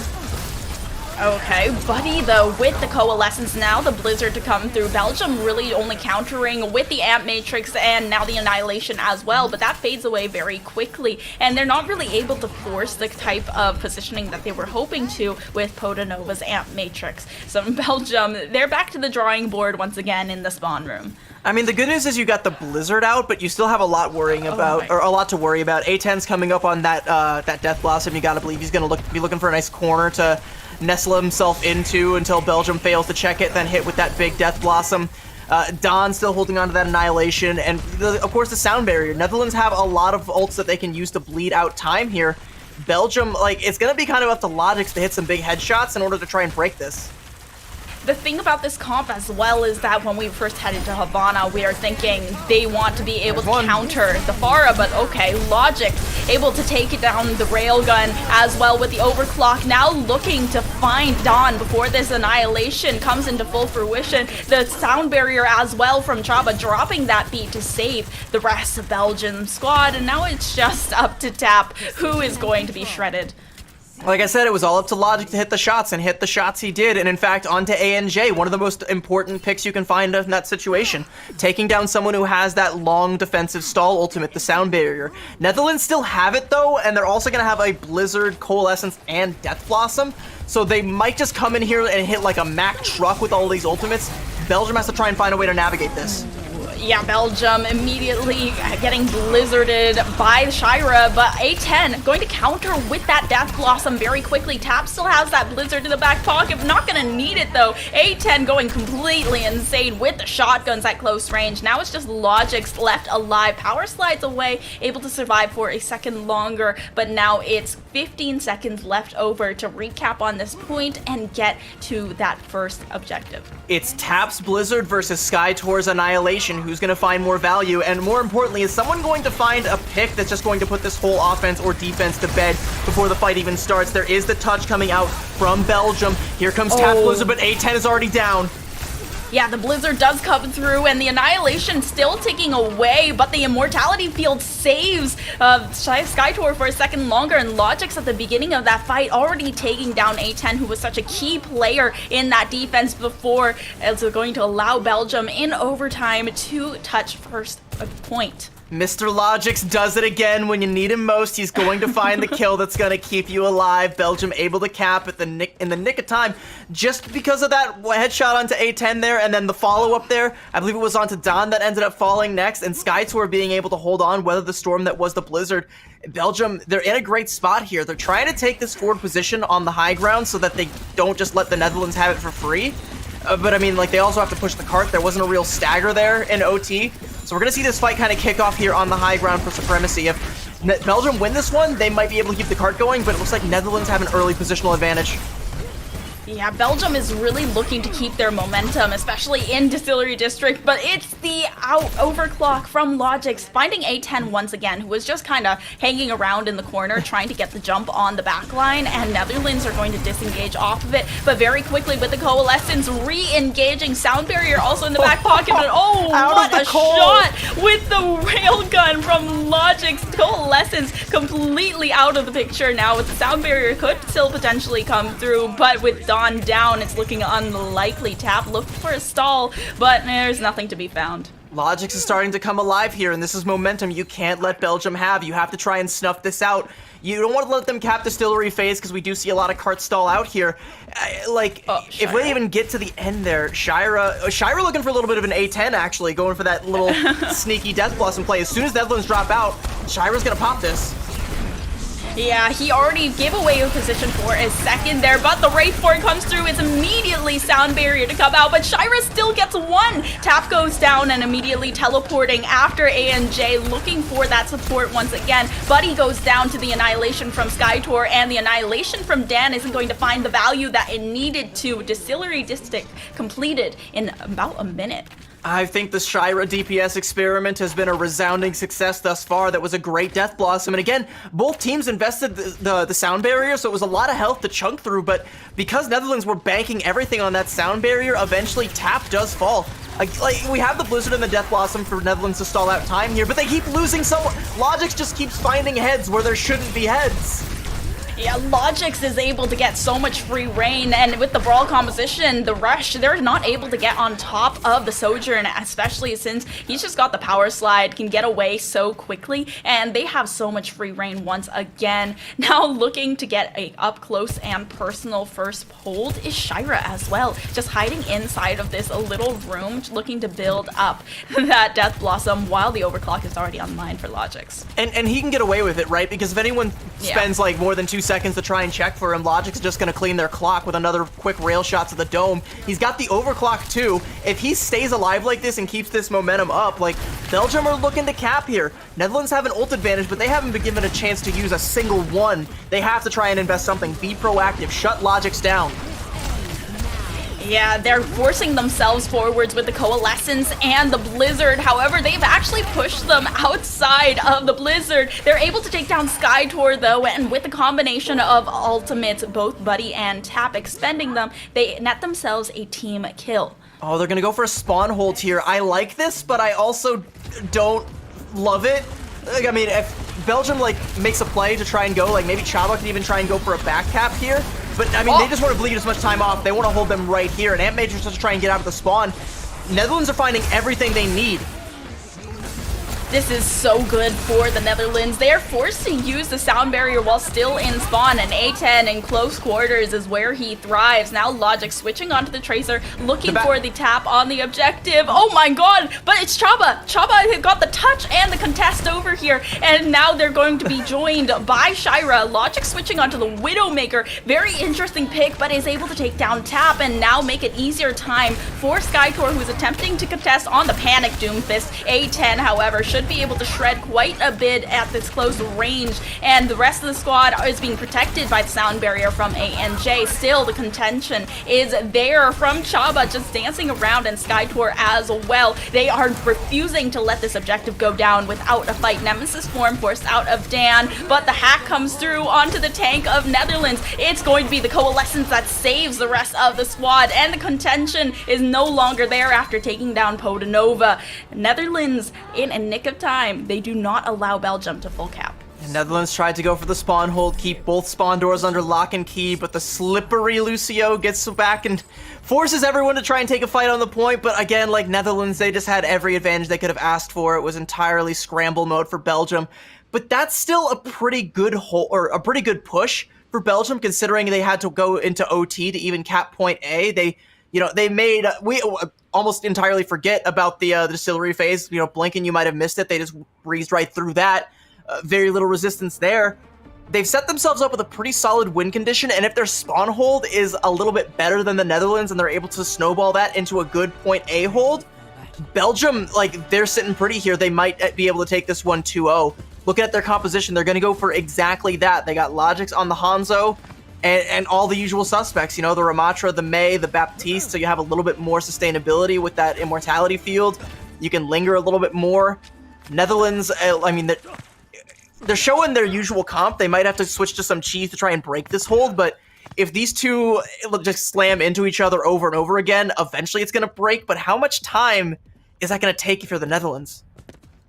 Yeah, and they also have that little bit of extra long-range contention, even just with Podanova and Logix. Buddy on the Moira looking to be a little bit more up close and personal as well, but it still will give them lots and lots of sustain here. Skytor and Shira, a little bit of a cheesy hold up top, and it seems like they're going for a teleport play into the room behind. Instead of just going straight up to contest from spawn, they're going to use the Symmetra to go around, and once again, it's a reversal of these positions. Have the attackers looking like defenders, and Tap finding Podanova. Once again, it's that burst healing that we are always talking about in these Lucio compositions and the Rush compositions, and it is completely gone. Tap is going to get shredded, but yep, Tap shredding, sorry, Skytor, and Chaba going down last. I really like the Mei wall play there to cover the teleporter so it doesn't get collapsed on. It's a very cheeky play there from Tap, and it does indeed clap Belgium's cheeks. Netherlands have gotten themselves out of the spawn. They're starting that forward momentum. Belgium,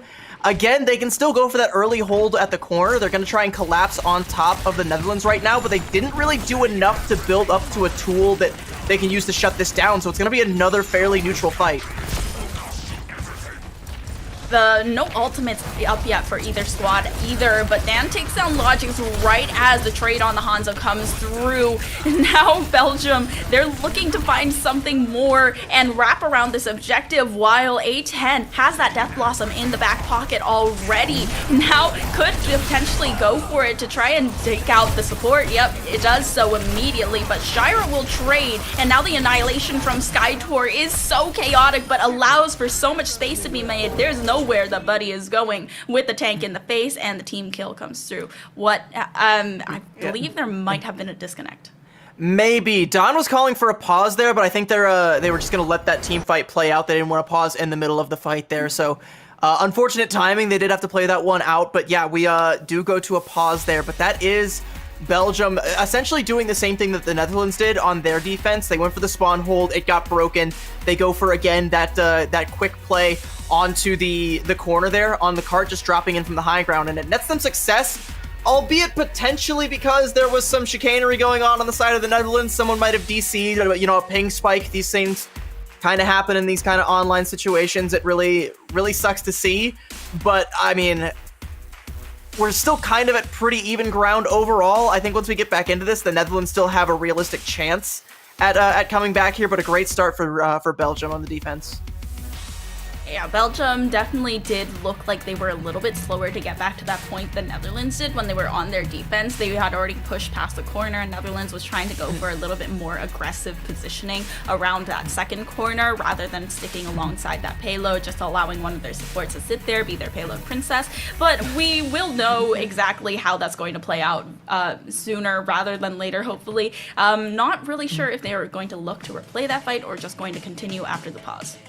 Something that I'm finding a little bit odd about Havana and the way that it's kind of played out is, like, historically you've looked at Havana and thought that it was one of those, like, those very sniper-favored maps where you see a lot of Widowmakers come out, you see a lot of Hanzos come out.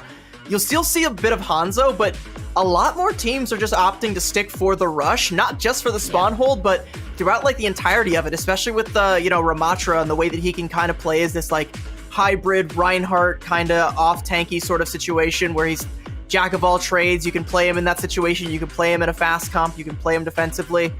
I think the way the meta's shaken out has definitely made, like, the Mei Hanzo the go-to for Havana. Yeah, and it is really interesting because you can play Pharah on the first point. Like, it's not impossible, and they were really looking to counter that with the Havana pick because there's so many long-range snipers, but they're stuck to the Brawl composition. So I wouldn't be surprised if Belgium would maybe switch back to that if things start going south. I mean, everything's going north for Belgium right now, though. 2 minutes blood off the clock. They've got a hold here. They've got a lot of ultimates. Netherlands building up to some of their own. I think Don's Annihilation might make the difference if that comes in towards the tail end of this fight. Be on the lookout for that one, but Belgium, again, Logic can just find a pick and shut this whole fight down as he's been doing this whole time. Yeah, that Mei wall immediately blocking off the Amp Matrix, so they don't really get the damage that they were looking for, especially Logix and Potanova. But now as the Amp Matrix fades away, Netherlands feeling a lot safer to go in with the Coalescence. Now both of the sound barriers are being dropped, the beats giving them so much overhealth, but it's Annihilation from Dawn that has it in the back pocket. Now Chaba, where are you going to go? Dancing around the objective for a second, and now Logix and Potanova are looking to be the only ones that can contest, but they don't even find one. Logic's finding Tap, but other than that, it's just Netherlands in the kill feed all the way. Excellent timing there from Don. I mean, Annihilation is another one of those abilities that, much like the Death Blossom, you want to wait until all the resources have been expended on the other side. The Immortality gone, Amp Matrix gone, the Sound Barrier bleeding away, nothing that can possibly stop it. You just go in, mop up the health bars. But speaking of Death Blossom, Shira's got one. Shira's Death Blossom is able to net them both of the supports on the Netherlands side. It's a battle of attrition now for the Netherlands, but they're still able to find Skytor and Potanova. Now it's a DPS plus support fight, and Tap is going insane to take down Chaba. Logix does come in quickly with the Sombra on the back and will find Tap, and they're able to stall out the objective for a second here, but because of the lack of bodies over outside of this door, it's going to be hard for Shira to get in good position.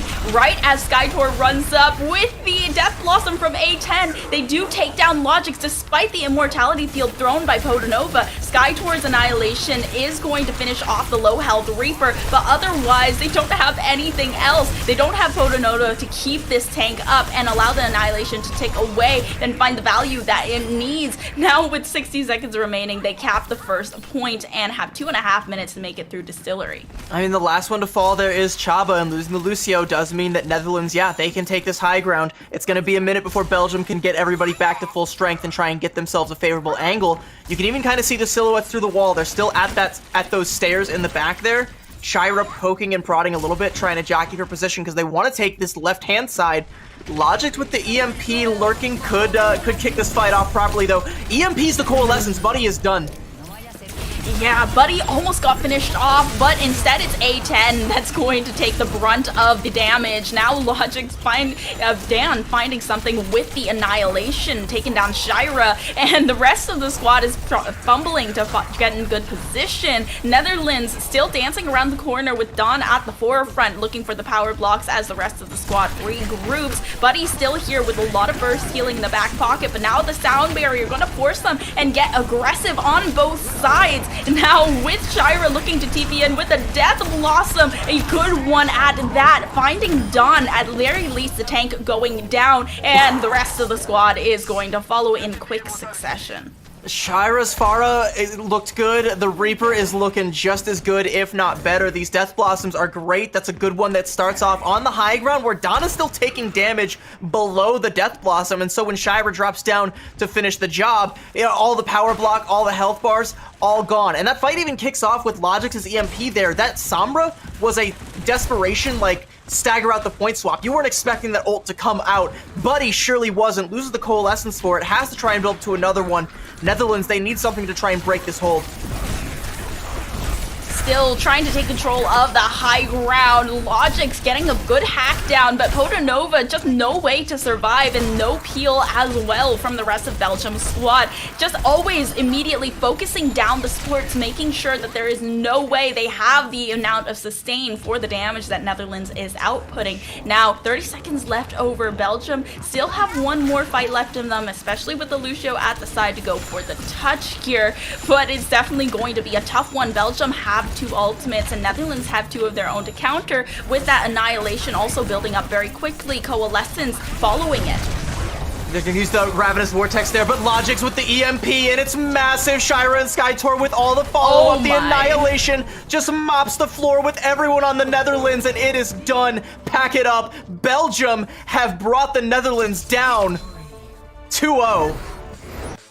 Yeah, that was a decisive win from Belgium, especially from a team that was 1-4, while the Netherlands was 1-3. There was a chance, a very small chance, but it was there for the Netherlands, and the Belgium has just snuffed out that hope completely. Yeah, hope snuffed out. That's the whole story. You just summed it up entirely right there. That was Netherlands' last little bit of potential playoff hopes being snuffed out, the plug pulled by Belgium, coming out with a new look that we weren't expecting. We weren't expecting to see the Shira to DPS swap, but that experiment, like I said, resounding success. I really liked what I saw out of Shira on both the Pharah and on the Reaper, especially the Reaper there on Havana. And overall, like, the strategies that these two teams were coming out with, matching each other, trying to counterpick, use the Sim TPs to break these spawns, May walls to try and block it off to protect. There was a lot of back and forth, but when it came down to it, Belgium just had the better play, the better plan, and the better result. Yeah, Belgium definitely felt like they were so coordinated, and I want to know who the cooks in the kitchen are for Belgium, because that Shira pick, it was a resounding success. Like you said, it was an experimental switch onto the DPS, but it worked out so well in their favor. Maybe here on Havana, Shira wasn't able to find the same amount of value that he did on the Pharah over on Lijiang Tower, but was still able to get a lot of very valuable Death Blossoms on the Reaper on Havana.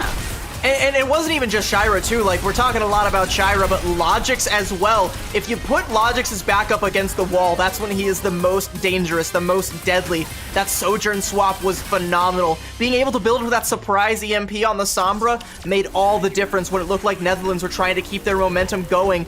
Logix snuffed it right out time and time again, so I mean, there's more depth to this Belgian DPS core than we initially thought. We thought it was Logix and Ken, and that was it. Shira adds a lot of depth to the squad. I love to see it. It's really unfortunate that both of these teams have very slim to no chances of going to land now, but Belgium, I mean, they're definitely going to go down swinging.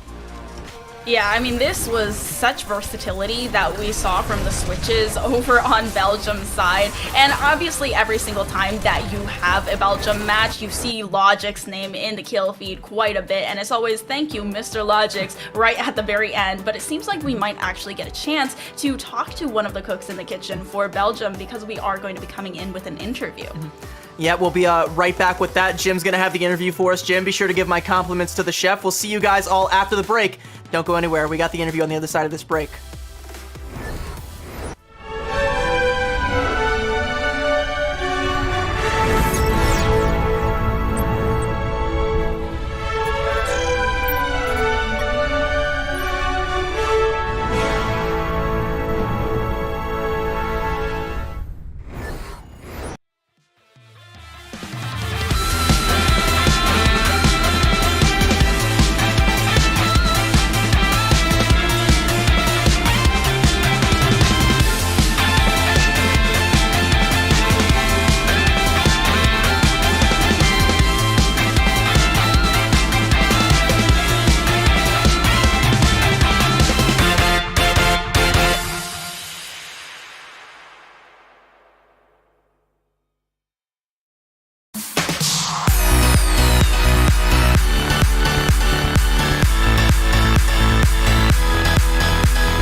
Welcome back to the Overwatch World Cup for 2023. The online qualifiers are underway. We're covering the EMEC region. I'm Jim Basco. That's Epitomes. That's CB. We just watched Belgium take it over Netherlands in pretty dominant fashion. And of course, let's go ahead and take a look at the schedule. CB, break down what we just watched before this break.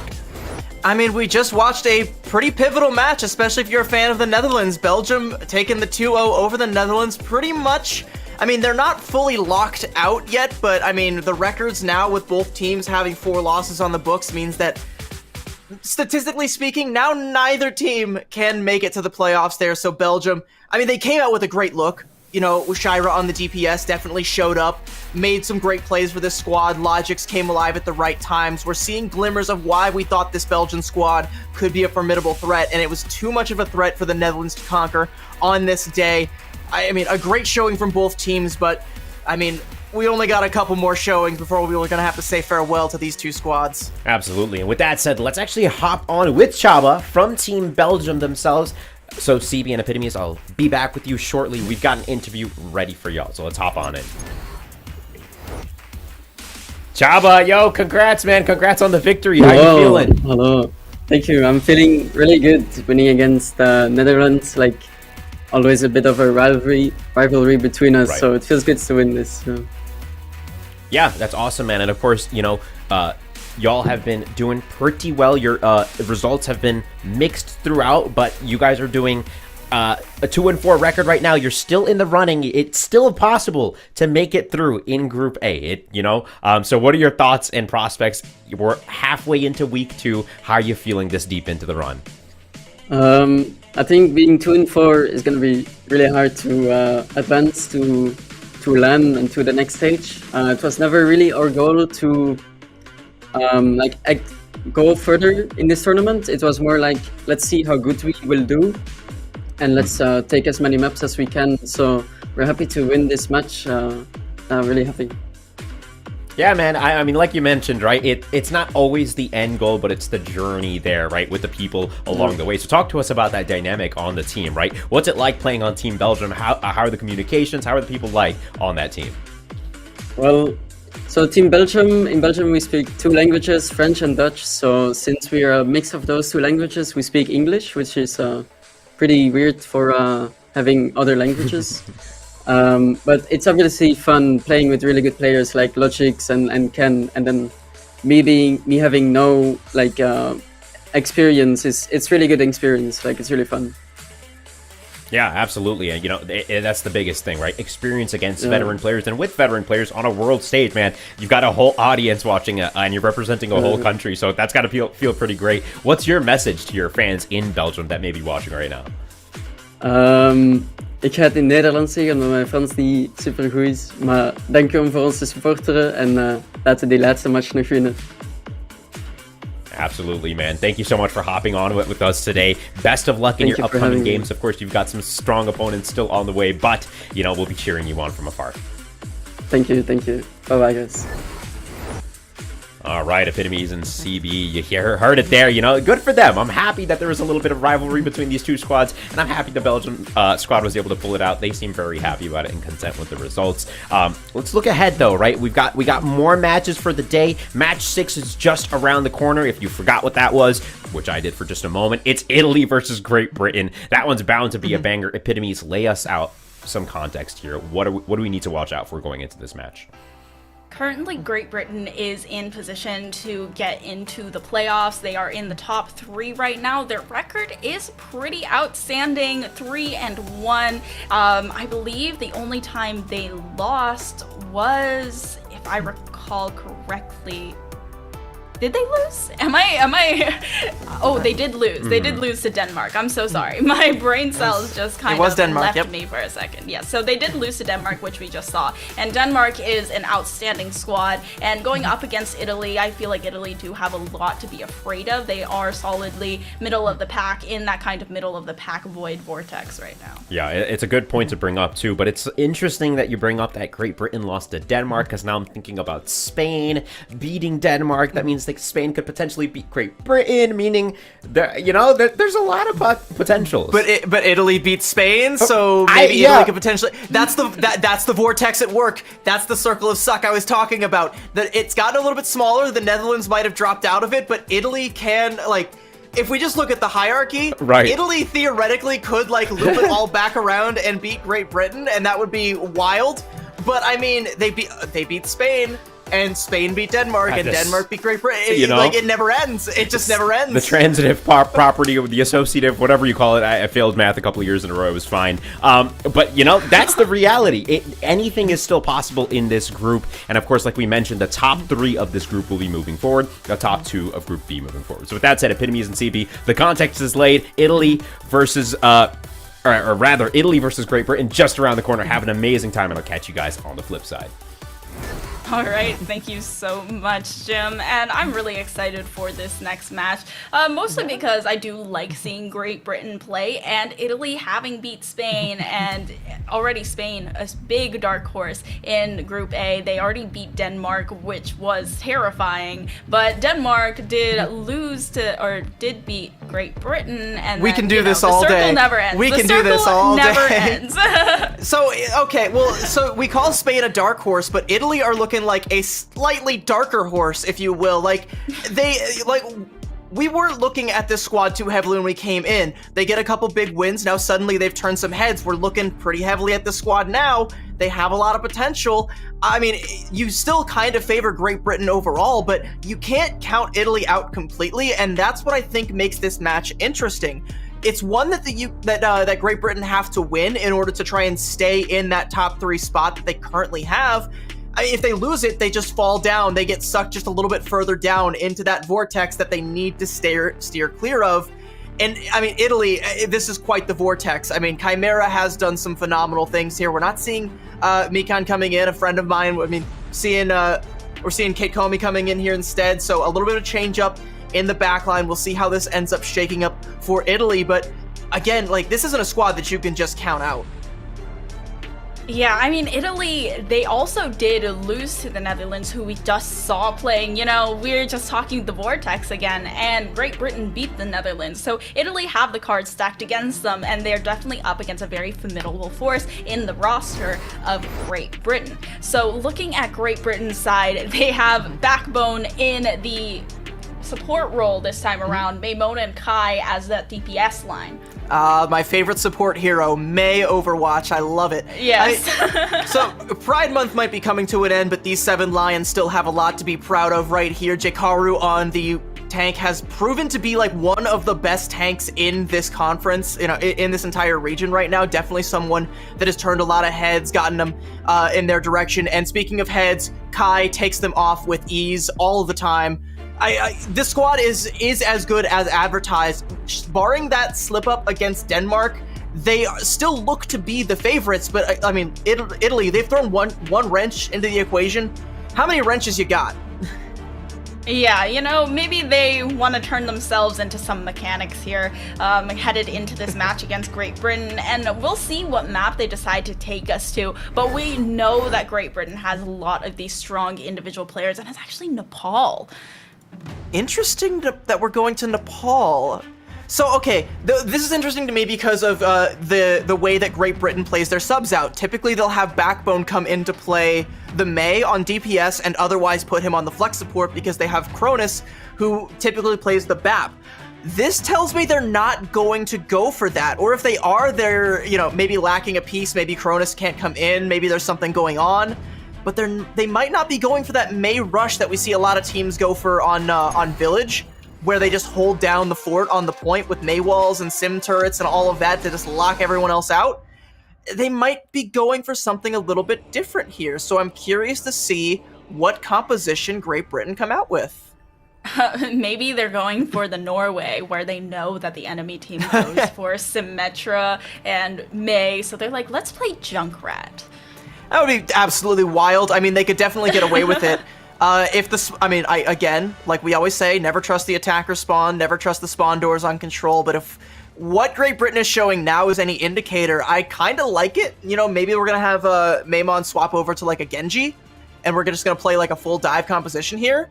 We'll have to see. I don't think the Bastion from Italy is going to stick, but this would just be an awful composition for Jekaru to try and play a Winston into. Yeah. Bastion Reaper, the quick play nightmare, every like so-called free thinkers when there's a Winston.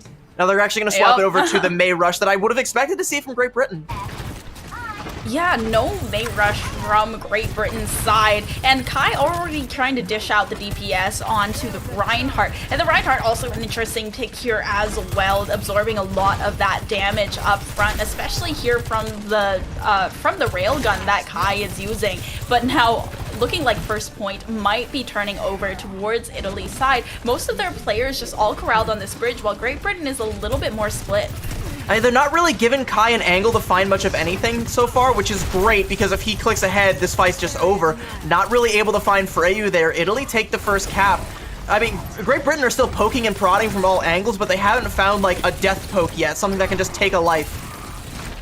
Yeah, this is like very poke how they're playing their team comp so far as well. They have Jkaru who could go in for a very coordinated dive alongside Maymone, but instead is kind of just dancing around the edges. Now with the Amp Matrix from Freyu, that should do enough. Nope, Maymone unfortunately only takes down the Immortality Field. Italy staying alive for a second longer, but a big biotic nade from Backbone is going to allow Maymone to capitalize so heavily and take down the back line of Italy. Now with only Kate Comey left over, going to have to go down. It's a very slow burn, but eventually the burns do start to come through and Great Britain will flip it. But 42%, I mean, and that was just like one kind of elongated fight with like staggers, pushing and pulling. Nobody really finding much of anything. A pulse bomb for an Immortality Field. You know, you take that if you're Italy. They really only have to get like one good fight here, and then they can bring this up into the 90s potentially. And I'm looking at Yukino with that Death Blossom that's going to be coming up to try and be the difference maker. If they can bleed out the resources from Great Britain, get a good Death Blossom, they might be able to flip it back. The Immortality Field came out so early because of that anti-nade that Backbone landed. Now the Nano coming through. Okay, they're just going to both fall off the map. If we go down together once again. But Great Britain, they hold on to that point. Jkaru with a little wave goodbye there in mid-primal.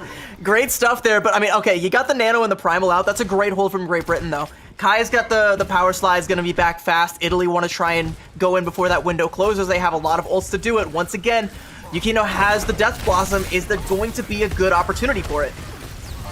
Yukino always being the target of these anti-nades, but they're going to go ahead, drop that beat, and the Death Blossom does come through, but the beat from Funny Astro is dropped very quickly as well. Jkaru taking quite a bit of damage, however, on the other side and separated from Backbone for a second, but going to go ahead to get that healed up. Yukino still on objective, looking to back out into that Amp Matrix, get that little bit of extra damage down, but Maymone is able to avoid so much of it. That Amp Matrix finds the value that it needed though, finds the tank, and now without Jkaru, they don't have that health sink that they can put a lot of that damage through. Point is flipped over to Italy's side, but Funny Astro still wanting more and finding both Chimera and Freyu. Now Yukino also falling to Kai's Hanzo is going to flip that point right back. So early on, Yukino uses that Death Blossom just to solo Blossom Kai. Kai dies on the Sojourn, comes back on the Hanzo, just finds a Storm Arrow pick onto the enemy Reinhardt, and suddenly there's no sustainability for Italy. The rest of Great Britain could just come in, collapse, flip the point back. 5% left to go. Is there going to be a touch here? Italy do get the overtime, but Chimera's Ice Block forced early.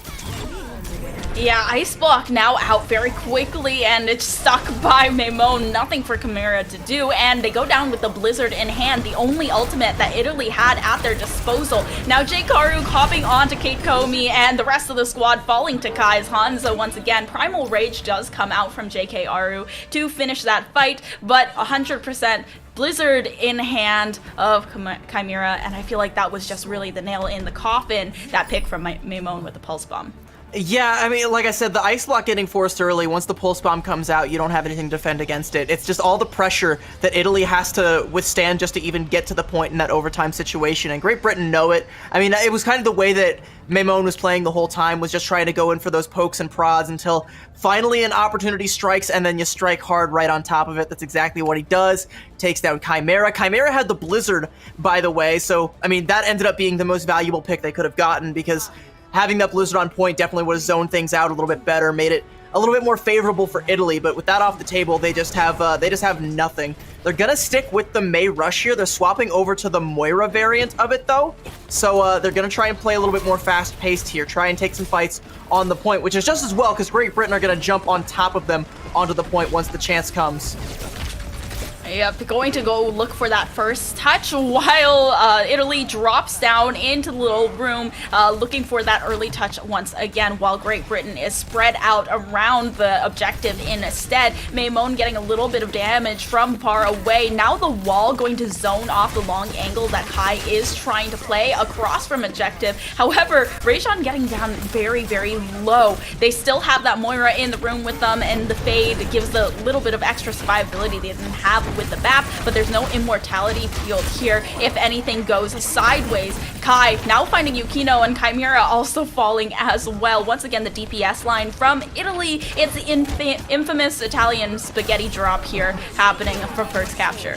Fish meet barrel, fish meet Kai. Kai shoots them all in the barrel there, and it's like, you know, Italy, they're playing from in there. They don't have the Baptiste with the immortality field, so they can't really like poke themselves out too far to contest the point. Kai can just rain in damage from wherever to mop up on all the cleave damage Jkaru's got going on. You got Backbone that can keep poking and prodding from afar with the rifle there. And now suddenly Great Britain have all the ults they can possibly want to hold this out. Italy are gonna have a shatter, but realistically, you're gonna have to like solo shatter a backliner here.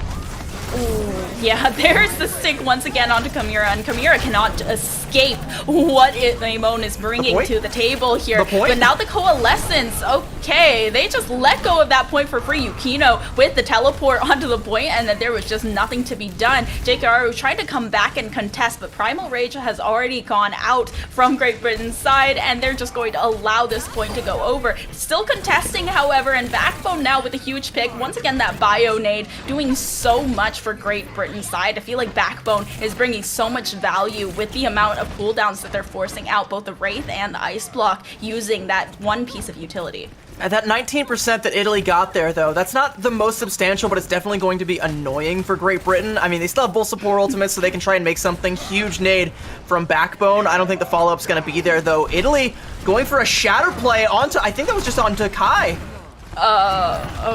Okay. He's slippery. Okay, though. he got it.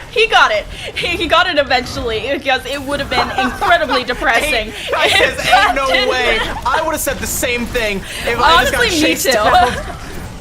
I got solo shattered and then chased down by a Reinhardt with the Kate Comey right next to him with a speed boost. It's like, where are you going? But Yukimo is going to pay for the sins of his tank, and Rajan eventually will have payback from Jkaru for the play that they just made against the Hanzo. Now OT being activated by Chimera, who switched onto the Tracer, but it is so unfortunate that pick had to come out, because you didn't even see Chimera build up to one Blizzard that entire game. Great Britain very, very dominant in the driver's seat all the way. I mean, despite some silliness coming out from Italy, that play on Kai was something that, I mean, that's definitely going in a compilation somewhere. You're going to be seeing that one somewhere. Like a solo shatter onto a Hanzo, a speed boost, just to taxi the whole team in to try and get that kill. You do get the kill, sure.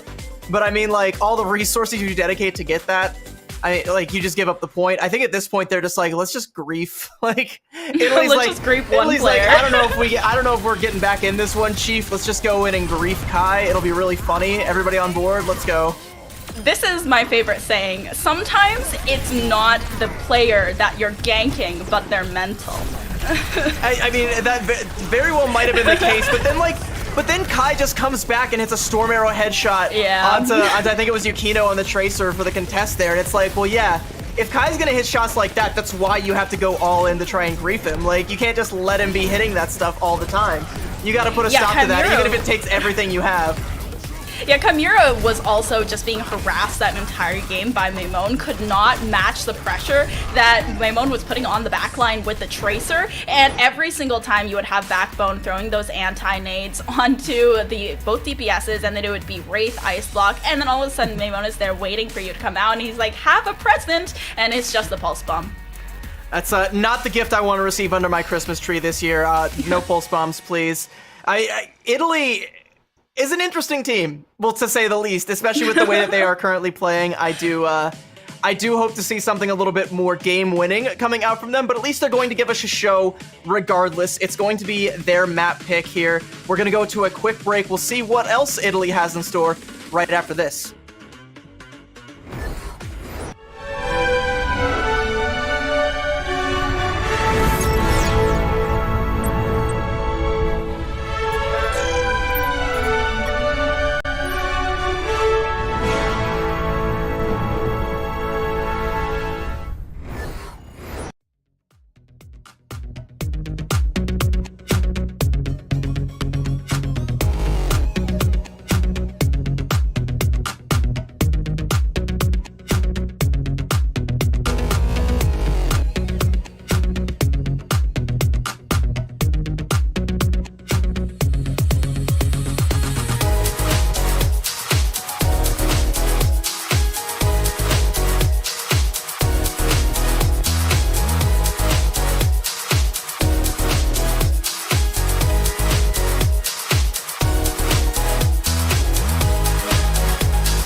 the first battle between Italy and Great Britain. It did turn out with Britain coming out on top, but the war is not over yet. Still headed to map 2, and we are greeted by our cats as we are looking to observe this second match. Yeah, the 7 lions from Great Britain are out in full force, and we even got our own little lions coming out to support them as they look to defeat Italy. They did it pretty handily in the first map there, Nepal, barring again some Italian silliness that came through there.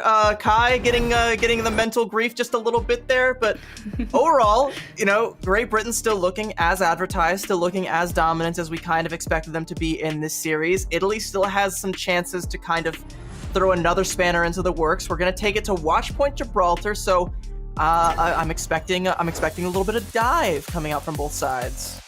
Yeah, Watch Point Gibraltar definitely does favor these dive comps, perhaps a lot of the Divas and the Winstons. And I mean, when it comes to dive comps, what we saw from Great Britain during that last map, I feel like it has to go towards their favor because Maimon was absolutely frying on that Tracer. He just made fried pasta out of every single member of the Italian team, including their mentals. Yeah, absolutely. Especially their mentals there, forcing them to go for those plays onto Kai there. Speaking of Kai, I do expect to see more long-range hit scan out of him. Maimon might try and pull out something like a Genji here. I might be looking to see that, unless we have any sort of swaps and they're going to throw another curveball at me, put Backbone back in the DPS line, because why? Why not? Why not at this point? Just, you know, go in all in on the silliness here. So it's looking like we are gonna see Maimon sticking onto the Tracer, Kai on the Hanzo. This is all kind of what I expected. I mean, I might have expected to see Kai on the Widow, but he's just as deadly on the Hanzo. Take your pick there, pick your poison. Either way, it's not gonna be good for Italy here. Yeah, it definitely isn't looking too favorable for Italy. Obviously, never trust the attackers in attacker spawn. And they switch over onto the Brig Ana, just like basically what we expected. But I'm not sure if Yukino will be staying with this Echo, because Echo without the Mercy Pocket playable, but it definitely is more difficult, especially since you have Kai, not technically a hit scan, so it's not as hard of a counter, but if Kai does decide to switch onto an Ashe or Widow, it could be more difficult as well. I like that early nade play there from Backbone, because I go for the same play literally every time I play this map. If anyone runs into ranked, you've already got me scouted. Just watch how Backbone plays. It's pretty much that, trust me. They shut down the early teleport play from Italy, and now Italy have to try and find a way in. They're just going to go for a good raw dive there. Great damage there onto Backbone, though. Backbone going down pretty early, and it's just going to be a long walk back from spawn for this Ana. And they're not contesting the objective as much either, just kind of allowing them a free path into underpass thus far, mostly contesting this high ground. They have to try and contest the high ground here. Great Britain, they're going to be on the back foot just a little bit while they wait for Backbone to come back. Jkaru doesn't have enough health to really be all that competitive right now, but Maimon does and is going to contest Chimera quite effectively. And suddenly, yeah, Great Britain, they can just walk right back up to this more forward high ground and pressure Italy back. Yeah, Chimera really can't catch a break at all from Maimon specifically, just always at their back and finding some way to harass them out of the fight, make them retreat, or just completely send them back to the spawn room. Maimon already building up to a pulse bomb, Chimera only at 60%. So it's definitely a huge gap between these Tracers that we see right now, and looking for the stick onto the Ana, there's nothing to be done. Keikomi looking to go down as well, almost dies for it, but it's a melee to finish things off, while the rest of the squad is very focused on this tank that is just jumping onto them. Rajon does go down, and Jkaru is able to protect the rest of the squad and their backline very effectively. Great Britain stopping and stalling out this push again.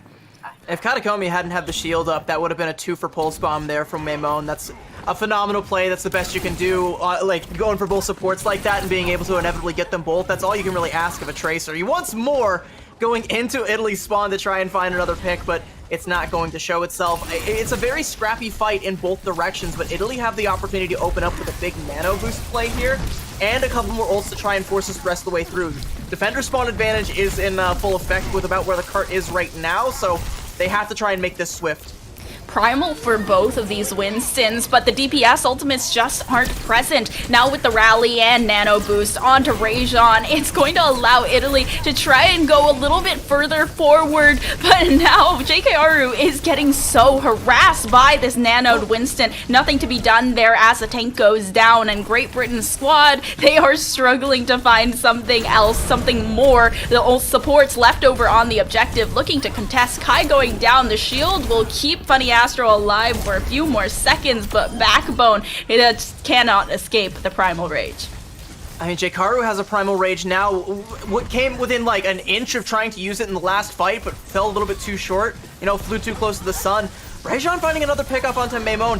Italy is not out of this. They might be able to force this through. They just have to melt the health bar down of Jkaru, but that's pretty much it. I mean, the supports are back. Actually, the Bob comes out.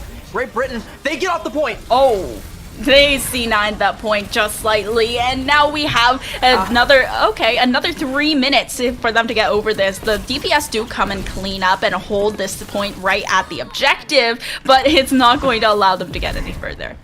The spirit of the London Spitfire lives on through this team. That's another C9. Shout out to their parent org. I mean, they're gonna hold forward because they can, but I mean, like, you definitely didn't want that. You wanted to try and bleed off some more time before we went into the hangar phase here. They also lost Kai, so they're not going to be able to hold as much pressure. Italy going to take down Jkaru. Now they can take the shuttle and pressure Great Britain back off the high ground. They're starting to threaten to build up that snowball that can get them all the way through hangar phase here.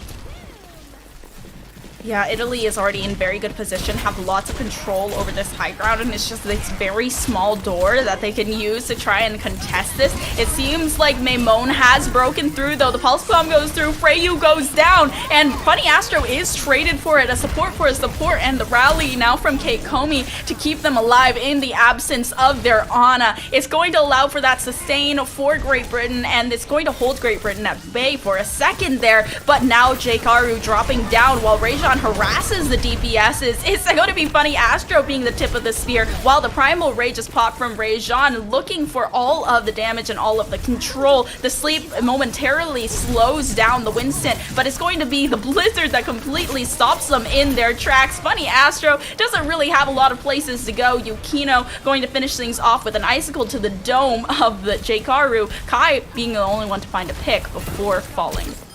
And like everything for Great Britain right now is just thrown into desperation. Italy is just pushing the advantage. Like I said, once they control that high ground, they can just keep building up the snowball, and it does push them through the treacherous hangar phase. Now, they're golden. Like if they can get the cart and get a full cap here, that would be all the better, but they're still in a situation where they can realistically win this once we split the script here. They're gonna have to bleed a couple ults out of Great Britain in this fight. It's gonna have to be an eco push for Italy.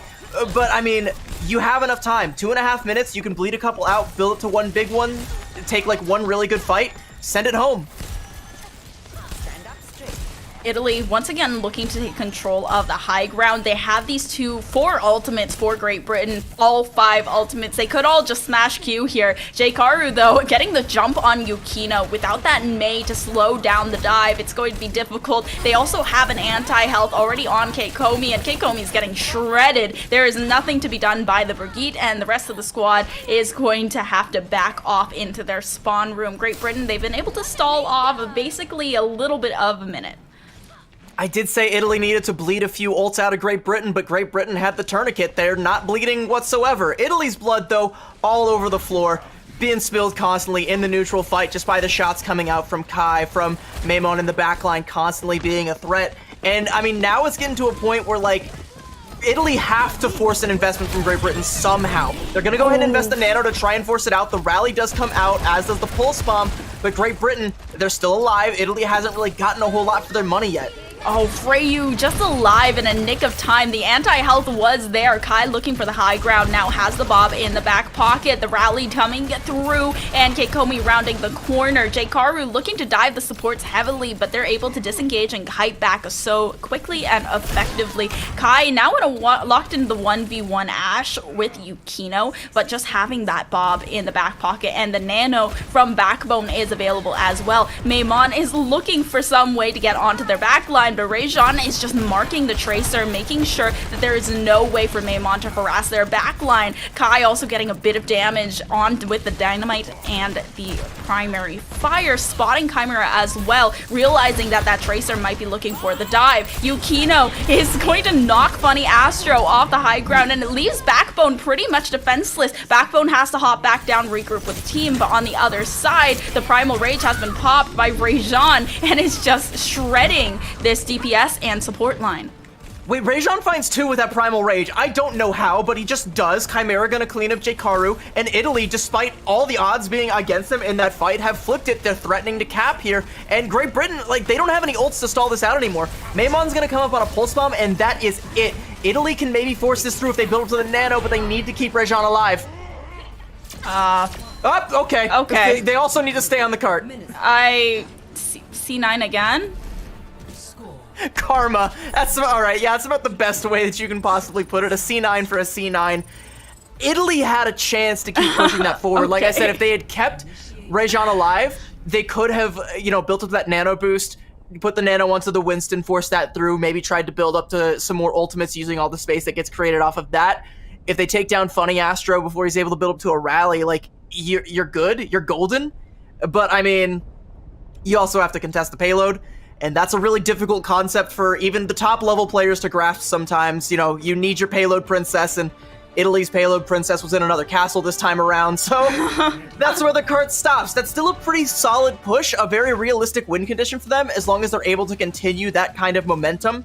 A lot of the big plays that came out from Rajon and from Chimera that were enabling that snowball to keep on going. Yeah, they were really good at forcing the tempo, especially in the hangar phase towards the high ground, and they just kept on pushing forward with the momentum that they had already built. Free was struggling a little bit to get on top of this high ground, which is just a little bit amusing to watch in the pregame, but he got there. And Great Britain, on the other hand, they're sticking to their guns, they're sticking to this comp. Sometimes it takes a couple jumps, I've been there, Freyu. I understand that sometimes that jump for the Ana, not the most favorable. You gotta hit it just right. Great Britain, they're not going to go for this. Oh, they are going to go for the Sim TP play, actually. I just saw Maymon make the swap there. Another early nade. Kai doesn't really have the angle quite yet. They're trying to dislodge Italy.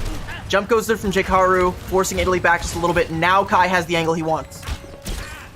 Yeah, Kai spots Chimera, knows that they at least don't have the Tracer on the backline just yet, and Yukino also just hiding behind. Storm Arrow is expended and the cooldown gone, but not able to find a tick either way. Funny Astro, however, does get the anti-nade, the biotic, out of the way, and is able to survive without much of a hitch. Jkaru, however, is realizing that he's watching Rajon go for the dive on the backline on the DPS, and while he is just in the thick of it, in the middle of Italy's team. Italy's still holding strong here despite losing Yukino there. They're going to be able to, fortify. Yukino's going to be able to come back and hold that farther back high ground where once the cart kind of rounds the corner past Car Wash, can be more of a threat as well, but you can't leave Kai unchecked on the high ground. Sooner or later, those Hanzo logs are going to find a head, and there we go. There's Yukino. Gonna go and fall again, courtesy of Kai. They have to try and contest him.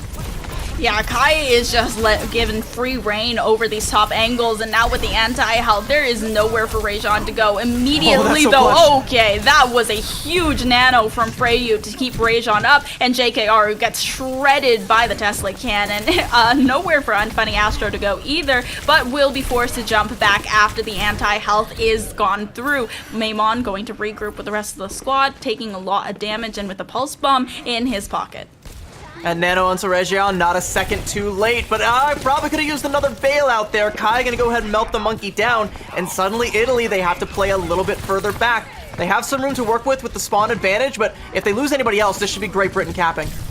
Jkaru and Backbone in tandem, they're able to take down both of the DPSs, and now without the damage that Italy can dish out, Jkaru getting very low, but getting healed very quickly. Primal Rage also available here. The anti-health does come through, nothing to cleanse it away, but Kai is still pressing forward to get Rajon down. Jkaru looking for the hangar phase and the high ground to keep that momentum going, and with the Tesla cannon is going to try to keep them at bay in this door and not allow them through the choke point.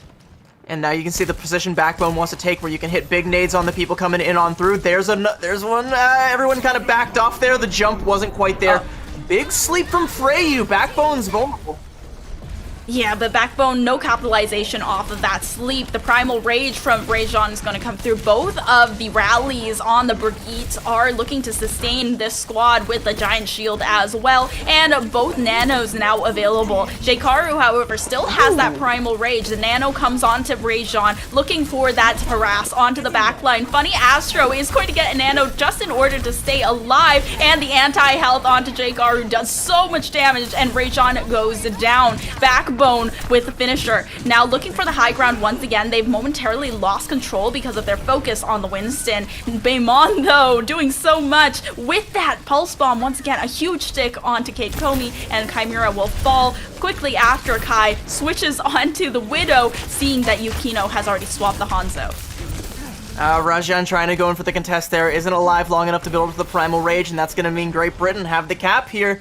A pick to Maimone might slow things down a little bit, but I mean, you know, this is still starting to spiral out of control for Italy. They have to dig their heels in, draw a line in the sand, and just definitively stop Great Britain. The snowball was in full effect. Once again, Great Britain, 4 minutes left after going through hangar phase. That is an eternity in Watchpoint Gibraltar years. Great Britain, same thing as Italy. Like, they have time to just build up to a big ult fight, take it with an advantage, and just, you know, brute force it the rest of the way in. Yukino really trying to clear away Kai as well, who cannot be given free range over that high ground. Chimera looking for something with the Pulse Bomb, went fishing, came up empty, so instead going to have to back off. Oh, it's a combination of the Brig. Ana just cannot escape. Now without the Tracer in play, it's going to be easier for this back line, and Backbone also can focus more on getting Yukino off of this high ground. Funny Astro follows up on the information given, and Kai with the recon is just going to be able to fire freely. The rally allows them to move forward though. Kate Comey is looking to get Backbone. Okay. Kate Comey is alone for a second, but is quickly joined by Rajon and the bubble to protect. I mean, very lucky bubble. Yeah. I mean, Rajon Ex Machina just came in down there to save Katakomi. Yeah, you said the rally makes you move forward. You don't want to move that far forward by yourself. Why'd you move around the corner? But excellent peel, and it actually does help Italy build up to that Dragon Strike as well. They have the Nano, they have the Primal, they can bleed some time out, but Great Britain have a lot. Nano goes out onto Funny Astro, who has the rally available as well. Yeah, Rajan, you don't want to take that fight. Yeah, Funny Astro dishing out the DPS right now, has the rally just in case things go south, but isn't going to need to use it. Still 3 ultimates with Jkaru down though. They're looking to disengage and kite away. Cannot do so with Backbone now missing. This is a huge stagger play from Italy, and it's going to bleed that time off the clock once again, down to almost 2 minutes. The Nano onto Funny Astro does do a good job at, like, deterring the dive, but, like, Great Britain, they have to be the ones to make the early dive. So, like, they just gave Italy time there. I think I would have preferred to see the Nano go out onto Jkaru, who probably needed a little bit more, ended up falling. Is forced to prop the Primal now, just knocks the Sports off the high ground here. Great Britain have a way in.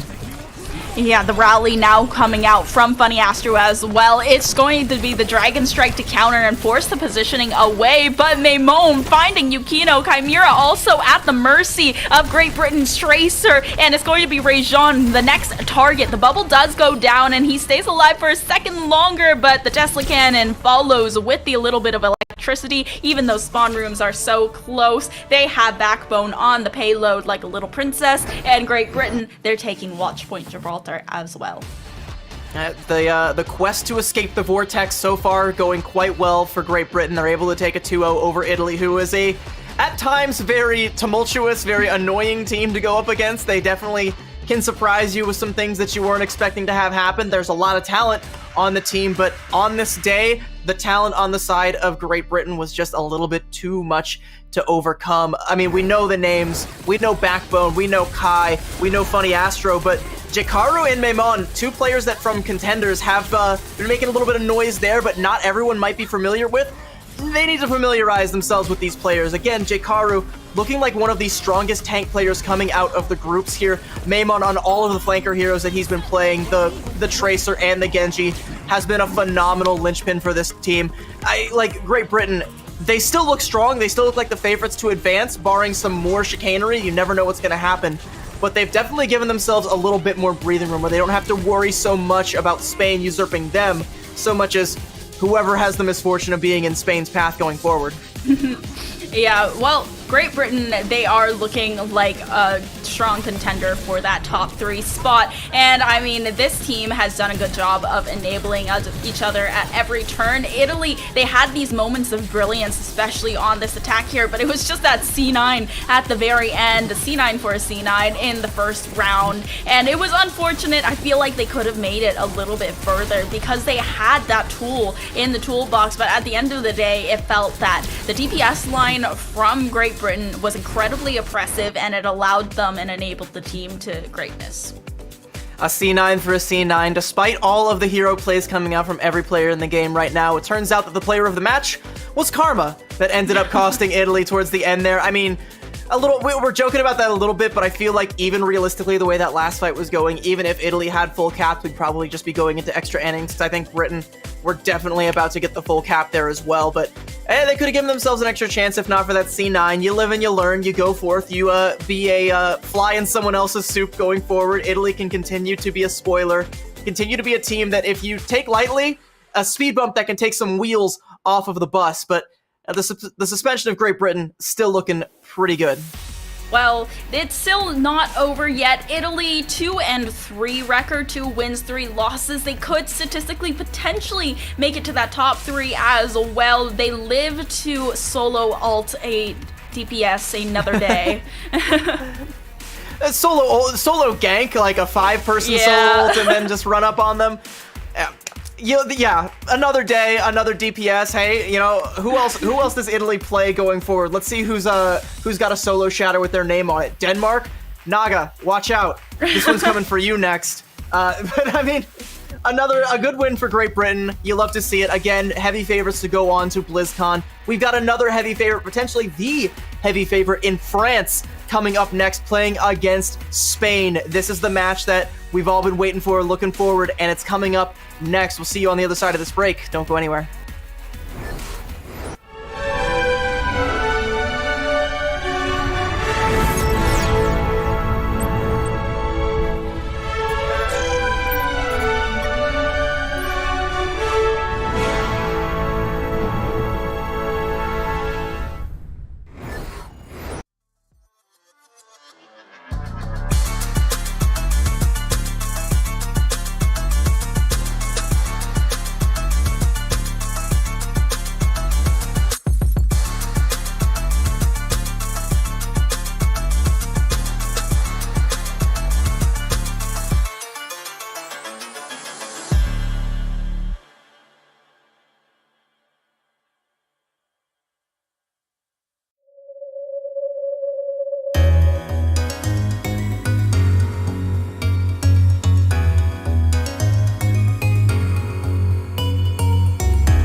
Welcome back to the Overwatch World Cup EMEC Qualifiers. I'm Jim Basco, that's Epitomes, and that's CB, and we just watched Great Britain take it 2-0 over Italy, and I gotta say, it was a bit closer than I thought it was gonna be, right? Italy really showing signs of life throughout that match. CB, lead the conversation on that.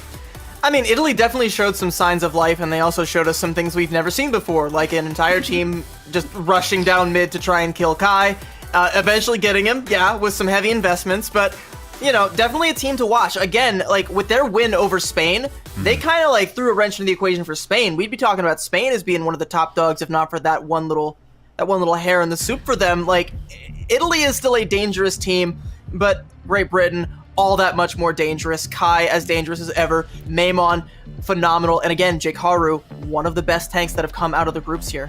Absolutely, just impressive on that Winston. Let's go ahead and pull up that schedule so we can recap some of the matches that we've been through already. We are on the final match of the day, everybody. It's Germany versus Sweden at 2-0 to start our day. Finland versus Poland at 2-0. After that one, Iceland versus Turkey, 2-1. Denmark versus Portugal, 2-0. Belgium versus the Netherlands, 2-0 as well. And we just finished off with Great Britain versus Italy. Now we are at France versus Spain. There is so much riding on this match. Epitomes, break it down for us. And I'm wondering if this is going to be another 2 Overwatch, right? Because we have France, who is such a great team, and they've been incredibly dominant. I don't believe they have lost a single match so far. Their record is 5-0. It is spotless, right? They've only also lost one map total. So it is definitely really, really strong contender. But Spain, on the other hand, they're 3-1 record. They haven't played one day. They had a bye round, I believe, in the third day, so they are missing a little bit of that extra oomph under the scoreline, and they also have a 7-4 map record, so they definitely are the underdogs when it comes to this matchup. But we have seen them beat a lot of teams that we thought they would not be able to contend with. We've seen them beat Denmark. We have seen them beat the Netherlands when we initially thought the Netherlands was going to be very strong. So I never know what to expect with Spain. Yeah, with such star-studded squads on both sides of this equation, right? France is coming into this with people like Nico, with Pac, with Ben Best, Poco, FD God Reviews. These are all names that we were getting so familiar with, if you weren't already, throughout the broadcast, just because they've been demolishing. Like Epitome said, 5-0. The Spanish team, a lot of newcomers. We haven't heard of really any of these players, but man, are we now familiar with Hero? Are we now familiar with Helv and Kanale? And, you know, there is so much playmaking opportunity for these squads. So, that said, I'm going to leave y'all to the match. Epitome CB, I can't wait to watch this one, and I'll catch you guys on the other side. Thank you so much, Jim. And going into this, I don't know if you have any of predictions going into this, what we might see, what we might not see, the maps. It's just all up in the air right now, CB. I don't even really want to predict. I just want to be surprised. You know, we've seen Spain as a team has been a very pleasant surprise, and they have shown us some great things. They're a dark horse, a contender that we're looking at now as potentially being one of the top 3. But here are the undisputed top dogs in Group A right now. France, Ben Best, Nico, Pac, Reviews, FD God. This squad has been making so much noise as they've just constantly snuffed out anybody that's tried to step up to take them down. I think Spain has the potential to, but it's not going to be easy. Pac has been kind of a standout at certain times, you know, on like Symmetra. I'm thinking back seeing some like 4K beams coming out from this team. France, like every bit is advertised. Almost certainly going to be seeing more of them at BlizzCon. At this point, it's going to be about securing that spot, locking down the first seed, locking down, you know, your airfare, your travel into Anaheim, and make sure that you get there and make a statement on the way out. Yeah, I mean, even if they go down and lose every single match after this, they're still up 5-3. They're still probably going to be at the top, you know? So France, it's all about that domination now. For Spain, on the other hand, they're a little bit shakier. They are 3-1 record thus far. If they lose every single match, it is not a good look, and it's not likely that they make it to the playoff section. But once again, 3 playoff spots in Group A, so they have a little bit more of that wiggle room, and it's made Spain a lot more of a favorite in this group as well, because initially if it was only 2 groups, then you would look at probably squads like Great Britain and France and be like, we think that these are going to be the ones to make it. But Spain, they've come in, they've swept everyone else under the rug, and they've really become the spotlight of Group A in the dark horse. And I think a big difference maker for that is one player that, Jim didn't highlight earlier, and that's Gala on the back line there. As we go to Ilios, whether Gala's going to be on the Lucio or on the Brigitte, Gala has shown to be a very, very survivable support player, a great peeler for Kanile in the back line there. So it's making Spain's back line very formidable, not very diveable, and that just having that sustainability, being able to have that much faith in your backline's ability to stay alive, lets you play a little bit more scrappy, lets you play a little bit more aggressive, lets you play a little, just, a little bit at your own pace here. So hopefully that's what we are going to see out of Spain. We're going to get to see them play their game here as long as Gala is firing on all cylinders. But I mean, again, the Spain squad, as great as they've been, as surprising as they've been, they haven't been infallible. They've slipped up a couple times. They need to slip up a few less times going forward, if at all, if they want to maintain their chances. Taking on the top dogs would be a huge statement. Yeah, going into Ilios as well, I'm expecting we'll see some of those birds. Nico does like to play the Echo, specifically on Ruins. That is going to favor those birds in the sky. On the side of Spain, not sure if they're going to go ahead and match it, though. I think Lauren and Hira really prefer more of that ground play, pulling them down to the ground. But if Lauren does, I feel like this is unlikely. Lauren switching onto the Echo, unless... It's control. Right. It could really go. It could really go anywhere. I don't trust it. I mean, France's composition looks pretty coherent, and having reviews there on the I was gonna say on the Mercy does kind of telegraph that May composition, or sorry, the Echo composition. But France, what are you? Rush. There we go. There we go. There we go. The change there from Ben Best seals it all. All right. So actually a bit of a rush v rush here. Hira on the Sojourn. We'll see what Pack goes with. I don't know if he's gonna stick on the Symmetra. Actually looks like he is. All right, so Symmetra on Ruins is an interesting look, but if anyone can pull it off, I believe France can pull it off.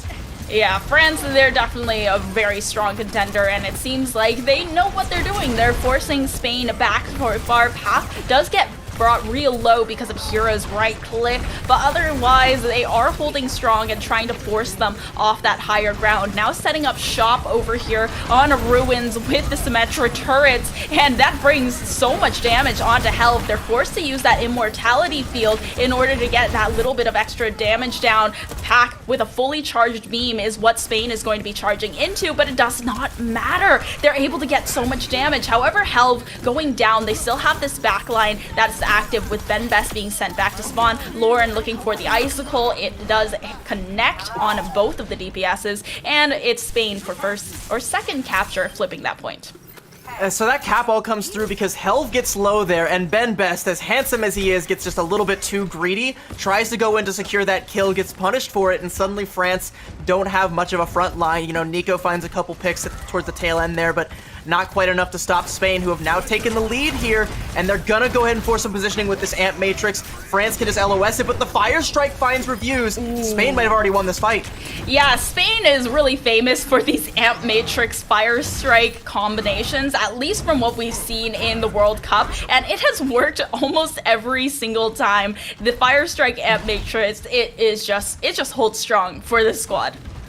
And being able to win that fight with just the Amp Matrix is everything, because look at what they have now. They've got pretty much every ult you can ask for, enough to match France's ult bank. They're going to go in with an Amp Matrix, but the Shatter comes back through from Helv. Helv, that was huge Shatter, and Lauren now with the Blizzard to make the zone and area control of Spain that much more oppressive. Pak is going to have to go for the reset. It's a team kill for Spain, and they are ticked up all the way to 63%. It's 2 ultimates used in that fight, but they still have Gala's sound barrier in case things go south, and Hira is coming up on the overclock very quickly. And I highlighted Gala. I love what I've seen from Gala in the past. I think this sound barrier might be pivotal. It's going to get Spain up to, I think, 90% if this fight goes well, but you do have to watch out for Nico's Blizzard. If this timing is right, they might be able to flip this, can France.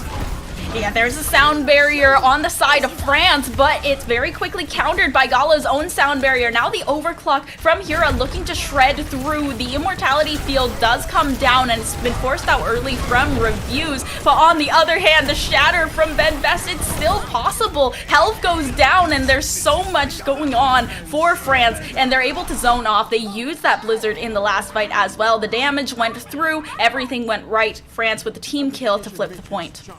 Not only that, but they flipped the point while the fight was happening off of the point, so they get an extra like 10-20% for their money there, and now they're starting to look pretty competitive as far as capture percentage goes. Spain are in one fight territory, but they have to flip the point in their favor first, and they only have an Amp Matrix to do it, and that's not the best ultimate when you're trying to work your way in. Yeah, but they do need to watch out for the Fire Strike Amp Matrix that they have on the Spain side. They're able to block it off very quickly with the Mei Wall, and they're trying to force the positioning. The Fire Strike does come through the Amp Matrix once again, but it only connects with Ben Best. Oh, what a charge onto Lauren. Both the DPS is now out of Spain, and there's just not the sustain there for Helv either without the backup of the DPSs. Canale is going to have to try and run away, but goes for the reset instead. Now they're both in the 80% territory. Spain looking to regroup for this next fight, with France having 3 ultimates. Yeah, you would have liked to bleed one of those out from France before you take this fight, but it's not going to be an option. You're also going to have FD God with the sound barrier. You really only have Helv Shatter. Potentially Lauren's Blizzard. The Shatter comes out, nothing to follow. Now the Dragon Strike was so good alongside the Shatter, they were able to, or wait, it wasn't even the Shatter from France's side. It was Spain who used Helv Shatter, and they still weren't able to find anything off of it because they were able to block it so effectively with Ben Best's own shield. Ben Best never even had to invest the Shatter throughout the entire round. I mean, had he invested it though, it definitely would have been hammering in the death nail there for Spain's push there, but only one map. Spain still looking very competitive. You know, France, we talk about how dominant they've been. Spain, they're keeping up with them. I mean, it's just France being able to get that extra little bit, win those fights just a little bit more efficiently without investing ultimates. Just find the kills at the right time so that you maintain the advantage. So when it counts, you can just invest what you need to and come up aces. Spain, I mean, we're seeing both sides swap over here to a dive composition. Gala switching over to the Brigitte, as is FD God here. So something a little bit more well adjacent here, something we see on Ilios well a little bit more. We'll see if this makes the difference for Spain. Both of them looking to take control of that right side building, but Pak actually looking for a little bit of a flank onto the supports, rounding around, but not checking for Lauren, who immediately comes out of stealth, goes for the hack and gets real low, but Pak comes back in with a revenge, with a recall, and now without already a DPS for Spain's side, it is a bit of a struggle to try and take control of this first capture point. Now shredding out Helv, there is nothing to be done for Spain. They have to back off and regroup. Now, the translocator for Lauren there was either too aggressive or non-existent, because as soon as that Sombra gets sussed out, like all the punish comes in, the collapse goes in, Lauren can't get out, and Spain aren't able to get the cap here. France get the early percentage here, and now Lauren has to try and find a way to build that EMP to try and make something happen. A hack onto reviews, but the follow-up isn't quite there. They're all diving on top of the backline. Spain have pushed forward. Ooh, Helv did get very low because of the biotic nade that Reviews had thrown to try and stave off that pressure, but Hira now looking to go onto the backline. The recall has to be used because of the sleep, and now the pressure that they could have gotten onto these two supports for France's side is just completely non-existent. Pak has to look for a way to re-entry. They are contesting the point, but the percentage is still ticking for France without a decisive turnover. Now the dive comes through, and the nano onto Ben Best. Immediately the nano comes through, but it also has a primal rage up. Pak with the big pulse bomb onto Canale. Now we're looking at a lot less burst healing from Spain. Even though Helv is able to jump back to the rest of the team, Gala simply did not have this healing, and the rally is available, but with the whole team down, it's just not worth investing. Nico's been kind of slow to build up this EMP, is only just now coming up on it. Lauren has his there, so we might see an EMP for an EMP with the rallies just trying to be the counter on either side. That's the stalemate that we're currently sitting at, and the longer that takes to play out, the closer France is going to get to one fight territory. They pull the trigger first and they take down Helv. Yeah, that was a huge biotic nade from Reviews once again to just get so much anti-health onto Spain. And then there also another biotic nade from Reviews, and it just delays them so often. Lauren, however, looking to get onto the objective with an EMP, allows Kanail to take down FD God at the very least, and Nico is forced to go ahead and translocate back to the rest of the team. Now the point has been flipped over, but it is still one fight territory for France, and they can take their time building back up to these ultimates. Gala and Helv, however, are going to force the rest of France's squad back. They were a little bit staggered, and it's going to continue to stagger if FD God gets taken down. Just misses from Hura, but a little bit of breathing room now for Spain. I mean, it's because Ben Best finds a pickoff onto Kanail that France seem to think that they have a little bit more say in this fight, so they try to invest a little bit more. It does end up being staggered. That's getting Spain up to 30%. They're a third of the way there. They're still trying to match France. They only really have the Primal Rage and maybe a Pulse Bomb here, but it's something, and it's definitely better than nothing, which is what they had about a minute ago. The nano boost goes on to Ben Best once again, looking for the back line. The Brigitte comes in, but it's just a focus onto Kanail. Once again, just trying to get that back line out. And now it's a little bit of a pause, looking like there might be a disconnect on either one of these sides, or just Nico was muted. Yep. All right. Sometimes you just have to make sure that you hit the mute or unmute button there. I think we're ready. That is Gedemaze, by the way, the head coach for Team France, who's going. Oh, okay. The headset's dead. Not muted. Right. He's just like can't hear. Yeah, that is Gedemaze, the head coach for Team France, calling for that pause there. You got to believe with all the coaching staff that France brought to the ball game this time that the coaches are going to be on top of these kinds of things. They're not going to let the slightest thing fly. Everyone's flashing R, so we should be getting back into the game here shortly. But, I mean, Spain have lost Kanail. Nico is down. I think this favors France.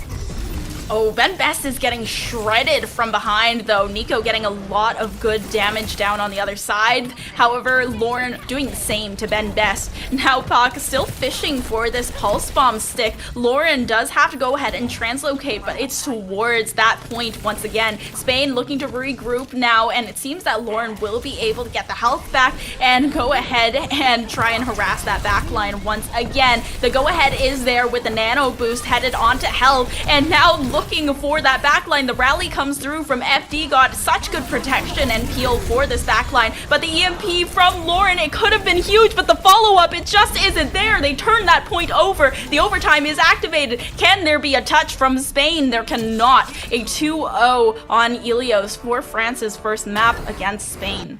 That EMP from Lauren was just a fraction of a second too late. If that had come in like a fraction of a second earlier, that could have been Spain flipping it, but two people fell before the animation was over, and it's just too little too late. Again, Spain isn't quite going away. They're not going down quietly. They're keeping themselves alive. They're being competitive here. I still have faith that they can potentially take this, but it's still looking like France's game to lose here. Yeah, Spain, they are looking at getting themselves back onto their own territory for that next map. Since they are the losers, they get to choose, and I'm wondering where they will take us, because it seemed that they were trying to match France's kind of rush compositions, and they were just slightly worse at executing it than France was, so they need to find something that they are more comfortable on and take themselves into their own territory. There's also a lot of times where Kanail is getting caught out first, especially when Spain is playing the Ana, which kind of also might be a difficulty with their dive composition. If they're trying to stick with that Ana composition, you're not really seeing reviews fall the same, as often as you're seeing Kanail. I was thinking back to early on when you had Hira going in and almost took down FD God, and reviews came through with a sleep dart at the last possible second. FD God would have been dead and buried had that sleep dart not came through the exact second that it did.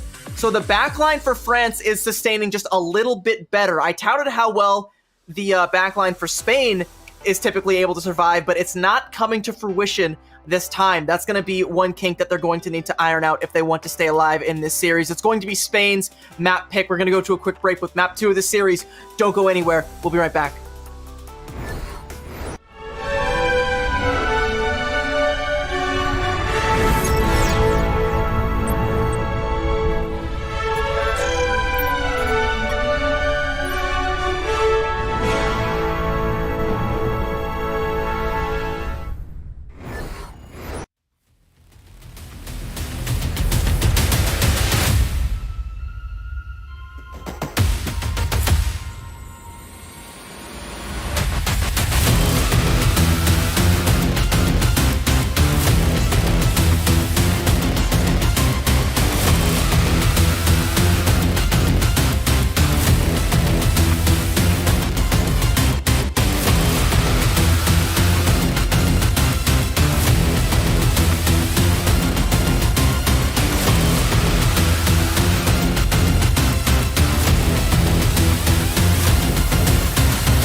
Hello everyone, welcome back. We are on map 2 of today's possibly most anticipated match with Spain, the dark horse of Group A, going up against France, the kingpins of this group. So with France taking Ilios in a 2-0 fashion, we are looking at Spain's map pick.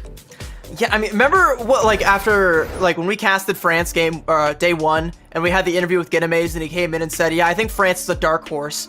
Like, I don't know. I think Getamaze and I need to have a conversation about what a dark horse is, because a team that just comes through and dominates everybody else, that's not a dark horse, that's a favorite. And, like, Spain are very much so a dark horse. They're going to take us to Blizzard World here, which has historically been a pretty solid map pick for them, so we'll hope to see some more of that consistency coming out of them. Hopefully they've ironed out the problems that are going on with their backline falling early in some of these fights. But, you know, again, like, we were looking at the standings during the break there. For Group B, it's pretty much locked up, right? Saudi Arabia and Finland are pretty much guaranteed to go. In Group A, it's anything but. I mean, you know, Belgium, the Netherlands, they're kind of out of the conversation now. France pretty much secured. But as far as who 2 and 3 are going to be, Great Britain, Spain, Denmark, Italy's not quite out of the conversation yet. If Spain wants to have a little bit more safety, a little bit more say in the matter, they have to do what no one else has been able to do thus far, and that's beat France. And now they have to reverse sweep France just to do that. Yeah, this is going to be a tough one for Spain, to say the least. But now headed onto Blizzard World, you can kind of have these really long-range compositions, potentially some Pharah or Echo compositions as well, and I'm not sure if they're going to be trying to stick to the dive and the rush comps that we saw on Ilios, because they were always being matched by France, and it felt like they were always being outpaced when they were playing the mirror compositions. On the side of France, we have seen one of the most handsome tanks in the game being subbed out for one of the most handsome tanks in the game. Ben Best is out for Poco. I mean, again, maybe it's just the sheer handsomeness factor that is bringing France this far. Maybe no one else has just, you know, got the whole, like, you know, male model look going for their front line there that's carrying them this far. I mean, Spain, like you said, I mean, oh, sorry, they were flashing the Echo there for a second. I was like, oh, like you said, they're going to go Echo, but I fell for my own trap yet again. How many times do you have to say never trust the attacker spawns? They're not going for the Lifeweaver pedal platform or a Widow shot here. They're going for a Sombra Tracer dive. Lauren has been outpacing Nico with the EMP charges. They just did the Spider-Man meme really quick there to each other. Hack onto Nico. That might actually be punished. The Translocator comes through. Nico's alive, but getting forced out that early means, again, Lauren should be able to outpace Nico in ult charge.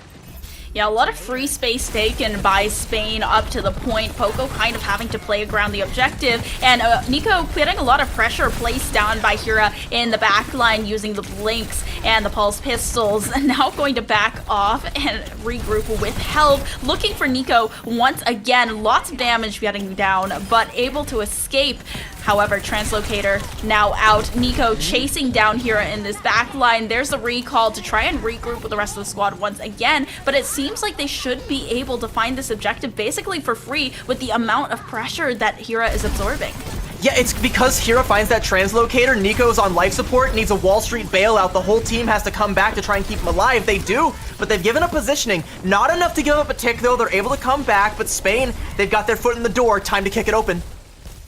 Yeah, Avo is trying very hard to get that same amount of pressure that Hira is, but it simply isn't the same here. And the EMP from Nico already to come through onto Helv, get a little bit of extra damage from France, since they do seem that to have that little bit of advantage on the EMP charge. But Lauren now having their own PMP, and also the rally nano boost onto Spain's squad. Lots of ultimates being expended in attempt to get this single tick onto the objective, but they're still being contested so heavily. The rally does come out from FD God, and Nico is the one to finish off the kill onto Gala. Now Kanale missing a lot of that peel that the Brig had for this backline, and they're simply going to be forced off the objective despite everything used. Primal Rage going to come out a little bit after the fact, looking to force the backline out. FD God does get taken down, and Nico could potentially be taken down if not careful as well, but finally the tick does come through off the back of the Winston. That is so scrappy. It's going to be 2 ticks for Spain, but France still have time to go in for a recontest here. Plus, Poco's got the self-destruct to try and stall it out, is going to invest it here. Spain going to vacate the point, but they're going to jump right back in. Avo likely going to have to be forced to recall out if the pressure comes through. Helv, I think, went a little bit too deep there, and the EMP from Nico punishes it. The EMP is going to allow so much damage for France to be put on. It's once again that kiting back, that disengage, time and time again, just being forced back to the statue, unable to actually find the value. The dive is good. The pressure that Hira and Lauren put onto the backline is good, but they are just never able to complete and finish off these kills. Okay, and Avo, such a good pulse bomb onto Gala. That is just disgusting. From this new DPS that France has introduced in this game.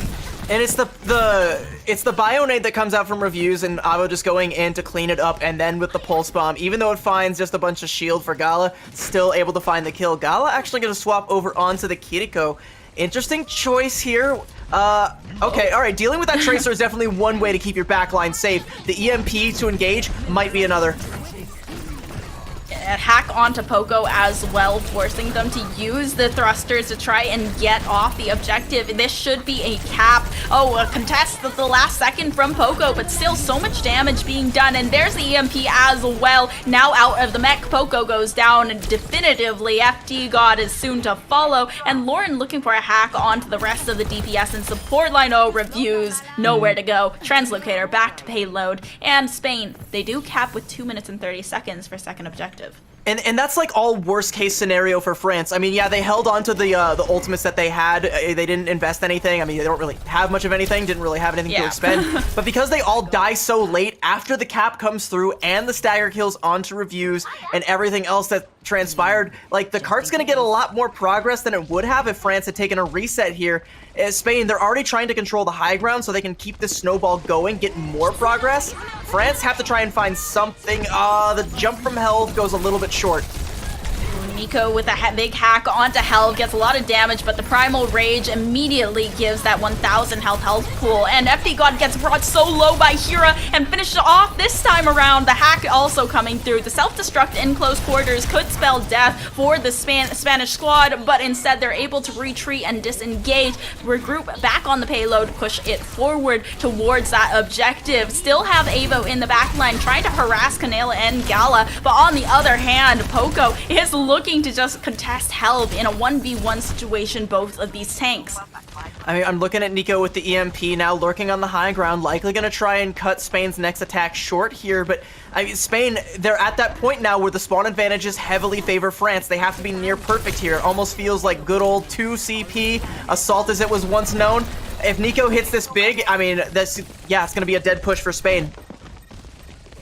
Yeah, the EMP is just a game-winning ultimate here for France. Oh, the hero Pulse Bomb, though, onto reviews. They're missing so much sustain now, and the stick also comes through from Avo, but it's onto the tank instead, and that just gets healed right away, even though there was that nano bomb or nano boost from Canale onto Helv. It didn't do much except push them back. Now Lauren's own EMP is going to take so much value for the squad, so much extra damage, and Poco immediately taken down when they're out of the mech. Now the spawn advantage no longer going to be there. I'm not sure if they get forced back. Pretty sure they're kind of stuck in there for a second unless they regroup around the inside.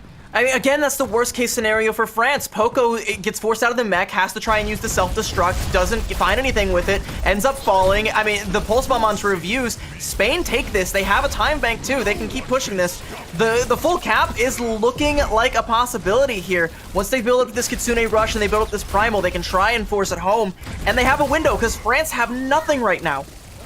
Yeah, the Kitsune Rush is so effective at boosting DPS as well, which is something that the Rally just doesn't have. Poco also getting very, very low up on that high ground as well, and Gala having a little bit of extra DPS on the Kiriko. Now the Kitsune Rush forcing the objective forward, so much damage onto the tank, and now looking for the backline, almost finding them, but Hira is the one to finish off with the Pulse Bomb. Now only Review is going to be the one that has to keep this team sustained. 60 seconds left left over. Just a minute to full capture, and now they have a sleep onto Nico. Nico goes down without the EMP charged as well. Lauren is going to be able to outpace using the machine gun, and now it's a nano boost onto Helv, who has the primal rage in the back pocket. EMP charged. Nico should be able to get his own EMP charged as well, but the self-destruct finds nothing. They force it out, and now the remake is there for Coco, but both of the EMPs come through. Helv, however, and Hira are first to strike, and they're able to find one. Helv takes out the primal rage in response to a stick with the pulse bomb, and Poco just immediately shredded after being out of the mech and demech. Canale finishes off Avo, and now Reviews wants to go for the touch, but cannot. It is a full cap for Spain on Blizzard World. The sleep dart onto Nico stalled it out just long enough to where he was just a couple percent behind in the EMP charge. Lauren has the EMP, strikes first, and the follow-through is there, even though Nico strikes second, and you would think that, you know, snuffing out all the abilities that the other team's using and being the second one to strike with the EMP would be massive, but when the damage is already done, it's just too little too late. It's that little margin right there that goes back to, again, that sleep dart. One single sleep dart from Canale onto Nico, and Spain are still in this, and they finish with time, so they're guaranteed extra innings. Great play from Spain towards the end there. No notes, phenomenal stuff. This is why this team is vying for one of the top spots in Group A still, and even in this match, are still in it.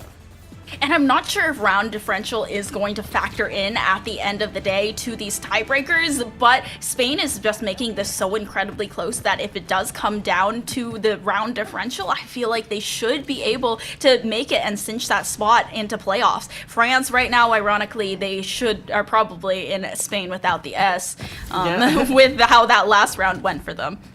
Yeah, absolutely. I mean, and they're going to have to try and take some of that Spain without the S off, trying to alleviate it just a little bit here. They're going to go for that pedal platform Widow play. Let's see if Avo finds much of anything.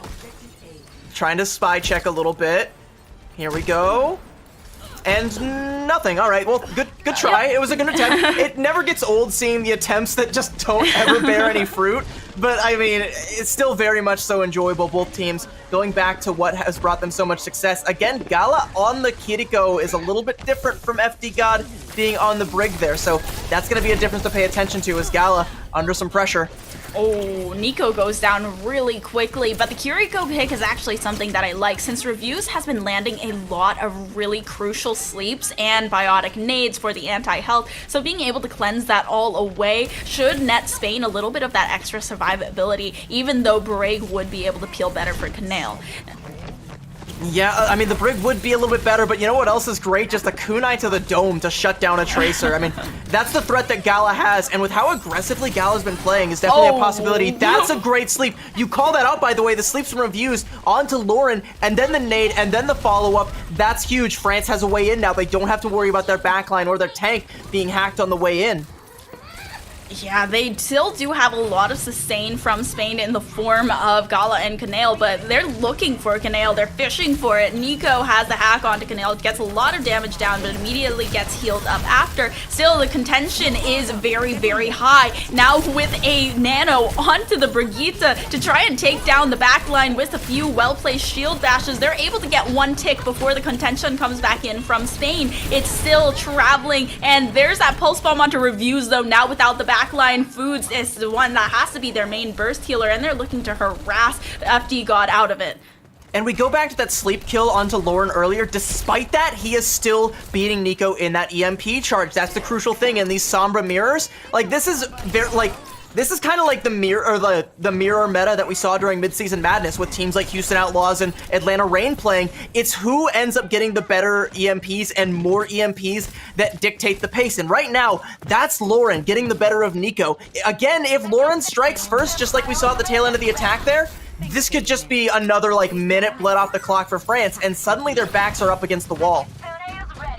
Yeah, Lauren is really fishing for the backline once again. Poco up on the high ground, now having to self-destruct. 3 ultimates in France's bank. Spain has 4, though, and also the EMP. The Kitsune Rush goes out, but it's just before Gala goes down. Now it's on to Canale to keep this team up. Now with the Nano Boost coming out onto Helv. Helv takes out the Primal Rage. The hack is there, the anti is there, and Gala isn't, so they can't cleanse it away. Helv has to disengage, but goes right back in as soon as those healers are back in the fight. Still an EMP for Nico, though. Lauren already used theirs and not much follow-up. Okay, Canale falling to a pulse bomb, and it should be a capture for France. There's still that contention from Helv, but it is just not much that she can right here. The contention from the Kiriko shredded immediately. Payload comes out.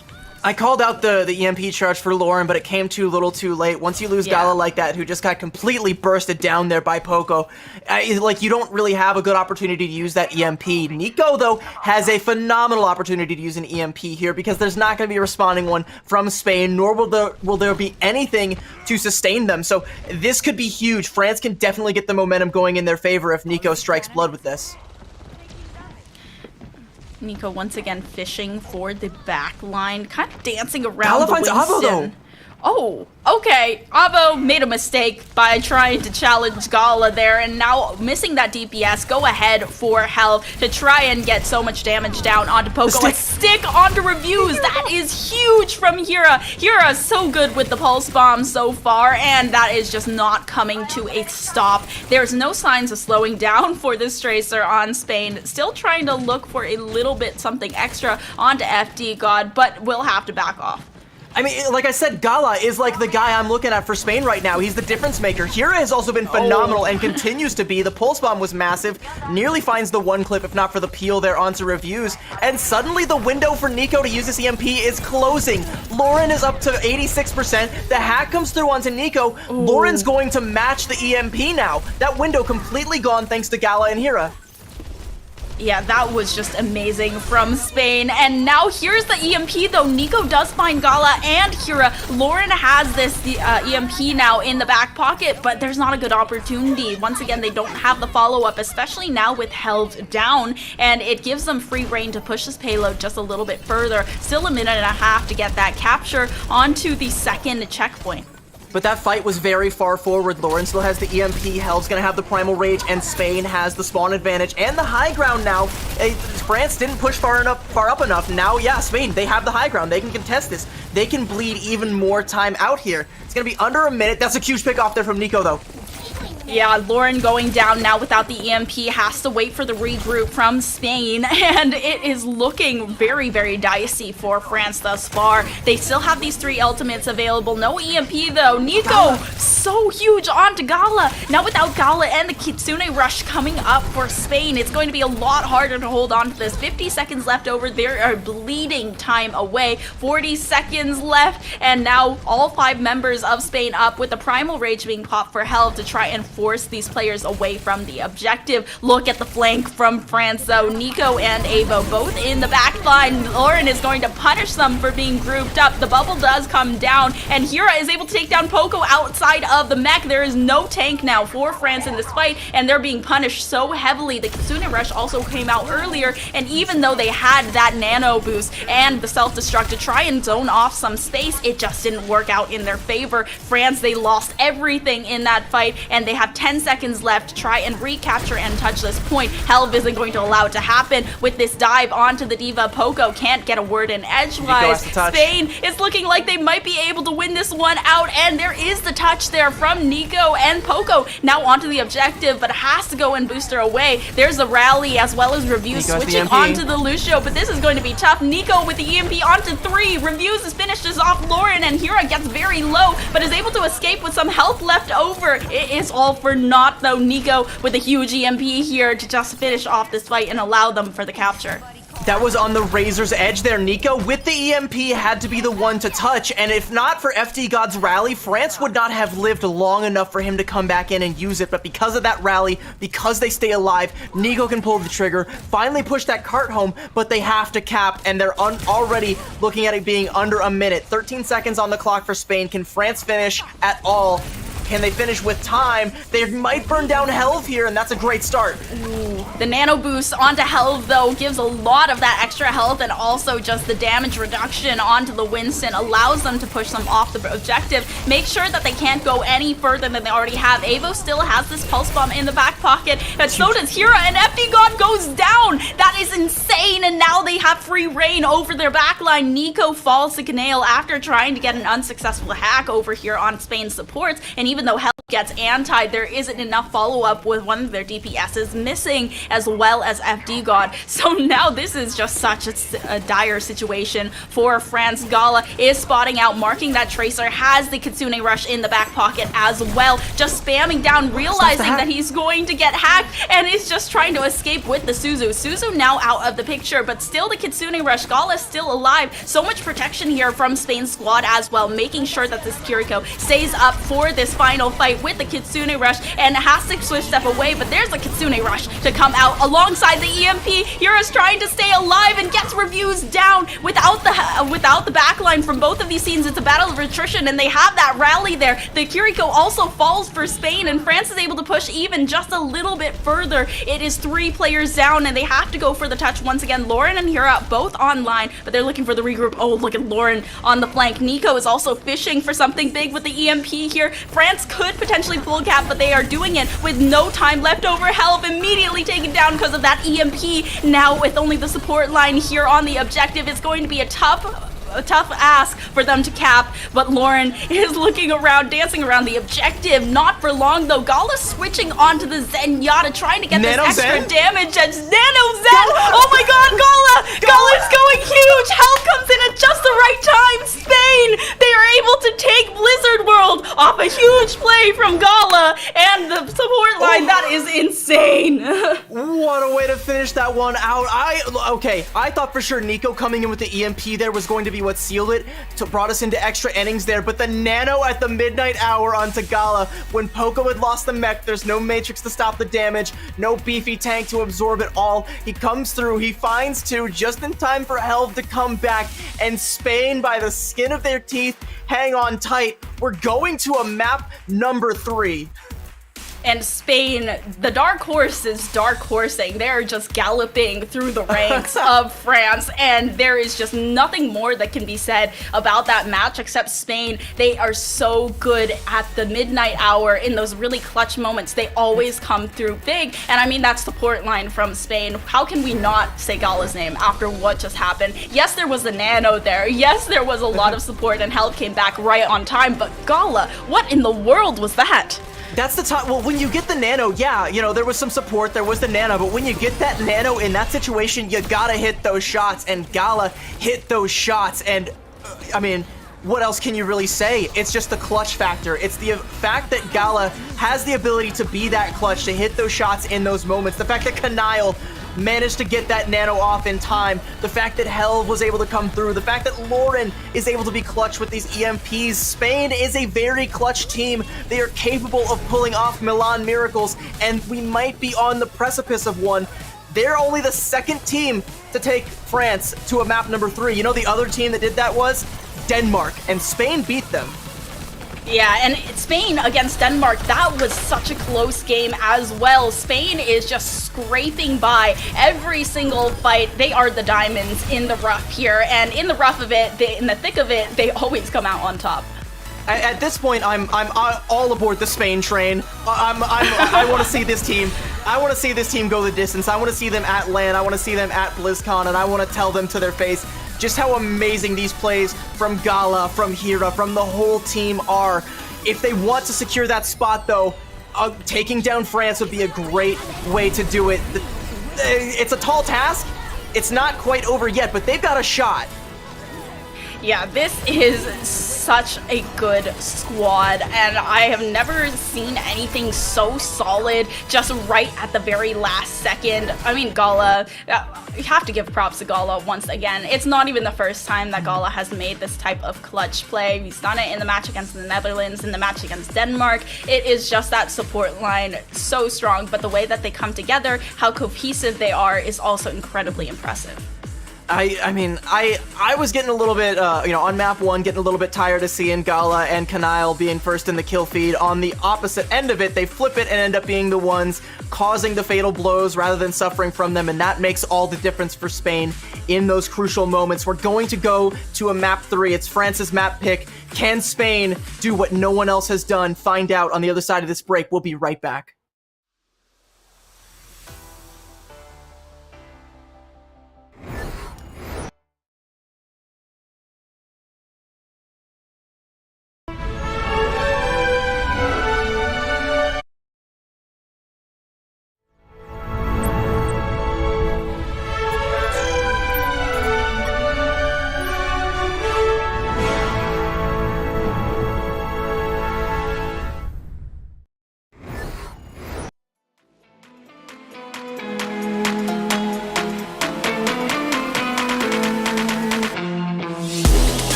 Things are ramping up here in the France versus Spain match. Two of the contenders for those top 3 spots in Group A to make it to playoffs, and it is getting interesting. Only one other team has pushed France this far to a map 3, and Spain is a team that does not stop pushing, and a win here would push them all the way to BlizzCon. I mean, it doesn't get any closer than this. We're going to Coliseo. This is where they pulled out that first upset game that put them on the map, that turned the eyes towards them. This is where they beat the Netherlands. This is where they can do it. This is where their hopes are all going to ride here. France versus Spain. I can't wait. This is one of the best matches so far. And Spain, they've been on Coliseo before, they've been in this situation before, map 3, and in that situation, they won it all in a reverse sweep. So Spain, I definitely have to say they have impressed me. They have gone beyond all expectations that anyone had for this squad, being a squad made up with mostly unknowns as well.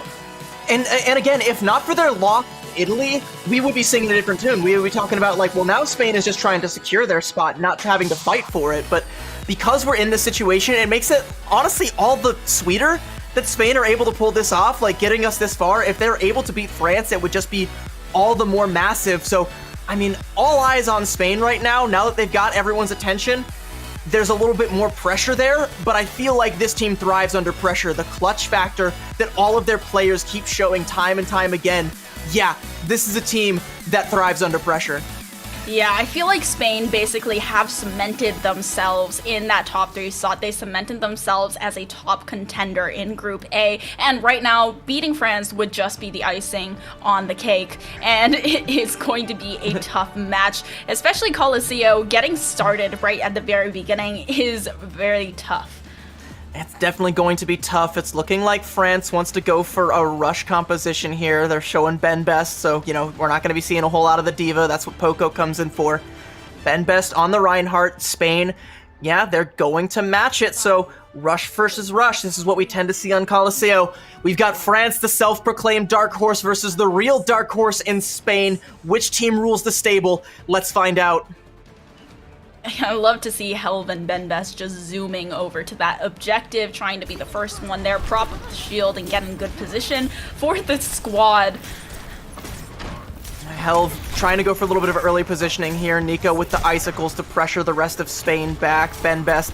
I mean, both these Reinhardts are just trying to jockey for position, right? See who can get first real control of the bot. Give a little bit of space for the Hanzo arrow to try and find a head. Maybe a couple 2-tap with the icicles. I mean, pretty even thus far as DPS and as far as pretty much all the ults across the board, who's doing what. Neither team really wants to be the first to flinch here. Yeah, they don't really want to bite this bullet right at the very beginning. It could potentially mean, because every team that loses on push feels like they have to work so much harder to be able to get back into a winning position. But it's going to be Spain just edging that robot over towards their own side. It seems like they might be able to take back control over on France's side, but it's really these early picks that we need, and that's the onus of that is on Hira and Pac. And we haven't seen any picks come out. Ooh. That's a big one, though. Pac with a pick off onto Hira, the two that you called out there. And yep, you can see France, they're going to start marching forward as Spain turns right around, goes right on back. They don't want to try and stagger this out here. Now, though, Spain has the ability to play this high ground that they're setting up for. Pac knows it, going to scout it out with the Sonic Arrow, and doesn't want to let them have it for free. Wants to try and find somewhat of an angle where he can hit some storm arrows, or maybe find a headshot of someone that walks just a little bit too far forward here. Yeah, Hira now back. We're regrouping with the team, so they're going to be able to get a little bit of that long distance damage once again. But for these two teams that are running brawl comps, there is not a whole lot of brawling going on. Helv kind of dancing around the objective, but now that it's been pushed one way or another, they're going to have to find a way to retake and recapture. And it looks like France, they don't want to commit too heavily here. They're happy to just bide their time with their advantage. Helv wants to go in here. Kanile with the Amp Matrix. Ben Best is down. Yeah, that was so immediate onto Ben Best, and even though there was that immortality field from the side of Reviews, they immediately took that down with the help of the Fire Strike. Gala does fall, but over on the other side, FD God had to drop that beat in order to try and sustain. Nico, despite it all, is still going to go down for France, and they should be able to get this a little bit further. Ben Best charging in, however, and that's going to stop it in its tracks. I don't know about that sound barrier from FD God. I mean, it kept him alive and kept Pac alive, but they were both disengaging anyway. You would like to have that right now to match Gala's. France, they have to be a little bit cautious here. Spain, they want to get aggressive. Helv is looking for a shatter, and there's so much more to follow if that shatter lands. Yeah, Ben Best has his own shatter as well. The stun onto Ben Best is so good. And Helv, just a shatter onto Nico as well. The blizzard from Nico does go through, but there's not enough follow-up from Spain's squad. Immediately, Spain crumble France and just bend them over so they can get this robot past the line. I mean, Spain are going to take the lead here, but that still ends up being a pretty okay fight for France because they only really invest the Blizzard there, and Spain had to throw the kitchen sink at that just to stay alive. They're going to have the Amp Matrix. They're going to have to try and use that to buy as much time and little scant few inches that they can, perhaps. They want to take a fight in a more neutral place so they can get some value out of it, so they're just going to back up, give France control of the bot for now. Yeah, so long as they've already taken the lead here over on their side, so they have no problem allowing them a little bit of that extra space to push so they can have that cover from these archways instead of just having to fight down a really long corridor where Hira and Pac just have to do all the work. But now Benbest going to go ahead and charge in. That Amp Matrix is out, but Benbest is out of the way. The positioning is good for France, and immediately they flipped this one already over to their side with the help of a Shatter and Amp Matrix of their own. And the pendulum swings right back in France's favor as they're going to take the lead here. That's a great Shatter, a great aggressive play there from Benbest, a rookie tank player. Once you got the pin onto Gala, might have tried to go for the full slam, but decides to let it go. Let the frog free for just a second, and then hit the big slam that takes everyone down. The Amp Matrix follows it up. France, they have the lead, and same thing that Spain did. They're gonna back up and try and play where they have a little bit more of a positional advantage, and Spain has to play into their hands somehow in order to try and break through this. Spain still looking to push that objective a little bit further back, but they still have control of the bot. There is just not a lot that Spain can do. After that Dragon Strike, it looked like... Did I hear a Dragon Strike? Am I... Yeah, the Dragon Strike did come through for Pac there, and it was a lot of pressure onto Helv that even with the immortality and all the heal that came through, by the tail end of that Dragon Strike, like, there was nothing they can really do to sustain Helv. There's a great pick up there from Hira, but Pac is also finding the headshots back and forth. France, oh, okay, Hira with another headshot, and you can see France, yeah, that's all they can get. They're gonna get a little bit of extra meterage, and they don't want any more, not when Hira's hitting those. Alright, a little bit of technical issues on my side, but we are completely back here and now headed back towards Spain's own side to push that barrier and contest France's own push. Hira with the Dragon Strike as well, looking for something onto FD God. That is so good, and it's with the sound barrier on FD God as well. So now Gala has their own sound barrier active. FD God has to go back to spawn, make the long walk back, and they're pushing that barrier. The pendulum, as you said, swinging towards Spain again, and it's looking like there won't be any contention just yet until this team can regroup. And that was such good placement from the Dragon Strike there from Hira. Spain gonna take the lead again. Benbest was under so much pressure. Amp Matrix gonna come out from reviews. Spain know better than to face check this. Benbest is once again kind of left alone. The rest of France gonna go ahead and come on out. Amp Matrix there. France is just running away with the bot right now. Yeah, and Spain isn't really contesting it here. They're trying to spam down shots and get that damage through. Helv is the first to really confront, but that stun onto Helv is so good and takes him down immediately. Benbest as well with the Dragon Strike onto Hira, the DPS for Spain missing from the fight, and it's really Gala who's left there to maybe try and contest a little bit, but just spam a few shots while wall riding past. I mean, there's still an opportunity to contest here. Spain back at near full strength. They have some presence, and it's enough to scare France off. Neither team really wants to push past this high ground unless they know they have the ability to. That's how impressive it is here on Coliseo. France, despite having a man advantage, don't want to take it because that high ground, it's just too much. They have an ult advantage here as well. Pac gonna open up with a Dragon Strike, force some positioning. Is there gonna be a follow-up? It forces out Gala's beat, so they have to drop that. The sound barrier now expended and the overhealth fading away. The Dragon Strike from Hira will be there to counter, and the stun onto Benbest. That was so good from Helv to follow up on that Dragon Strike. Now the Blizzard to come through, or no Blizzard, but the Immortality Field to try and save them. Okay, the Amp Matrix is going to swing everything in the wrong way for France, and is going to allow Spain to just go all the way down. France pushing back towards Spain's side. I mean, this should be enough for France to get the lead here. Are they going to have enough time to get the checkpoint? It looks like they're going to play a little bit safe so they can get Benbest back. They do get the lead. Helv is there to contest, so no checkpoint. France not in any position to fight this. They have to let Spain drop in on top of them, and now they're just kind of corralled here.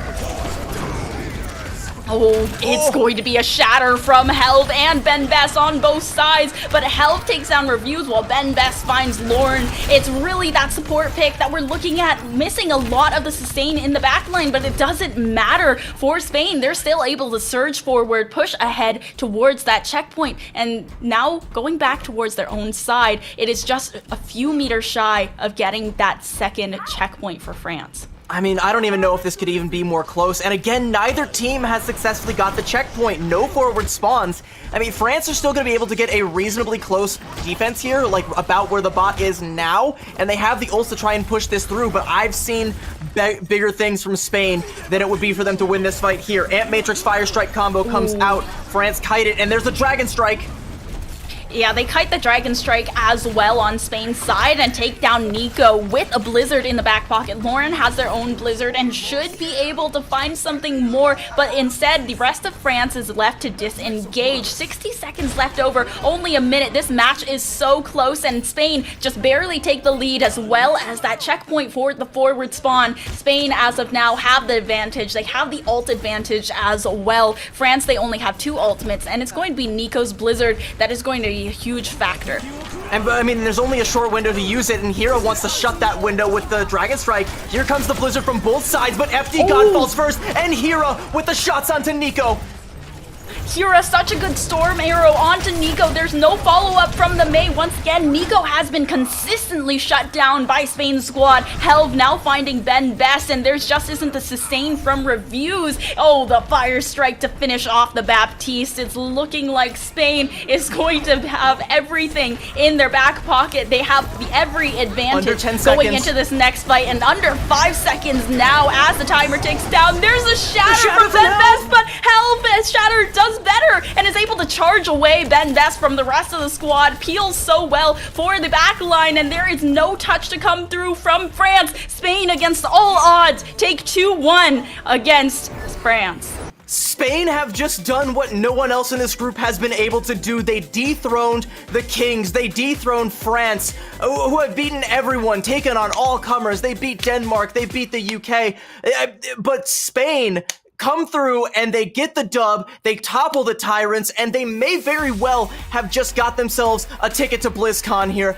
Oh my goodness, Spain, one of the most clutch teams, the real darkest of dark horses that come through at the right moments, at the midnight hour, with the right plays, at the right time. Helv was phenomenal with these shatters, with these plays. Hira finding the headshots he needs to at just the right time. We talked ad nauseum about Gala and Kanile, the backline from Spain. This team is so much fun to watch. If you do not know Helv's name by now, you definitely should, because Ben Best, I mean, we talked a lot about, you know, handsomest tank in the East or the West. I'm not sure, depending on where you are, but Helv has been able to match Ben Best beat for beat, shatter for shatter, charge for charge, and sometimes even doing better. And it's the combination utility as well from the rest of the squad, the communication between these teams, the Blizzard, knowing that there's going to be a shatter from Ben Best, charging them away, the Mei wall to section off the rest of the squad. It is just so good from Spain every single time. And you want to know what the best part is? There's a significant chance that both of these teams will get to go to the playoffs here, which means we might even get to see this matchup again. And for how close it was, especially here on Colosseo and especially on Blizzard World, I would love to see these two teams run it back. But today, Spain wins out the day. They reign supreme. They topple the Tyrants that were the French. And what a statement. What a statement to make. Yeah, and it's just, I don't know how it can get any better than this. Of course, I would love to see this on a bigger stage, and with the little bit of rivalry that is forming between these two teams, both dark horses, France self-proclaimed, Spain more literal, but it is definitely going to be a good one. And welcome back, Jim. How did you feel about that? Yo, oh my god. Okay, game 2, the ending, Nano Zen to save the day. I can imagine, you already know the emotion running through that Spanish team for any one of these matches that they've had before. We had the pleasure of interviewing them before. They must have been popping off after game 2. The Into energy. game 3, epitomes like you mentioned. Yo, those combos towards the end. There was the dragon to zone, the blizzard in the space that was left. There was the dragon, then the charge afterwards. These combos that they're setting up, and what we're seeing more and more come out of the Spanish team, and what their manager even said is that we play dive. That's our game, and that's where we do best. When it's hectic, when it's fast, they push it to the limit and they deliver. Spain toppling the giants of France. I can't believe it, giving them their first loss, man. That was the best match we've had yet. Absolutely. And I mean, okay, they play dive, and that's silly to me because their rush looks so good. Right. The May play was phenomenal. The blizzards were on point. Here is Dragon Strikes to zone off were always exactly where they needed to be to keep the pressure on Ben Best, and everyone followed through. The focus fire was there. They looked so clean on this May Hanzo rush. Like, ain't no way this is just a dive team. Ain't no way. I'm not buying it. Just their split-second decision-making, you know what I mean? That's what separated them. To realize, okay, I got the nano. What can we do? None of our other people are up yet. Switch to the Zen. You have to have so much confidence to do that and pull it off. I cannot believe it. Let's take a look at the schedule. Let's recap some of the scores from day 6. There are only 2 more days of action before we lock in all the competitors that are gonna make it to the main event. So let's pull up that scoreboard and we'll be able to show you, or rather that schedule and the scoreboard that comes with it, and we'll be able to show you everything that happened today. We started off the day with Germany losing 2-0 to Sweden, Finland taking it 2-0 over Poland, Iceland in a close 2-1 versus Turkey, Denmark 2-0 over Portugal, Belgium 2-0 over the Netherlands, Great Britain 2-0 over Italy in some, it was a good match anyways, and Spain taking it 2-1 over France, giving France their first loss in this tournament. And if we're looking at the group standings and how it's all shaking out, of course, in that top 3 for Group A, it's currently France, Great Britain, and Spain. And in the top 2 for Group B, we've got Saudi Arabia and Finland. Epitomes, we are at the end of day 6.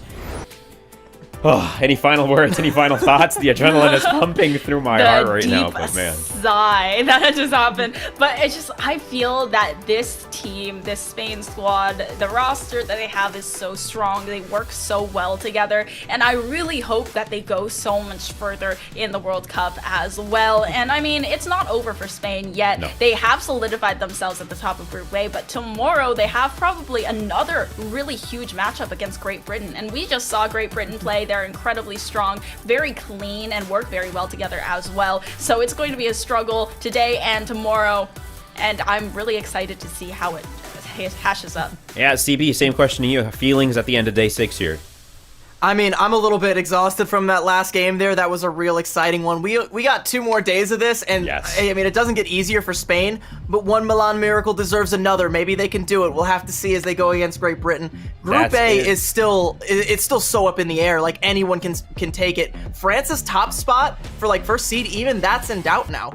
Yeah, that's the honest truth. And if we're looking at the matches for tomorrow, same time, same place, same people. Some of the top matches I'm looking at for tomorrow, man, Spain versus Great Britain is at the top of that list for me. And I gotta say, honestly, that's the marquee matchup that I'm looking at tomorrow. Kitty, cat, galore. There's a cat running around my house too that I should grab at some point, but he's a very loud kitty. So you gotta get in on it. We got the cat desk here. Catster desk. Catster desk. Oh my god, I love it. Oh no. Well, that about does it for us out here. Thank you so much for tuning in today and watching. Of course, the Overwatch World Cup 2023 EMEC online qualifiers continue tomorrow, same place, same time. We'll see you then. And with that said, it's been an absolute blast, and we can't wait to see you tomorrow. Peace.